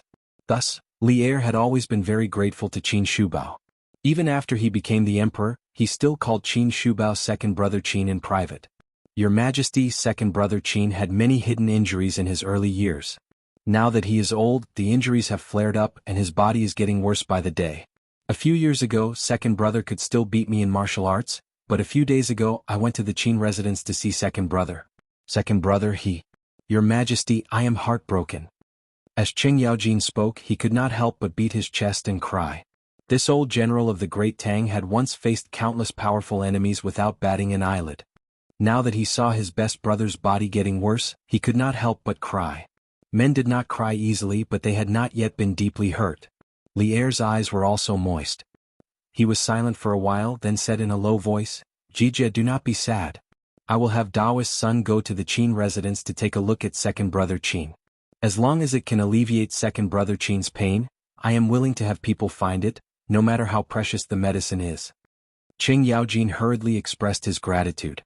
I thank your Majesty on behalf of second brother. Li Er sighed and said, time flies. Time is unforgiving. Seeing all of you brothers who had followed me to conquer the world grow old day by day, I don't feel good in my heart. When our generation is old, who can help Qingqian protect the Great Tang? Your Majesty, there are talented people in every generation. The children and grandchildren have their own fortune. There are also many loyal and brave people in the younger generation. Qing Yaojin spoke a rare literary sentence. Li Er shook his head and said, Jijia, the younger generation is relying on their parents' influence. How many of them are successful? Qing Yaojin thought for a while, then suddenly smiled and said, Your Majesty, I met a young man a few days ago. I sparred with him and found that his martial arts were on par with mine. Li Er's eyes lit up and he asked with interest, Oh, how old is that young man? He should only be 14. What? Li Er was truly shocked. Although martial arts depended on talent, it could not be without the accumulation of time. Qing Yaojin had been through hundreds of battles, and his martial arts were at least in the top 10 of the generals of the Great Tang. Now that Qing Yaojin said that a 14-year-old young man was on par with him, how could Li Er not be shocked? How can a 14-year-old young man be on par with Jijia in martial arts? How come I have never heard of such a young talent in Chang'an? Your Majesty, it is true. This person is called Li Zishuan. He lives in Chang'an's Yongla Lane. He was on good terms with my son, so I met him. Li Zishuan? This name was so familiar. Li Er stood up, frowned, and walked 2 steps before he suddenly remembered. Is it Li Zishuan who invented the chicken nibbling technique? Hearing about the chicken nibbling technique, Qing Yaojin subconsciously licked his lips and said, Yes, it is him. Your Majesty, do you know him before? Li Er did not answer him and said, I only heard that he went to Mount Longhu to learn martial arts for 8 years, but I did not expect his martial arts to be so strong. Qing Yaojin explained, Your Majesty, Li Zishuan was spiritual master Lingshu's disciple, so it is not strange that his martial arts are so outstanding. Li Er was a little absent-minded and muttered, I see. Your Majesty, it is late. I beg your Majesty to rest early. The old eunuch Zhao Song cautiously came forward to persuade him. Li Er collected his thoughts, nodded, and was about to leave when he suddenly turned his head and ordered, Zhao Song, ask Baiqi to pay more attention to Li Zishuan. I want to know more about him. Yes, Your Majesty. This young man's martial arts were strong, but he was also very smart. He was quite accomplished in mathematics. If he was a talented general, then he should be nurtured. The younger generation of the empire needed a leader. Even if he was not a talented general, he could be transferred to the army as a clerk. If he was in charge of the allocation of provisions, it would probably reduce a lot of losses on the journey. It was time to find an opportunity to transfer this young man into the army and train him well. Li Er thought so. Chapter 79. The next day. Li Zixuan didn't laze around in bed. He got up early. He still had to go to the Han village to deliver the plow today. As for the business of Chitsu Pavilion, Li Zixuan had already told his father last night to send a reliable shopkeeper to take care of it today. Chitsu Pavilion's reputation had already spread yesterday, so the rest of the work just had to be done step by step. Li Zixuan didn't need to stay there every day. It was best for him to be a shopkeeper who didn't do anything. Before Li Zixuan ate breakfast, he asked Sanbao to quickly go to the carriage house to hire 4 carriages that were specially used to transport goods. Sanbao didn't go with Steward Wang to buy chicken seedlings today. Li Zixuan asked Wang Zhong to take Fu with him. He wanted Sanbao to go with him to the village today. After breakfast, he went to the door to see if Sanbao had returned. In the end, he didn't see Sanbao. Instead, he saw Cheng Chumo. "Hey Chonyo, why are you here?" After Cheng Chumo went back with a bloody nose and a swollen face last night, he naturally couldn't avoid being interrogated by Cheng Yaojin. When old Cheng saw him like that, he thought that he had run out to fight with someone again. Cheng Chumo explained for a long time before Cheng Yaojin reluctantly believed him. He glared at him angrily. "Useless thing. How can you fall like this from playing with a lousy carriage? You're really embarrassing me." Cheng Chumo also knew that he had lost a lot of face this time, so he stood there silently and didn't dare to talk back.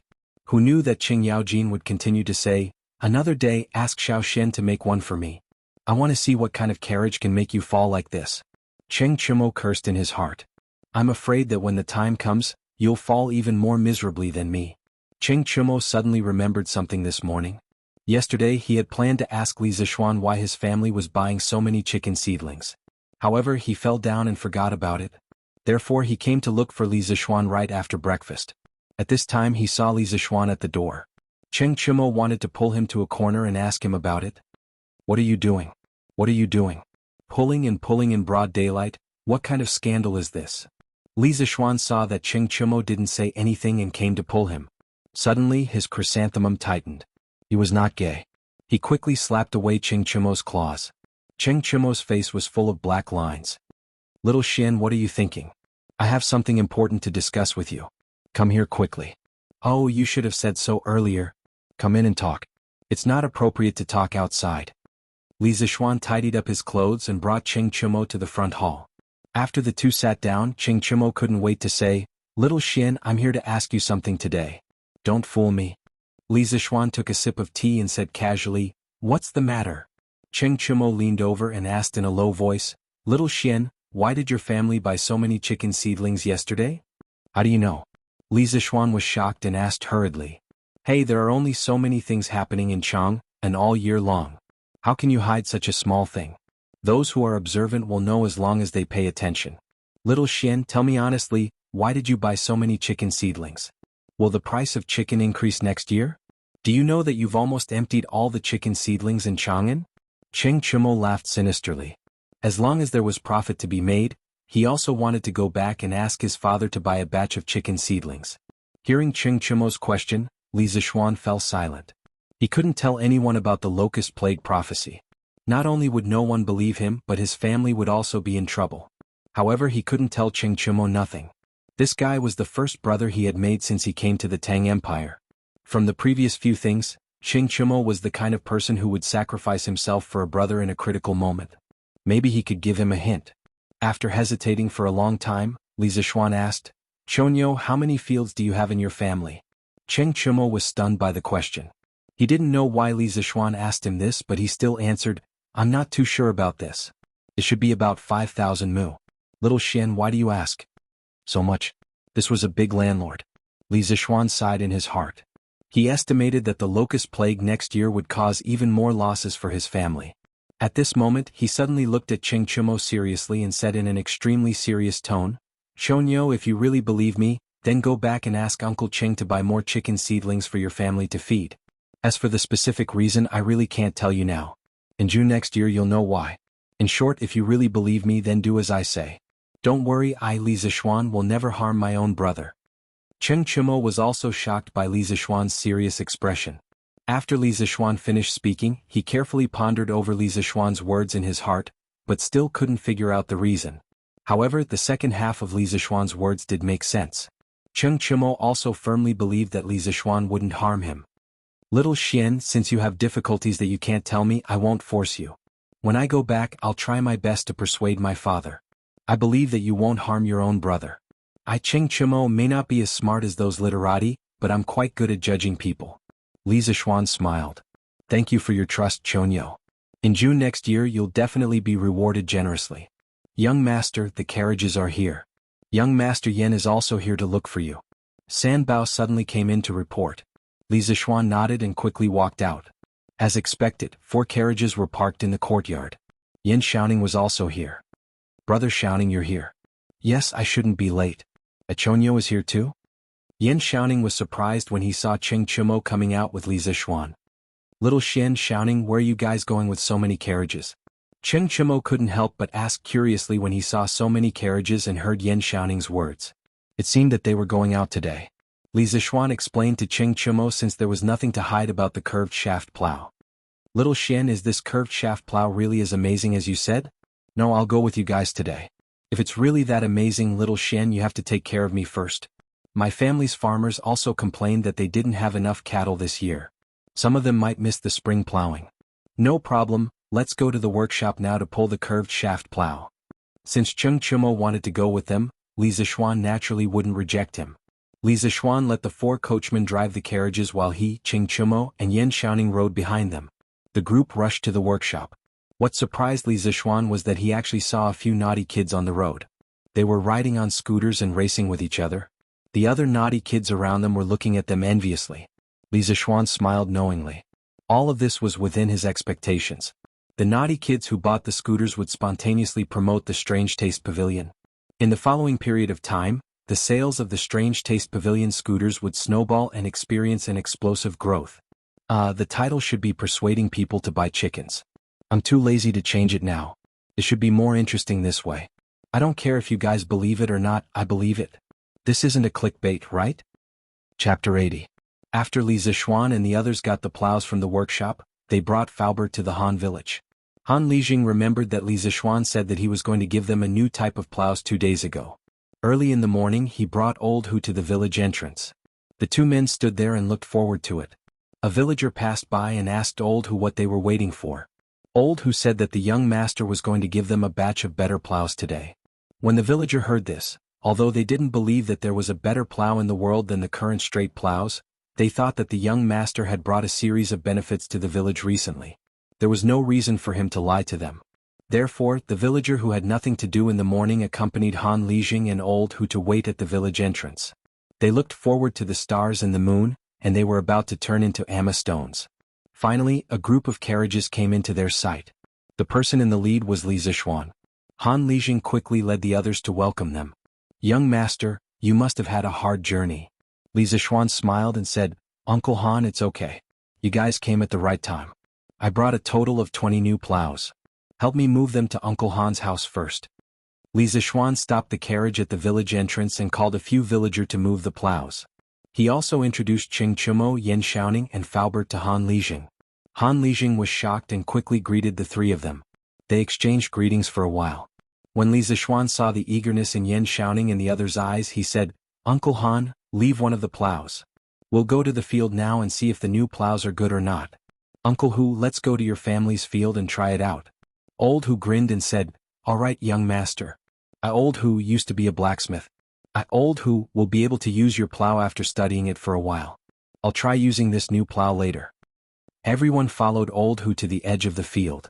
At this time, a farmer had already brought over an ox. Li Zishuan gave Old Hu a brief introduction of the use of the curved plow. Old Hu had been a blacksmith before and he was also good at farming, so it didn't take him long to understand. He couldn't wait to tell Li Zishuan, and then he took the curved plow and led the cattle to the field. Old Hu tied the reins of the curved plow to the ox. He held the plow with one hand and drove the ox with the other. Old Hu was taken aback the moment he started the plow. It was obviously more effortless than before. It was completely different from the previous plow, which had to plow the land with a lot of potholes. If it weren't for the fact that it was his own field, Old Hu would have suspected that someone had filled the field with water before. It was too easy to plow. When he reached the end of the field and was about to turn, Old Hu experienced another benefit of the curved plow. At this moment, Old Hu gently turned the shaft of the plow, and the entire plow easily turned around. It was not like the long and straight plow in the past, which had to be tilted and expended a lot of effort to turn around. It was obvious that the curved plow was more flexible, effortless, and time-efficient. Old Hu was so excited that his hands were trembling. He had lived for more than half of his life, but he had never used such a good plow. The Han village was saved and no one would miss the spring plowing. At this time, there were already many farmers surrounding the embankment. When they saw how fast Old Hu was plowing, they couldn't help but be shocked. The farmers who had some experience quickly understood the superiority of this new plow. Everyone couldn't help but discuss spiritedly. This plow seems to be more effortless. Look at the ox leading the plow. Why does it seem effortless? It seems to be true. At this speed, won't they be able to plow 6 or 7 mu of land in a day? Haha, it's not just 6 or 7 mu. Han Xiaodong, you're already an adult, but you still don't have any eyesight. Can't you see that the plow is more than twice as fast as the previous plow? In my opinion, this new plow should be able to plow 10 mu of land in a day, and it doesn't even use the ox. A slightly older villager analyzed. 10 mu? So much? Old Hu increased the speed of the ox and quickly plowed a round trip.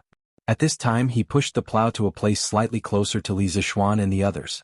He shouted excitedly, "Young Master Li Zheng, this plow is really good. The plow is more than twice as fast as before. I, Old Hu, even feel that a slightly stronger adult can pull this plow." Hearing Old Hu's words, everyone on the ridge was shocked. They all thought that Old Hu was bragging. Who could pull a plow? Han Lijing also said suspiciously, "Old Hu, it's not as exaggerated as you say, right?" Old Hu anxiously said, "Li Zheng, if you don't believe me, come down and help me hold the plow. I, Old Hu, will pull it." Han Lijing also wanted to experience it. He excused himself from the people on the ridge, rolled up his trousers and went down. Old Hu pulled the ox to the side and let a farmer lead it. He hung the rope of the plow on his shoulder, leaned forward and pulled one end of the rope.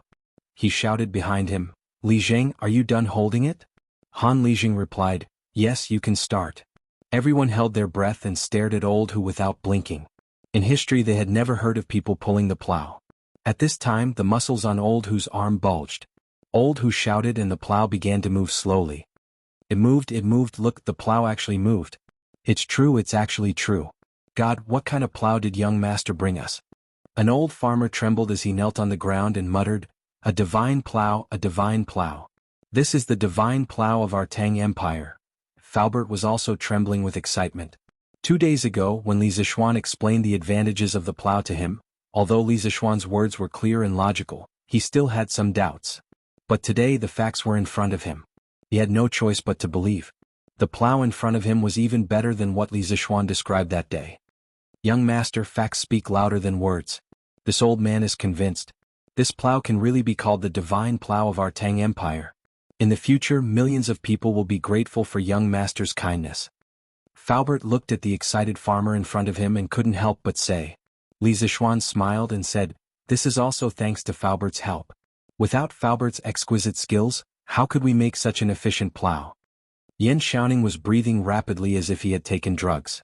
He grabbed Li Zishuan's arm and said incoherently, "Xiao Xian, this is a divine plow. This plow must be widely promoted. When I go back, I must tell my father to let the Ministry of Works purchase this plow. This is the good news of our Tang Empire's people." Li Zishuan was speechless. It was just a plow. Did these people have to praise it so much? Qing Chimo jumped out excitedly at this moment. He patted Li Zishuan's shoulder and shouted, "Xiao Xian, if you treat me as a brother, then supply my family with 100 of these plows first. My farmer needs them urgently." 100? Why don't you go rob a bank?" Li Zishuan was furious. This guy was really asking for too much. The Han village only got 20. Moreover, even if he gave Qing Chimo 100, did his farm have so many cattle? Wasn't this a waste of resources? Then let's start with 50, no less. My family's farmstead has 50 cattle. Qing Chimo said with a flattering smile. Li Zishuan nodded. This was more like it. At this moment he said to Faubert, "Faubert, when you go back to Chang, and ask all the craftsmen in the workshop not to do anything but focus on making the plow. In addition, you are in charge of finding a group of skilled and reliable craftsmen. I wouldn't mind even if there were 40 or 50 of them. Don't worry, I don't lack money." Li Zishuan expressed that he was rich and could do whatever he wanted. Faubert nodded and agreed, "Yes, young master. This is an important matter. I will arrange it well." Chapter 81. After the villagers on the ridge saw the magic of the curved plow, some of them quickly spread the news back to the village. One person spread to 10, 10 spread to 100, and then the entire Han village was in an uproar. As soon as Li Zishuan and his group returned to the village, they were surrounded by enthusiastic villagers. "Young master, is this divine plow for sale?" "Yes, young master, where can I buy this divine plow? I want to buy one too. But I don't know if this divine plow is expensive." Li Zishuan waved his hand to stop the noisy crowd and shouted, "This plow is called the curved plow. I have already sent 20 plows to the Han village today. They are considered the public property of the village. If you can't afford a curved plow, you can rent one from Han Lijing. The rent is 5 copper coins a day. If you want to buy one, you can go to the Strange Interest Pavilion in the East Market of Chang and City tomorrow. They sell one for 170 copper coins. If you want to buy one, please come early tomorrow. The other villages don't know about this plow yet, so no one will fight with you." The cost of a curved plow was about 150 copper coins. Li Zishuan didn't want to earn money from these poor villagers, so he set the price very low. He only wanted to earn money for his hard work. He didn't want the villagers to be grateful to him, he only wanted to feel at ease. As soon as Li Zishuan finished his words, the crowd started to discuss. "Master, it's only 170 copper coins. It's only 30 copper coins more expensive than the straight plow we bought before. Why don't we buy one too?" "Yes, it's better to buy one. You have to wake me up early tomorrow morning, or else we won't be able to buy it." "Xiaodong, is your family buying it?" "Of course, only a fool wouldn't buy such a useful plow. Didn't you hear what young master said? When the other villages know about it, you won't be able to buy it even if you want to." "Yes, that's right. Young master is really good to us villagers." "Of course." Li Zishuan walked out of the crowd with Cheng Chumo and the others when he saw that they were having a heated discussion. At this moment, Yan Xiaoning and Faubert both said goodbye. Yan Xiaoning had already achieved his goal of coming to the Han family manor today. Now, he only wanted to return home as soon as possible and report to his father how efficient it was to use the curved plow to plow the land. It would be able to solve the urgent problems of the imperial court to a large extent. Today, Faubert had witnessed the miraculous power of the curved shaft plow. He wanted to return to the workshop as soon as possible and recruit more craftsmen to mass-produce the curved shaft plow. Time waits for no man. If he builds one more curved shaft plow, there would be one less family missing the spring plowing. Faubert felt that his body was filled with passion for work. His waist was no longer sore and his legs were no longer painful. His entire body was filled with energy. Li Zishuan saw that Cheng Chumo seemed to want to leave in advance, so he hurriedly pulled him back and said, "Chonyo, don't go yet. I'll bring you to see the Han family manor's chicken farm. If your family's farm also wants to raise chickens on a large scale, then do it like this. Otherwise the chickens will easily catch the foul plague." Cheng Chumo thought for a moment and nodded in agreement. "All right, then we'll listen to little Xian and go take a look." The two of them followed Li Zishuan to the back mountain of the manor. Compared to the first time Li Zishuan came, the back mountain had changed a lot. In the forest, the farmers had used bamboo or tree branches to form chicken farms one after another. Each farm was about half a mu of land. Moreover, there was a sign hanging at the door with the name written on it. Li Zishuan nodded in satisfaction and turned around to ask, "Uncle Han, how many chicken farms are there on this mountain now?" Han Lijing smiled and replied, "Young master, because the farmers know that these chicken farms are for themselves, and because young master is paying them wages, everyone in the manor is very motivated to work. In 2 days we have already surrounded more than 20 chicken farms. Young master, the 8,000 chickens that you sent before have all been settled down. The farmers have all used their own hens to raise these chickens. Everything is going smoothly. Then I'm relieved. Uncle Han, follow me in to see the chicken coop." Li Zishuan chose a chicken farm next to him and directly pushed the door open. Cheng Chumo and Han Lijing also followed in. They saw a few old hens and a few groups of chickens. There were about 300 to 400 of them. They were looking for food everywhere. The chicken farm was noisy and lively. There was also a row of neatly arranged chicken coop inside. It was spacious and airy. Li Zishuan nodded in satisfaction and said, "Uncle Han, this chicken coop is very well done. Uncle Han, this chicken farm is done very well. Just build the rest like this. You have to hurry up. Now we've only delivered 8,000 chickens to you. There are still 72,000 left. Steward Wang will continue to deliver more to you in the next few days. Uncle Han, I suggest that you pick some people to manage the farm. It's best if you pick those who have learned the ability to control chickens. Let them get familiar with the chickens as soon as possible. These chickens are very important to me. Nothing must go wrong. Later I will give you another 1,000 strings of cash. Go to Chang'an City and buy more quicklime. You have to sprinkle quicklime around the chicken coop regularly. Han Lijing nodded solemnly and said, Young master, don't worry. I will arrange it well. Then Uncle Han, you go ahead. Chonyo and I will walk around here. Han Lijing nodded and smiled. Okay, young master, I will go back first. After Han Lijing left, Li Zixuan did not hear any movement from Cheng Chumo for a long time. He could not help but turn around and found Cheng Chumo staring at him in shock. Li Zixuan touched his face strangely and asked in puzzlement, Chonyo, what happened to you?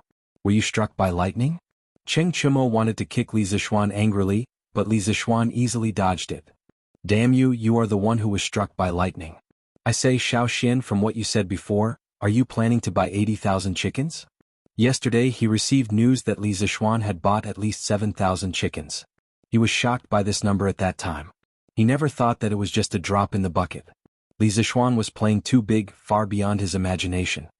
Yes, what's wrong with this? What's wrong with this? Are you crazy? 80,000 chickens? Chang'an City consumes less than 80,000 chickens in a month. Who are you going to sell these chickens to when they grow up? Cheng Chumo said angrily. Li Zixuan touched his nose and said awkwardly, Chonyo, actually the most valuable part of a chicken is not its meat, do you know? Cheng Chumo heard him and looked at him as if he was an idiot. He was speechless, but what he wanted to say was written on his face. He was clearly saying, I am not educated, don't lie to me. Li Zixuan also knew that he could not explain it clearly, so he could only say vaguely, Chonyo, you will understand what I mean next year. Your family's chicken farm must be built like the Han family's. Take a good look. Your family cannot buy so many chickens like me, but you must buy them or you will regret it next year. Seeing that Li Zixuan was serious, Cheng Chumo could only nod and say, Okay, I will tell my father tonight. P.S. Regarding the issue of updating, I would like to clarify. Swordsmen were surprised when I saw that many readers were urging me to update the book in the comments section. I can finally say goodbye to the single-player game. Swordsmen are honored that everyone is urging me to update the book. Swordsmen would like to clarify the issue of updating the book. Usually the book will be updated at least 2 times a day, and occasionally 3 times. This book has been open for more than 40 days and it has never stopped updating. Usually, a chapter will be updated at noon, and a chapter will be updated at 10 p.m. Due to the lack of popularity of his new book, there were fewer recommendations. Therefore, Vigilante A could only release his new book at certain times, hoping that others would be able to read his new book amidst the sea of books. Although this method was stupid, Vigilante A had no other choice. If there are many people reading the book, Swordsman will release 2 or 3 chapters at once to prevent people from waiting in the middle. In the end, it's all about understanding. I hope that everyone can understand. Also, if you find out that your comments on the bookstore's book review section have been deleted, don't blame it on Vigilante A. That's because your comments contain sensitive words that are automatically deleted by the system. Vigilante A, Vigilante's own comments have been deleted many times. As for which sensitive words are Vigilante A, Vigilante doesn't know. Everyone will ask why you did not put this paragraph in the comments section or put it in the author's words section. Are you trying to increase the word count by putting it there? First of all, Vigilante A tried to post it in the book reviews and comments section, but it was instantly deleted by the system. Then I also wanted to put it in the author's words section at the bottom, but there was a word limit there, so I couldn't put it there. I'm also in despair. I can't even post in my own comments section. Chapter 82. After visiting the chicken farm, Li Zixuan and Cheng Chumo left the Han family village. He originally wanted to see Hu Jing and his younger brother, but after thinking about it, he realized that he had been busy with the affairs of Strange Interest Pavilion these past few days and had forgotten to ask Li Qingqian to help him inquire about Sun Simiao's whereabouts. Even if he went to Old Hu's house now, he wouldn't be able to treat Hu Jing and his younger brother, so he left with Cheng Chumo. In his heart, he planned to find out Sun Simiao's whereabouts after these 2 days of work. Previously in Zhongnan Mountains, Sun Simiao had saved his life, and he hadn't thanked him yet. It wasn't Li Zixuan's style to not repay a favor. Chang'an East City, Curious Pavilion. It was noon and the sun was shining brightly. Although it wasn't as hot as summer, the midday sun still made people sweat a little when it shone on their bodies. In front of the Curious Pavilion, the hot sun overhead couldn't stop people's enthusiasm, and there was already a long line in front of the door. Shopkeeper, how many scooters do you have today? Yeah, there were only 300 scooters yesterday and I didn't even get one. Last night when I got home I was disturbed by that brat for the whole night. Shopkeeper, you're too unkind, can't you prepare more? Aren't you cheating people? Yeah, you're cheating people. Last night I was disturbed by that brat at home for the whole night, and I didn't sleep well. Hearing the commotion outside, a skinny, dark-skinned middle-aged man walked out of the Strange Interest Pavilion. He looked like a scholar. This man was the new shopkeeper that Li Jingmo recruited for his son. His name was Sun Huayuan, and he was the cousin of Sun Huaiming, the new shopkeeper of Li Ji clothing store. He was quite talented. Previously, he was the shopkeeper of a calligraphy and painting store in Chang'an City. Later, because he offended the owner's son, he was fired and had been idle at home. Yesterday, when he heard that Li Jingma wanted to recruit a shopkeeper for his son, Sun Huaiming strongly recommended his cousin. Li Jingma had always been very satisfied with Sun Huaiming's performance in the clothing store, so he gave Sun Huaiming some face and let his cousin try out the Strange Taste Pavilion first. However, before Sun Huayuan was appointed, Li Zishuan called him to his side and gave him some instructions. In the end, Li Zishuan handed him the future development plan of Strange Interest Pavilion written by Li Zishuan and asked him to follow it. Sun Huayuan originally had the arrogance of a scholar, so he was disdainful of the development plan written by a 14-year-old boy, who knew that when he opened it, he would see business plans that he had never seen before. He couldn't help but be shocked. He thought to himself, could it be that the boss's son is a monster? At the same time, he also made up his mind to follow the plan. Otherwise, if he didn't do a good job and got fired, not only would he fail to live up to his cousin's good intentions, but his wife would also fall out with him. Sun Huayuan walked out of the Strange Interest Pavilion and shouted to the crowd. Everyone, please don't be impatient. Today there will be 500 scooters. Please don't cut the queue. Also, I just received a notice from the master in my workshop. For the next 5 days, Strange Interest Pavilion will stop selling scooters. Because of my young master's order, Strange Interest Pavilion's workshop will focus on manufacturing a more important tool in the next few days. The scooters will be sold next time. Please forgive us. Sun Huayuan gracefully cupped his hands and apologized to everyone. He was actually quite helpless. After Uncle Fu came back this morning, he immediately sent someone to the Strange Taste Pavilion to inform him that the workshop would not be producing scooters for the next few days. It was said that they were going to focus on producing a batch of more important tools. For Faubert, a national treasure like the curved plow was obviously more important than a child's toy like the scooter. At this critical time, how could he be distracted? Naturally, he would give up on the scooter first. However, the crowd in the queue didn't think so. They were originally happy when they heard that there would be 500 scooters available today. Who knew that Sun Huayuan would tell them that Strange Interest Pavilion would stop selling scooters for the next few days and that it was unknown when they would be able to sell scooters again. If they couldn't buy scooters for their children today, wouldn't they not have peace for the next few days? Sun Huayuan's last sentence poked a hornet's nest. Shopkeeper, how can you do business like this? We're going to boycott your shop. We'll never buy scooters again. Yes, we're not buying anymore. Brother, if you don't want to buy it, can you give your seat to me? Bah, who said I'm not buying anymore? Didn't you just say that? I didn't say that. Go away. Hey, why are you scolding me? I'm scolding you. What, you dare to look at me? I'm looking at you, so what? Why don't you try looking at me again? Fine, I'll try. What can you do? At first, there were people who wanted to put pressure on Sun Huayuan to cancel the suspension of the scooter sales. Sun Huayuan panicked when he heard the commotion. Who knew that the commotion didn't get everyone's response? Instead, there was an internal conflict. There were already signs of a big fight. Sun Huayuan was stunned at the door. It was the first time he saw such a weird customer. However, he couldn't let them fight. If Wu Ho was alerted, it would probably implicate Strange Fun Pavilion. Sun Huaiming quickly went down to mediate. Please calm down. Please don't fight. Although we will temporarily suspend the sale of the scooters for a few days, you can use our membership card to reserve the scooter first. When we have the scooter, we will send it to your home as soon as possible. Membership card? What membership card? The burly man who wanted to boycott the Strange Interest Pavilion asked in surprise. The rest of the people also looked over curiously. At this time, Sun Huayuan loudly explained to the crowd, Friends, in order to save everyone's time, our Strange Fun Pavilion will introduce a membership system. We will also arrange a corresponding membership channel. Customers who pay 500 coins in one go will receive a white membership card. Those who pay 1,000 coins in one go will receive a green membership card. Those who pay 1,000 coins in one go will receive a blue membership card. Those who pay 20 coins will receive a purple membership card. Those who pay 100 coins will receive an orange membership card. Those who pay 500 coins will receive a red Supreme membership card. Our Strange Fun Pavilion's membership levels from low to high are white, green, blue, purple, orange, and red. In the future, all members can line up in the membership channel.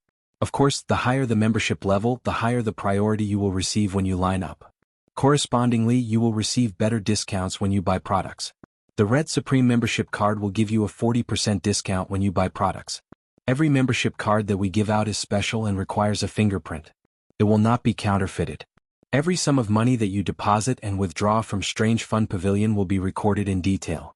There will be no mistakes. Friends who didn't buy a scooter today can apply for a membership card to reserve it. Everyone, don't miss this opportunity. Our Strange Fun Pavilion will have even more novel products in the future. There are only things that you can't think of. There is nothing that we can't do. Sun Huayuan introduced the business plan that Li Zixuan had written for him to the crowd. Li Zixuan had used the color of the character cards and equipment from the online games in his previous life to Strange Fun Pavilion's membership cards. He wanted to tell the people of the Tang Dynasty that life was like playing an online game. If you want to be awesome, you have to spend money. It was just like the online games released by a certain company in his previous life. If you don't spend money, you won't be able to play. The audience was stunned by this membership system that they had never heard of before. The people who bought the scooter yesterday were secretly glad.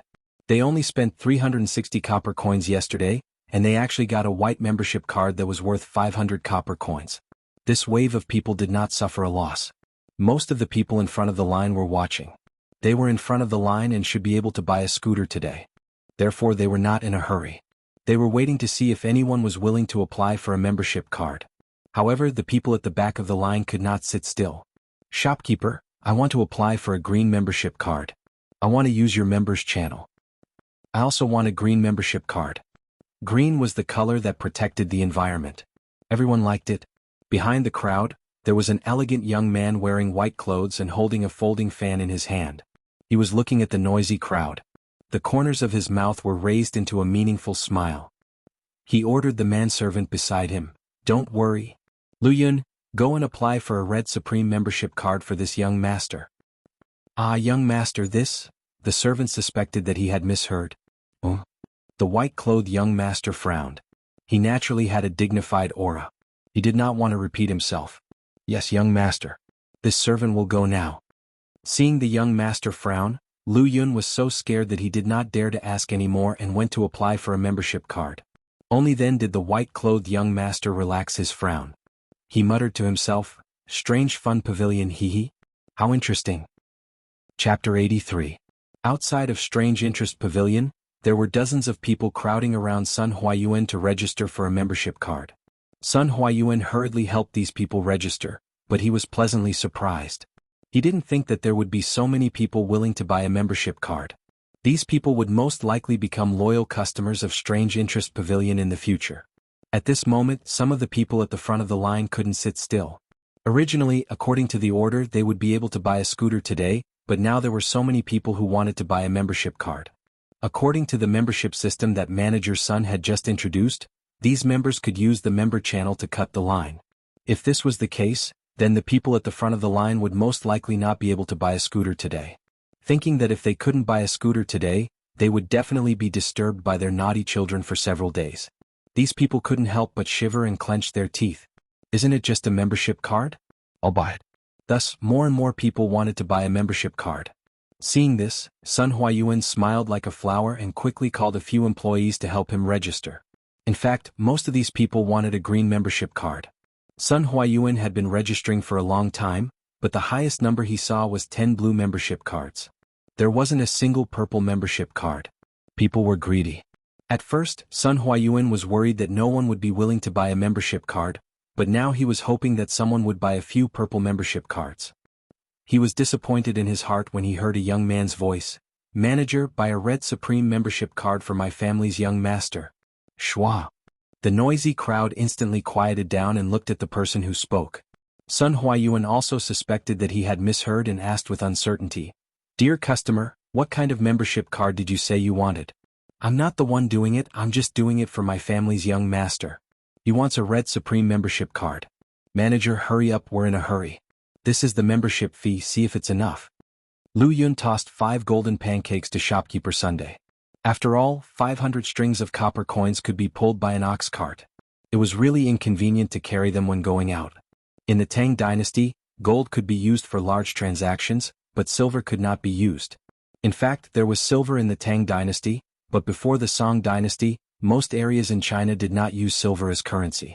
In the Tang dynasty, the annual production of silver was only 15,000 taels. At that time, for ordinary people, there were only 3 sources of silver. The first was a reward from the emperor, the second was a bribe from local officials, and the third was the payment from foreign merchants. Regardless of the source of the silver, no one would use it for trading. In large transactions, gold chains and gold pancakes were more commonly used. That's enough, that's enough. I'll handle it for you right away. After Sun Huayuan confirmed that he didn't mishear, he quickly took the golden pancake and weighed it in his hand. Then he wiped the sweat on his forehead and began to register. May I know your young master's name? We need to register and press our fingerprint. Sun Huayuan raised his head and asked. Lu Yun frowned and said, It's inconvenient to reveal the identity of my young master. You can just write the word Wang, and I'll press the handprint. As Sun Huayuan was a little confused. This was the first time he encountered such a situation. However, this person wanted to apply for a red cart, so he should take care of him. He could only nod and say, Okay, we'll do as you say. The 500 scooters of the Strange Interest Pavilion were all sold out in 4 hours. Those who applied for a membership card had all bought one. Many people in front of the line who thought that they would be able to buy one didn't. They couldn't help but beat their chests and stomp their feet. They definitely wouldn't have a good time in the next few days. Including the scooters that were sold yesterday, there were currently 800 scooters in Chang'an City. The naughty kids who owned scooters naturally formed groups and began to show off in all kinds of fancy ways in Chang'an City. They were all risking their lives. For a moment, the streets and alleys of Chang'an City were filled with naughty kids on scooters chasing each other. Naturally, all kinds of accidents were caused. The entire Chang'an City was in chaos. People and horses were thrown off their feet. Yongxing City. Nay, a coachman suddenly pulled the reins tightly. The horse raised its front hooves high and neighed. The speeding carriage behind suddenly stopped. The people in the carriage staggered and almost fell out of the carriage. Lai Fu, what happened? There was a hint of anger in the middle-aged man's voice. He had just come out of the palace and was thinking about the deeper meaning of Emperor Lier's words. He didn't expect to be interrupted by this sudden breaking. Master, there are a few kids playing on a moving plank in front of us. I was afraid of hitting them, so I pulled the horse. Please forgive me. The coachman named Lai Fu quickly got off the carriage and bowed to the inside of the carriage. At this time, the middle-aged man in the carriage lifted the curtain and looked at the kids playing in the middle of the road. He couldn't help but be curious when he saw that they could easily slide on a plank. He walked forward and asked, Little kids, what are you playing on? A little girl with a ponytail answered, This is a scooter. Grandpa, don't you know? The middle-aged man asked, Where did you buy this scooter? Strange Interest Pavilion in the East City. My father bought it for me with great difficulty. The middle-aged man stroked his beard. He silently remembered this Strange Interest Pavilion. He smiled at the kids and said, Go play in other open spaces. Don't play in the middle of the road. It's dangerous. Okay, thank you, Grandpa. The middle-aged man turned around and frowned. He muttered to himself, Strange Interest Pavilion, selling this kind of children's toy that disturbs the order of Chang'an. They don't care about the safety of children. I must report them tomorrow. Lai Fu, let's go back. Yes, master. The carriage moved slowly again and finally stopped in front of a mansion. The words House of Wei were hanging on the lintel. Li Zixuan didn't know that someone was unhappy with his scooter. He called Wang Zhong when he got home and asked about the purchase of chicken seedlings today. Young master, we bought 10,000 chicken seedlings today. The peddler sent a large batch of chicken seedlings from the vicinity of Chang'an yesterday. Young master, you are very smart. The price of the chicken seedlings today is indeed more expensive. It has risen to 100 copper coins each. Correspondingly, the price of eggs in Chang'an has risen from 2 copper coins each to 5 copper coins. I am afraid that the price tomorrow will be even more expensive, so I bought all the chicken seedlings in the East City today. Li Zixuan nodded and praised, Well, Uncle Wang, buy as many as you have now. The price of the chicken seedlings will only get higher and higher. You did the right thing. Send this batch of chicken seedlings to the Han village now. Yes, young master. Chapter 84. Afternoon, Yin Manor. Yin Xiaoning was pacing in the front hall, anxiously waiting for something. Young master, master is back. A servant in green rushed in and shouted. That's great, my father is finally back. Yin Xiaoning walked out of the door quickly and arrived at the front courtyard. He saw Yin Lide had just entered the residence. Father, you're finally back. When he returned to Chang'an with Faubert this morning, he wanted to tell his father about the curved yuan plow. However, the old butler said that his father went to the morning court and had not returned yet. Yin Xiaoning could only wait anxiously. The curved yuan plow belonged to Chitsu Pavilion and he had a share in Chitsu Pavilion. Thinking about it, the curved yuan plow must be related to him. He knew that the court was thinking of a solution for the people's spring plowing. Although Yin Xiaoning had some strange ideas in the past, they were just for fun. Now that the curved yuan plow was born, he could help his father. Thinking of this, Yin Xiaoning could not help but feel excited. Ning, you're looking for me? Yes, father. It's very important. Please follow me to the study. In the study. Ning, tell me. Why are you looking for me? You look like you're in a hurry. After Yin Lide sat down, he asked curiously. Although this son of his wasn't like the other hedonistic sons who played cockfights, walked dogs and loitered in brothels, he didn't do any proper work and spent all his time researching strange things. He really didn't know why his son was in such a hurry to find him today. Father, has the court been thinking of a solution for the spring plowing near Chang'an recently? Yin Lide sighed. Yes. A few days ago, His Majesty was planning to bring in a batch of cattle from Bing province to Chang'an and to solve the urgent problem. However, there was an urgent report today that a group of bandits in Bing province had robbed the cattle prepared by the court. His Majesty was furious. However, the most important thing now was not to eliminate the bandits, but to solve the spring plowing problem for some farmers. After the morning court, His Majesty asked Minister Fong, Minister Wei, and me to stay behind to discuss this matter. That's why I only came back at this hour. Ning, when did you become interested in court matters? Yin Xiaoning smiled. Father, I already have a solution for the spring plowing problem. What? Ning, this is a serious matter. You can't joke about it. Yin Lide widened his eyes in disbelief. Yin Xiaoning saw that his father didn't believe him, so he told Yin Lide about the invention of the curved shaft plow and the effects he saw with his own eyes when he went to the Han family village today. After Yin Lide heard this, he stood up in shock and muttered to himself, a divine plow has descended. The heavens are truly protecting my great Tang. Father still underestimated Li Zishuan. Ning, you've helped the imperial court a lot this time. Father will report to His Majesty tomorrow and ask for a reward for you. The next day at the first glimmer of dawn, there were already a dozen farmers in coarse linen clothes on the path outside Chang'an City, rushing towards Chang'an City. Oh, isn't this brother-in-law? Why are you so early today? A quick-witted young man saw that the person in front of him looked familiar and quickly sped up to catch up. When he realized that it was his brother-in-law, he greeted him. So it's you, Xiaodong. I heard that the price of eggs in Chang'an City has risen recently. Your sister asked me to get up early today and sell the eggs at home. Later I can buy a new set of clothes for my son. The man carried a wicker basket and answered when he saw that it was his brother-in-law. The quick-witted young man was Han Xiaodong from the Han family manor. Today, his father had woken him up early in the morning and told him to go to the Strange Interest Pavilion to buy a curved plow. A few years ago, his elder sister had married into the Plum Village. This man was his brother-in-law. His name was Mei Jun, but he was big and burly, not handsome at all. Usually, the two families had a good relationship and they visited each other frequently. Well, I also heard about this. It said that eggs in Chang'an City are sold for 5 coins each. Aha, my sister is still as smart as before. Hee. The man scratched his head embarrassedly. At this moment, he seemed to have thought of something and asked, Xiaodong, why are you so early today? Han Xiaodong was a little hesitant. He had seen the efficiency and flexibility of the curved shaft plow with his own eyes. Even if he was not educated, he knew that if everyone knew about the curved shaft plow, the Han family village would definitely not be able to buy it. However, his brother-in-law's family usually treated him very well. Han Xiaodong scratched his ears and cheeks. After hesitating for a long time, he finally made a decision and whispered, Brother-in-law, come here. I want to tell you something. You must not tell anyone else, okay? Mei Jun saw that his brother-in-law was speaking so mysteriously and could not help but be curious. He patted his chest and promised, Xiaodong, who doesn't know that your brother-in-law is the most tight-lipped person in this area? You can rest assured. Han Xiaodong was speechless when he heard his brother-in-law bragging. At this moment he remembered that his brother-in-law was nicknamed Big Mouth Mei. He could not help but regret it.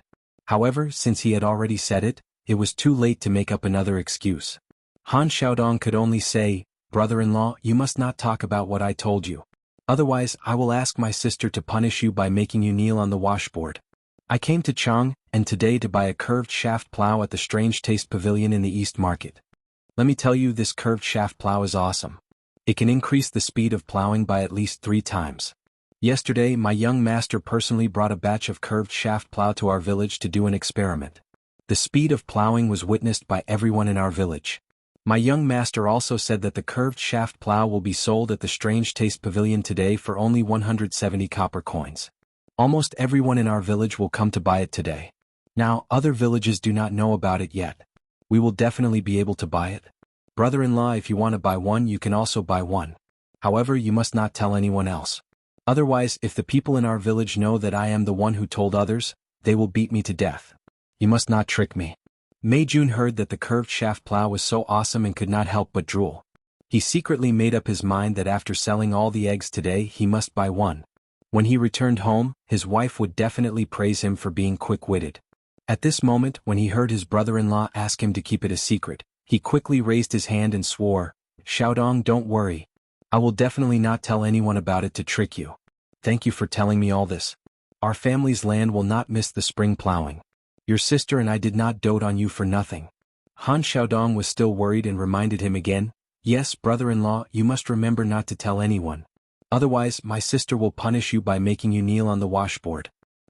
Han Xiaodong's thinking was a little simple. Which villager in the Han village did not have relatives in other villages? Even if he did not say it, many villagers would secretly inform their relatives.